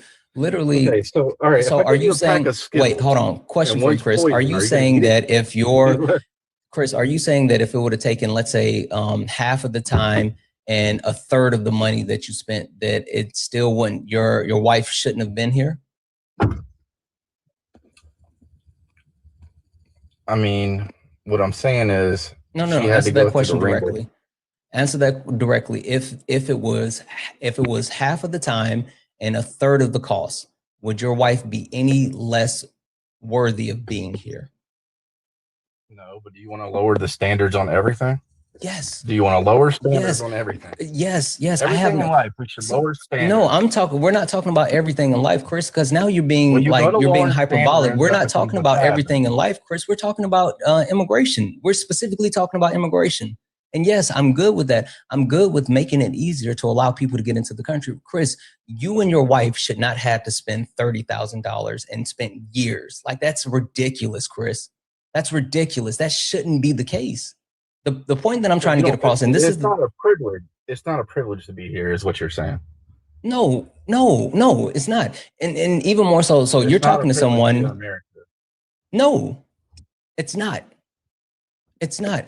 Chris, I'm someone, and again, see, this is where I break when it comes to other people on the left, because I'm not a Democrat. I am very much a leftist, and I don't really give a shit about like the border, right? I genuinely don't care about people coming to the country and how this all works or whatever. Like, I think that as many people that wants to come should be able to come, they should be able to get in and all this other stuff. But I understand that practically that doesn't work, right? Practically that doesn't work. And so I'm good with practicality, and I'm good with like measures and systems and all this other stuff. But the point that I'm making is, if people are willing to travel hundreds or thousands of miles to get to a country to try to make a better life for themselves, then it should be made as easy as possible to get them into the country. To be in America. Then they understand it's a privilege to be American in America. You said, do I think it's a privilege? Not them. You said me. The point that I'm getting across, Chris, is that we need immigrants. We need them. It's not that even we want them, Chris. We need immigrants. And the reason why I say that, Chris, what's the major issue that every major country has? There's one underlying issue that every major country in the world shares. Exactly. Why is the United States uniquely positioned to not be as impacted as other countries due to a decreased population? Because of the immigration. Exactly. But I mean, that can be fixed with culture. That can be fixed with culture. What's culture? What's American culture? Because nowadays, I mean, think about it. People, my grandma, 10 kids. Now, everybody needs a $400,000 house and an $80,000 SUV. No one needs that. It's, you know what it is now all the houses are $400,000. Like, all the houses are fucking 400. No, they're not big. They're just expensive because of corporate greed. But the point that I'm trying to get back to, though, is what is American culture, Chris? It used to be. Chris, what is American culture? Explain how before people had 1,000-foot square house. Sure, that's fine. We can get to that. That's a question. You had that question after my first question. I need the question I have answered for you. You answer for me first. Population. Chris, what is American culture? Without immigration. Chris, what is American culture? I'm saying that the decrease in population of Americans is because of the change in culture. What's American culture? I mean, as far as having kids, increasing the population. How is having kids American culture? What's uniquely American about having kids? Tell me the difference from what it used to be to today. Chris, you're still not answering my question. I will answer any question you have, but I need that question answered first, Chris. What is American culture? I'm not sure how you want me to answer that. I want you to tell me what you think, what you actually think American culture is, something that's uniquely American. I think Americans think that they, like I said, they need some expensive house and nice cars, keep up with the Joneses, and that's why the population has gone down. So is your premise American culture is greed? Is that what you're going to? Greedier. Yeah, probably. Greed. Yeah. American culture is that. You know what? That's the first time that someone has gotten close to being able to answer that question. And I would agree with them. Yeah. American culture is greed, is capitalism, is excess, is gluttony. I completely agree. But that's not why people aren't having kids. That's exactly why people aren't having kids. Not, the reason why people aren't having kids is because exactly because you know why, Chris? People can't. You know what trickle down economics is? Chris, do you know what trickle down economics is? Yes, it doesn't work unless it's regulated. It doesn't work, period. But the point being, no, it'll work. Right, you mentioned no, it doesn't work, period. But you mentioned your grandmother, right? And you said your grandmother had like 10 kids. Chris, prior to the Reagan administration, people could live in a big house, right? A 2-story house, have a car, have a wife, have 4 kids, a white fence, a dog named Lassie, and the father was the only one that worked, and he was a fucking milkman. All he did was deliver crates of milk, right? Women decide they want to work. That's what messed that up. But yeah, go ahead. No, Bubba. You can sit here and try to blame women, or you can let me actually tell you what happened. Chris, do you want to stay in your willfully ignorant bubble, or do you want me to explain to you what happened that actually caused life to be less affordable for everyday Americans? Which one would you like? We live in capitalism, and I do know that when you got Chris, I need to know which one do you want. Do you want to live in your willfully ignorant bubble and believe that women cause the problem, or do you? Okay. So prior to the Reagan administration, the cost of living and the federal minimum wage were parallel, right? They were ascending at the same rate. They were literally parallel. But then Ronald Reagan and the Republican Party pushed this idea of trickle-down economics, where if you give the ultra wealthy more, then they'll distribute it and other people will get more, right? And so got people on board with trickle-down economics. But what happened when they got people on trickle-down economics, these corporations did not sprinkle the success to other people. They did not give other people other things. And so what happened is, after the Reagan administration, that cost of living and the federal minimum wage parallel split. So the cost of living in the United States continued to skyrocket, where the federal minimum wage did not increase.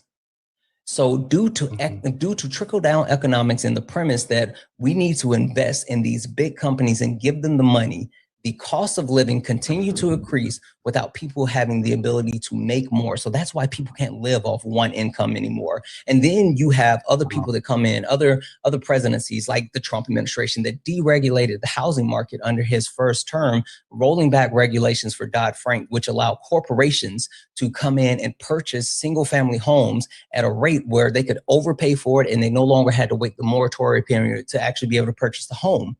And so then that took all these homes out of the market. And so people who could afford homes before can't afford homes anymore. It literally drained the supply of homes because corporations were buying up whole subdivisions. And so that's why now today, not only is the cost of homes high, not only is the cost of rent is high, but this is the first time since before the actual housing market bubble that we have more people. We have the widest gap that we've had. Over 500,000 people are trying to sell homes that can't sell them because people aren't buying homes. And even more so than that, this is the first time in United States history where 60 and 70-year-olds are buying homes at a higher rate than 30-year-olds.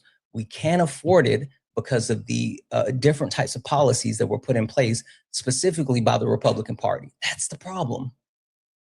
All right, let me rebuke that, man. Sure. So you're saying trickle-down economics. I contributed more to supply and demand of labor. When you double the amount of workers, yeah, your pay is going to be cut in half every time. I make decent money because I have no competition at my job. If I had more competition, guess what? I wouldn't make as much. And I do believe that's what happened. You're right. Corporations did not expand like they were supposed to. And that's why I said it will work if it's regulated. But if you can't regulate it, then it probably won't work. No. When you say double the labor, I'm assuming that you're going back to the point that women entering the workforce cause the actual labor force to increase in less money. Uh-huh. Okay, cool. Why did women have to enter the workforce? Because they wanted to. No, they didn't. Yes, they did. I mean, some of them may have, but did something happen that forced women to have to get into the workforce? I don't believe so. No, it was that whole women's, feminist rights movement or whatever they were doing. But So, yeah, that was wait, so you're telling me, so you're telling me women, right, who were looked at as second-class citizens that at certain points couldn't vote and most points couldn't own like bank accounts or, put things in their own names, right? Women just up and said, you know what? I'm gonna start working today. And men was like, yeah, you can work. That's what happened. Yeah. So yeah, men just collectively among women, yeah. Why the fuck you lying? Why you always lying? Oh my God. Stop fucking lying. Chris, there was an event that occurred that demanded women to join the workforce. What was the event that occurred that demanded women to join the workforce? What was it? World War II. Men were being shipped off. Men were being shipped off to fight in a war. What else was created? The United States of America had to switch over their textile plants to being able to produce military grade equipment in order to help bolster the Allies. Yeah. Who ran those factories? Created during this time. Who ran those factories, Chris? Exactly. The women here, because they had a choice. They also invented food stamps during that time too. Yeah, that was during the Great Depression. Family. That was during the Great Depression. The point that I'm trying to support their families. That's why. The point that I'm trying to get, Chris. The point that I'm trying to get across is women didn't just say, "Oh, we want to work," and men was just like, "Yeah, you can work." It was necessitated. Women had to step up and keep the country moving, and not only keep the country moving, but literally be the backbone that allowed the Allies to win World War II. Women in the United States are a direct reason why we won World War II. And without women entering the workforce, then we would have not only manufacturing. Can I finish my sentence? Yes, they did. Can I finish my sentence? Without well, you're trying to push it like that's what they wanted to do. Like you're trying to say, No, you're trying to say that. Sure. Okay, cool. Question for you, Chris. If your premise is that women had the ability to force their way into the workforce because that's what they wanted, then why can't women force abortion to be codified into law? Well, the women going to work was more of a social thing. That's fine. Why can't women, if women can force their way into the workforce when they had less rights, why is it when they have more rights today that they can't force abortion to be passed? They don't have the votes. It's because they can't force shit to happen. It's because women aren't the ones that's running the country. It's not the women that's running the country. If you take a look at the amount of legislators throughout the history of the United States of America, white, black, white, orange, like the white men in America have been the perpetuators of all legislation throughout the history of the United States of America.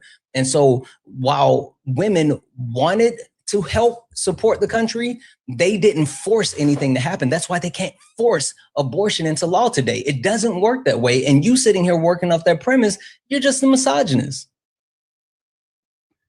Well, if you want to call it misogyny, I call it looking at the timeline. When you double the amount of you need to fucking go find Loki or something because your timeline is fucked, bud. We need to trim that branch. It's fucked. Whatever you're sitting here saying, it doesn't work that way. In the 50s, a man could support a family, a house, a car, a vacation by himself.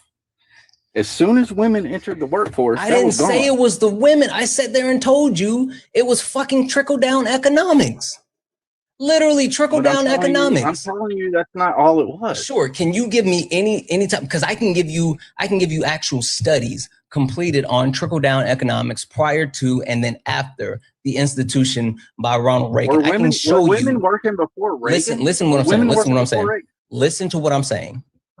I can give you studies, facts, and data showing that the inflection point for the unsustainable lifestyle in the United States started at trickle-down economics to the point that they made it unreasonable because the cost of living continued to rise while the federal minimum wage didn't change. I can give you information proving that. Can you give me anything, any type of facts that proves the point of women joining the workforce is what made the cost of living unaffordable in the country?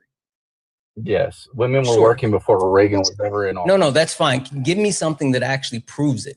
That's Any type all of you study. need. That's all you need. If you're going by Chris, trickle-down this is my economics, third that's time. all This you is need. my third time saying this, Chris. This is my third time in Well, you this don't want entire to accept conversation my that we've answer. had, Chris. If you can't You don't actually want to accept the substantiate it, answer. I can't trust you. What did the great philosopher Sean Carter say, Chris? I've already quoted it twice. What is it? We don't believe you. You need more people. Get me a source that proved women joining the workforce is what caused the unaffordable cost of living today. And I'll give you a minute to go do that. I'm going to thank a couple of people. I need you to go grab me like any type of source. I need that. W's in the chat for Cat for the $5 donation saying, just so you know, the new video shows the ICE agent placing himself in the path of the vehicle and calling her effing B after shooting her 3 times. Yeah, I've heard that. That's fucking wild. W's in the chat for Amy for the $5 donation saying, I enjoy your content. Thanks for all you do. Thank you so much, Amy. You're fucking amazing. And W's in the chat for Rule, who sent a $2 donation saying, I wanted to know, I wanted to throw this out there regarding the ICE situation. Why would a man who did nothing wrong need immunity? Exactly. W's in the chat for Samantha for the $5 donation saying, we have this in my county in Washington through the health department. We have social workers who respond to mental health crisis, call with police. Folks respond with repeat paramedic callers, and folks who support those who are in households and often intersecting with the systems that give them services. Absolutely. Absolutely. I think that's a huge thing, especially in those blue states that provide those type of assistances. W's in the chat for Katie for the $1 donation saying, I'm a friend, but who funds mass amnesty? Has it ever been done? Any cons? You're awesome, by the way. Thank you so much, Katie. Yes, it actually literally has been done before, and it was done by that same Republican that we've been talking about this entire time, Ronald Reagan. Ronald Reagan was the devil. But Ronald Reagan was the last time that mass amnesty actually occurred within the country. And it's more cost effective than mass amnesty. I'm sorry, mass deportation. Hey, Chris, just FYI, every once in a while you have to jump back in so you don't get kicked off the live. So you have to swipe back in for a second, then swipe out. W's in the chat for Jalen. Jalen sent a $5 donation saying, even if you don't think mass amnesty will ever work, what's the harm in trying? There's no harm. The criminals are the ones who would be weeded out through mass amnesty. It's quite literally exactly what they want. I couldn't agree more. W's in the chat for, I think it's pronounced Gize, who sent a $5 donation saying, I listen to you daily. You've helped me out so much with information, and with the power of Santana in my pocket, I was just able to tell my mother-in-law she was wrong about Trump and why. So thank you. Thank you. Oh, that's fucking awesome. Also, I'm a butterfly effect. I'm butterfly effect on TikTok. Got you. I appreciate you so much. W's in the chat for Junior for the $1 donation saying, tell Chris that women comment next time you see your, tell Chris that women comment next time you see your mama. Oh, tell him to make the comment. Yeah. And then let him know that I can't. Junior, you know you be saying stuff that I can't say on TikTok. W's in the chat for MAGA Cries for the $2 donation saying, it's such a privilege to be poor in the world's richest country. LMAO, Chris is an effing joke. Dang. W's in the chat for Jessica for the $5 donation saying to start the Boot Chris Fund for being a misogynist pig. W's in the chat for Jocelyn for the $1 donation. Saying white people can never answer what American culture is. That's because they don't want to say it out loud. W's in the chat for Trisha for the $5 donation saying, does Chris allow his wife to work? Or is he MAGA enough to support his family traditionally? F on from all the women who fought to allow us equal rights. Exactly. W's in the chat for Ren for the $2 donation saying this MF are really blaming women. Marilyn Monroe built torpedoes in World War II. You really think she wanted to do that? That's the wild part. That's the wild part. You think women wanted to work? Fuck out of here. I know if I didn't have to, I wouldn't. Fuck out of here. Anyway, W's in the chat for Brittany for the $5 donation saying, what the fuck does this guy mean? Anyone can afford them when the cost of some birth is $20,000. And what's with insurance and normal birth? Not to mention the maternal mortality rate in this country sucks. Why does he want to blame women so bad? It's because he's a misogynist. W's in the chat for falling for the $2 super chat to say, don't use the walls of Jericho anymore, fam. He's MAGA. Fucking got it. Put him in a sharpshooter. I fucks with Bret Hart. W's in the chat for Chronically, who sent a $19.99 super chat, say, thank you for being the voice of reason. Your lives have gotten me comfortable throughout a tough year. Holy shit, I'm sorry to hear that. I appreciate you keeping me informed. I now enjoy shouting, what about Biden? And my Trump supporter relatives, that's so fucked up. I would love to do that. W's in the chat for following for the $5 super chat to say, my best friend is black. Chris, probably. Yeah. He tokenized his wife. W's in the chat for all the donors, guys. If anyone else would like to support the live, you can do so. Cash App, PayPal, Venmo. Pay links and link tree in the bio. Santana Speaks for You. Santana Speaks for You is the best way to support the live. Everything's accepted. Anything's appreciated. If you're over on YouTube, you can send a super chat and I will read that out, guys. Make sure you're hitting that like button. Make sure you're hitting that follow button up here. If you see follow and you're not following me, hit that follow button, but follow the backup as well. Do all the wonderful things. All right, Chris, do you have some type of study, source, anything that proves your point? And if you are out of the app, I can't hear what you're saying.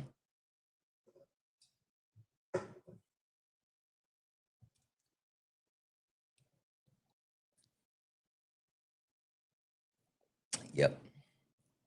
I can't hear what you're saying while you're out of the app. Also, now you're muted. When you swipe out, you mute yourself.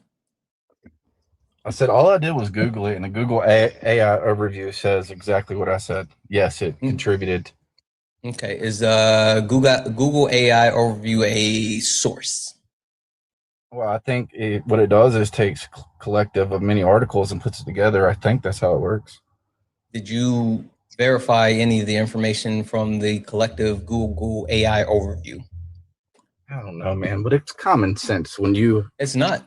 It's not. Chris, this is the problem, right? This is the problem. This is the problem. What happens, Chris, is when you sit here and say, one, it's Google AI overview. I mean, that's not a source that I can verify, right? So like a source would be saying, hey, this is something I was looking at earlier because like, yeah, I really wanted to. But this is the Supreme Court of the state of New York, County of New York, plaintiff Ivana Trump versus Donald J. Trump defendant, right? And this is the index number 72319/90. This is the divorce decree from Donald Trump and Ivana, his wife. This was me doing the research because in the divorce decree, it's claiming that Donald Trump raped her and pulled out her hair. But the way that people can verify it is by me giving them not only the index number, but the title that's listed on it and all this other stuff, right? So that's how you cite a source. I don't just say, oh, it's on Google somewhere. The point being is if you want to verify something and you want to give me a study or you want to even just prove your point, I need an actual direct source that I can pull up and I can look at and I can poke holes in and to say, oh, did you read this? Because most of the time you guys don't read it. I need to be able to verify the information that you're viewing. So that's why the AI overview doesn't work for me. Hey, Brianna. Go back to what you were saying. What's American culture? What are you trying to say I was trying to say? So you don't have a source? I mean, I Googled the question. Did women entering the workforce? Okay, you said the AI overview, and then I went through this whole spiel, this whole soliloquy about why that doesn't work. So do you have a source? Okay, well then no. Other than common sense. Yeah, common sense isn't enough. Again, We don't believe Hey, bro, you need let more me ask you a people. question. All You got right, a what would you job- saying? You got a job you need done. Do you get bids on it? What do you mean? Say you needed the tree cut in the front yard. You're going to get different people's pricing. When you got competition, you're going to go with the lowest price. That's how capitalism works. And that's what happens you when think, women enter wait, the you think I workforce. don't know how capitalism works? Well, if you don't agree that women, which doubled the amount of people in the workforce, did not decrease salaries, then yeah. Question for you. Did more women joining the workforce increase or decrease like CEO salaries? CEO salaries? It probably decreased them at the time. No, it didn't. Yeah. No, it increased. It increased CEO If salaries. there's any competition what for about any job, it gets stock? decreased. What about That's how it works. stock buybacks and dividends? Did more workers increase or decrease stock buyback and dividends? Now you're just talking about greed. I'm talking about women. It's all greed, but Bub, that's the point. It fucking went right over your head. It's all greed. Yes, it's How is literally women greed. entering the It's literally, workforce greed? it went right over your fucking head just now. The point No, it being didn't. is that, yes, it literally did. The point being, Chris, is that you're trying to justify women entering the workforce. That's why other people are getting less, while all of these corporations and companies have made profits hand over fist at phenomenal levels while not giving appropriate funds to their employees. The point is, capitalism drives greed. These corporations want more and they give less to other people. You sitting here trying to justify women entering the workforce and saying they're the reason why people aren't getting paid more. No, Bub, it's all corporate greed. It's the fucking system. We live in the matrix. Don't take the red pill. Or the blue pill, whichever one. I don't know. No, That's sir. the point, It Chris. definitely had You're a big missing it. impact. You're literally missing it. You, definitely was a Chris, you big just want to impact. blame women. You just want to blame women. I want to blame Chris, women. Chris, Because I'm does giving your you wife facts work? about what happened to our money. Chris, does your wife work? No. Why? You don't let your wife work? Nah, shit. I have 4 kids. She takes care of the kids. So you made your wife a trad wife? Did I make her? No. I mean, it doesn't make sense for daycare with 4 kids to what her salary would be. Yeah, Chris. How much you make a year, if you don't mind me asking? Roughly what you make? About 180. You make 180. So you make 180 a year, and you got 4 kids and a wife. So 6 people living off $180 dollars a year. How high on the hog are you guys 180K. living? Say it again. Yeah, 180K. Yeah, I mean, I have a modest house and a nice, basic suburbia. Yeah. Yeah. So you guys are living high on the hog. No, we're not high on the hog. No. Yeah. No. Chris, but the point that I'm trying to get across, do you think right? the average man makes 180K a year? Do you think that? No, I don't. But I also think How much that would they make if women were in the workforce competing with them? Hold dude? on. I also think the average man, if he can't afford to have a trad wife that doesn't work, then maybe he shouldn't complain about his wife not working. But if he can afford it, then maybe he should shut the fuck up. Like you know maybe what? I want other men to make more money, point, Chris. And the women that have kids, then we don't need all this immigration, which is where. Sure, Chris. Nobody wants to have. Chris, did you know that the white population is the only population in the United States that has decreased over the last 20 years, while every other population has increased? Did you know that? Yeah, I'm sure. Yeah, why? I'm sure. Why are other races having babies and white people not? Because standards of white people, they want to keep up with the Joneses. They need this. Wait, so you're saying all white people want to keep up with the Joneses? Yes, in America, yes. I think that's the attitude of a lot of white people. Maybe what it is that white men like you, Chris, are turning white women off. Maybe white men who think that they need to control women are turning white women off. Maybe white men who for some reason think that their only redeemable quality is their pockets, and their pockets are kind of light now, because they don't make as much money and those dollars don't stretch as far, and you need someone to blame for your pockets being light. So you blame your pockets being light on undocumented immigrants, and you say the reason why white women don't want to have kids with you is because your pocket is light, but it's because of those immigrants. And all of this leads back to the fact that you don't want to deal with your mediocrity. Chris, the point is, maybe if you got a personality, white women would fuck you. And that's just it. Like literally, that's where we are. End of story, hard stop. I'm good. I'm good, Chris. I'm good. I'm so tired of men in general, but specifically like these fragile white men coming up here and whining and complaining about like white women not wanting to reproduce with them, but yet they don't give them a reason to actually reproduce. Like, what the fuck are we doing? That's stupid. I'm not gonna play these stupid games. I don't play these stupid games. A couple of quick W's. W's in chat for Junior. Junior, I can't say that. Junior said, tell him I said he's a B word. Junior, I cannot say that. But W's in chat for Junior for the $1. W's in chat for Brett for the $5 donation. Saying, no wonder Chris had to get. Oh, holy fuck, Brett. You can't say that either. W's in chat for Brett for the 5. W's in chat for Gene for the 1. Saying, I just want to pop in and say thank you again, not only to you, but everyone else. I've been a lot less stressed that I would have been if it weren't for all of you. Also, the Heartbreak Kid is the GOAT. He's not better than Dwayne The Rock Johnson. W's in the chat for Joanna for the $4.37. I think it's converted from Canadian because usually it's like that. Who said racist, misogynist, xenophobic? We hit the trifecta. These MFers are not lonely enough. Keep cooking them, twin. You already know it. That's what chat. That's what we need to do. I am champion increasing the male loneliness epidemic. Because if you are sitting here and you can't like get a fucking personality and find something more interesting about yourself, then why should women sleep with you?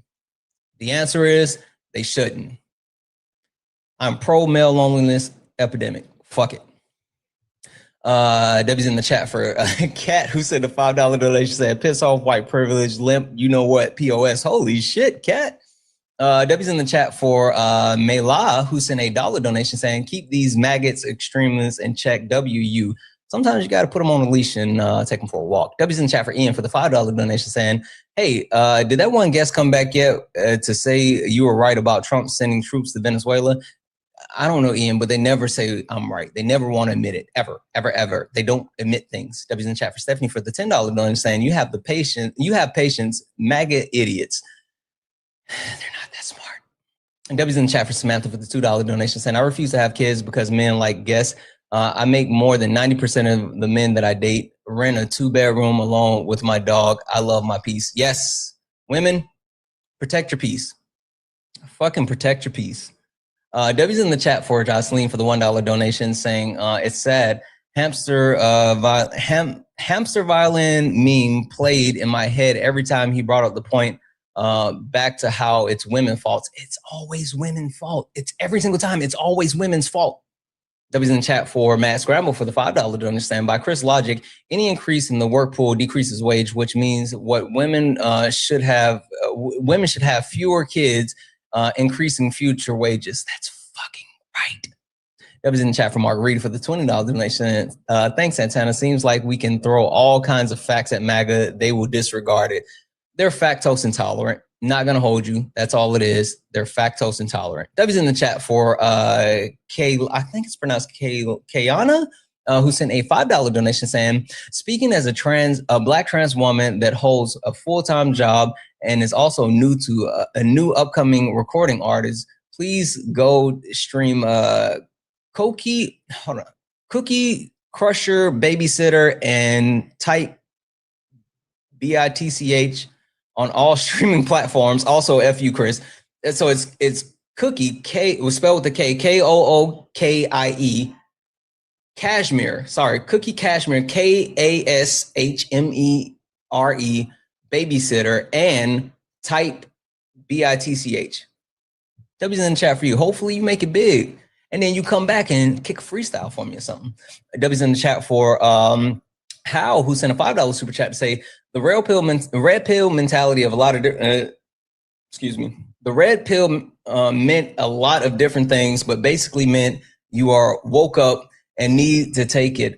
Find out what it means to be in a woman's life. Yeah, that's why I said maybe it was the blue pill. I couldn't remember. I always get kind of mixed up. Guys, so I would love to hang out more, but I got to do some stuff. So I got to skedaddle. But I do have a quick question for the people that are watching right now. I was thinking about this. After my live tomorrow, the Carolina Panthers play the LA Rams, right? And I was thinking about streaming the game when my Panthers play the Rams. They play at 4:30 p.m. Eastern, 1:30 p.m. Pacific. If I did that, would you guys watch? If I did it, would you watch? The reason why I'm kind of skeptical about doing it is because like I'm a nervous watcher when I watch like my teams play. And so I'm literally like, I scream a lot, I curse a lot, I shake a lot, I pace a lot, I do all those things. So I don't know if it's a good idea. Also, if we lose, I'll probably cry. And I don't want to cry on live because someone will clip it. And I don't want to be clipped. Because apparently I got clipped saying that I'm a misogynist. So I don't know. Copyright though, I don't know. Like I've seen people streaming games. I got to figure that out. I don't know if copyright will be a thing. I got to figure that one out. I don't know. Can you live stream an event? Is it a lot? I don't know. I got to figure that out. Kay, can you figure that one out for me? Can you look into that, Kay, please? I don't know if I can do it. Hey guys, 2,000 people still hanging out. Hit that like button. I can't do it, Joey. Shit. Why can't I do it, Joey? Can I do it? No, I can't. Fuck. I could do it on Twitch though, right? But could I do it on Twitch? I probably can't do it on YouTube. What about Twitch?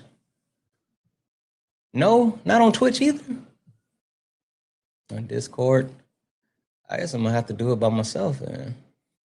That fucking sucks. Debbie's in chat for Jamie for the $10 donation, saying, I've been watching you for a few months. Fucking right, Jamie. Thank you. You're more reliable to me than some of the younger guys. But I love what you're more relatable to me than some of the younger guys, but I love you all. You make very sensible arguments and very well educated. Thank you for what you're giving us your time every day. Absolutely. Jamie, thank you so much. I'm happy to hear that you've been locked in with me for months, and that makes me super proud. You're fucking awesome. W's in chat for Jennifer for the $20 donation, saying, found you from listening to Dean and Parker, and this is the first time I found one of your lives. I've learned more listening in 2 hours than I have listening to. Thank you. I appreciate what you do, Jennifer. Thank you so much for that $20 donation. You're fucking amazing. I really appreciate you. I love you for all of the support. You're awesome. Joey. What's up, Santana? I just came up because so you can't do it. I tried doing it. Well, is it on regular TV or is it like a subscription? I think it's going to be on regular TV because it's the playoffs. That might be a little different. Here is what I have done for other events. I pretended I was playing on my Xbox. I had my controller set up and I had a green screen with like if it was the Xbox setup, and that was totally fine. But because I thought it was a game, I don't know, because it is a free event. Maybe you're able to do it. I have seen people do it on Twitch, so I'm not sure about here. I thought Twitch as well. Their Prime games. Oh, their Prime games, I might not do it. Yeah, Santana, those would be the Carolina Panthers. Yeah, I think that's the only reason. It might be best that I don't do it anyway, Joey. I'm so nervous about the game tomorrow. As soon as they announced that we were playing Saturday, I've been having lemon butt. Saturday games are Prime. Okay, I've been having lemon butt ever since then. I'm super nervous about tomorrow. So I don't know. Is that your guys'? I don't watch a lot of NFL. I watch college. Is this your guys'? Is this what decides who goes to the Super Bowl? That's the playoffs, the first round of the playoffs. Panthers haven't been in the playoff in 8 years. It's going to be really big because Cam Newton is coming back to do the keep pounding drum, and so the crowd is going to be palpable. We're playing the Los Angeles Rams, which we've already beat them once this year as the underdogs, but the Rams is a 12-win team or whatever, and they have to come to us and play at the bank, which is like wild. So it's gonna. I'm really nervous. So. Yeah, I guess if you're streaming it, I'll be watching it then. Yeah, because I don't keep up too much with it. I am randomly I'm a Detroit Lions fan, but it has nothing to do with me being out of Detroit or anything. I've never been. I don't know a single thing about Detroit, but I just listen to a radio station and they like the Lions, and so that's why I get it. I call myself a Lions fan. But I get it. Well, yeah. Kay has told me multiple times no, so if Kay says no, I'm pretty sure I can't. Because she's smarter than me, so oh well, I'll watch it by myself. I was gonna get like pizza and like chips and like sit and do. I might go live and kind of like talk about it, but without it being on the screen or something. I don't know. I might do something. Yeah, do that, dude. People want to hang out. Like people always want to hang out, so you might be able to fill a room, or you will fill a room. I know. I get so nervous though. Like when I watch the game, I don't know. My wife is like, please stop yelling. Please stop yelling. People like put her that. headphones. Yeah, she has to get her headphones on. Kay said that won't be fine. Yeah, she has to put her headphones on whenever I watch games. So I don't know, brother. But all right, I'll hop down. But if you go live, like I'm telling you, people tune into that. People have like the reaction. You can have the scoreboard on the screen. That's totally fine. Commentary. So if you do that, we'll be tuned in, bro. Kay said TV off to the side might kind of work. You know what? That could be a thing as well. Anyway, all right, Joey, I appreciate you. All right, brother. Have a good day, man. You as well. Guys, W's in the chat for Joey. Also, W's in the chat for April. April sent a $5 donation saying American culture, it's racism followed by misogyny. Actually, it's combination. American culture, America was founded on racism, sexism, classism.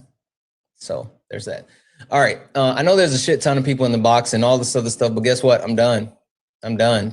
Sorry. Come back tomorrow. We'll try it again tomorrow. I might go hang out with some friends later or something, but I got to get out of here because I got some stuff that I got to do. So, last call for alcohol. Hit that follow button up at the top. Hit that follow button. Hit the follow button. Hit the follow button right there. Right there. If you see the word follow, hit that follow button. Hit that follow button. Also, when we get out of here, go raid someone. I don't know who to raid, but just raid someone. And make sure if you're over on YouTube, hit that like button, hit that thumbs up before you go. It'll help push the live out. It would really, really, really, really help. Let's go. You stepped in a box. Now you're in the ring. Ain't no hugs here. You better take your best swing. Mike Hot, who wanna step in the flame? This ain't a debate, this a mind game. Facts like lies, get left in chain. One wrong word, get slapped out your name. This ain't TikTok T, this a war zone talk. No script, no filter, no safe walk. Bring stats and get scrambled like a glitch. I got fire in my mouth like I came from the pit. Hey, guys. It was a really good live. It was an interesting live, and even more so, I really like the premise that we are going to be leaning into because all 2026, we're standing on business in multiple ways, whether it's saying that we don't do Crash House because we're all adults, whether we talk about the fact that we're dealing with facts and you will provide facts or you will shut the fuck up. You don't get to say it if you can't prove it. But even more than that, 2028, I think we have to start being very loud right here, right now, today. We have to tell the Democratic Party what we want.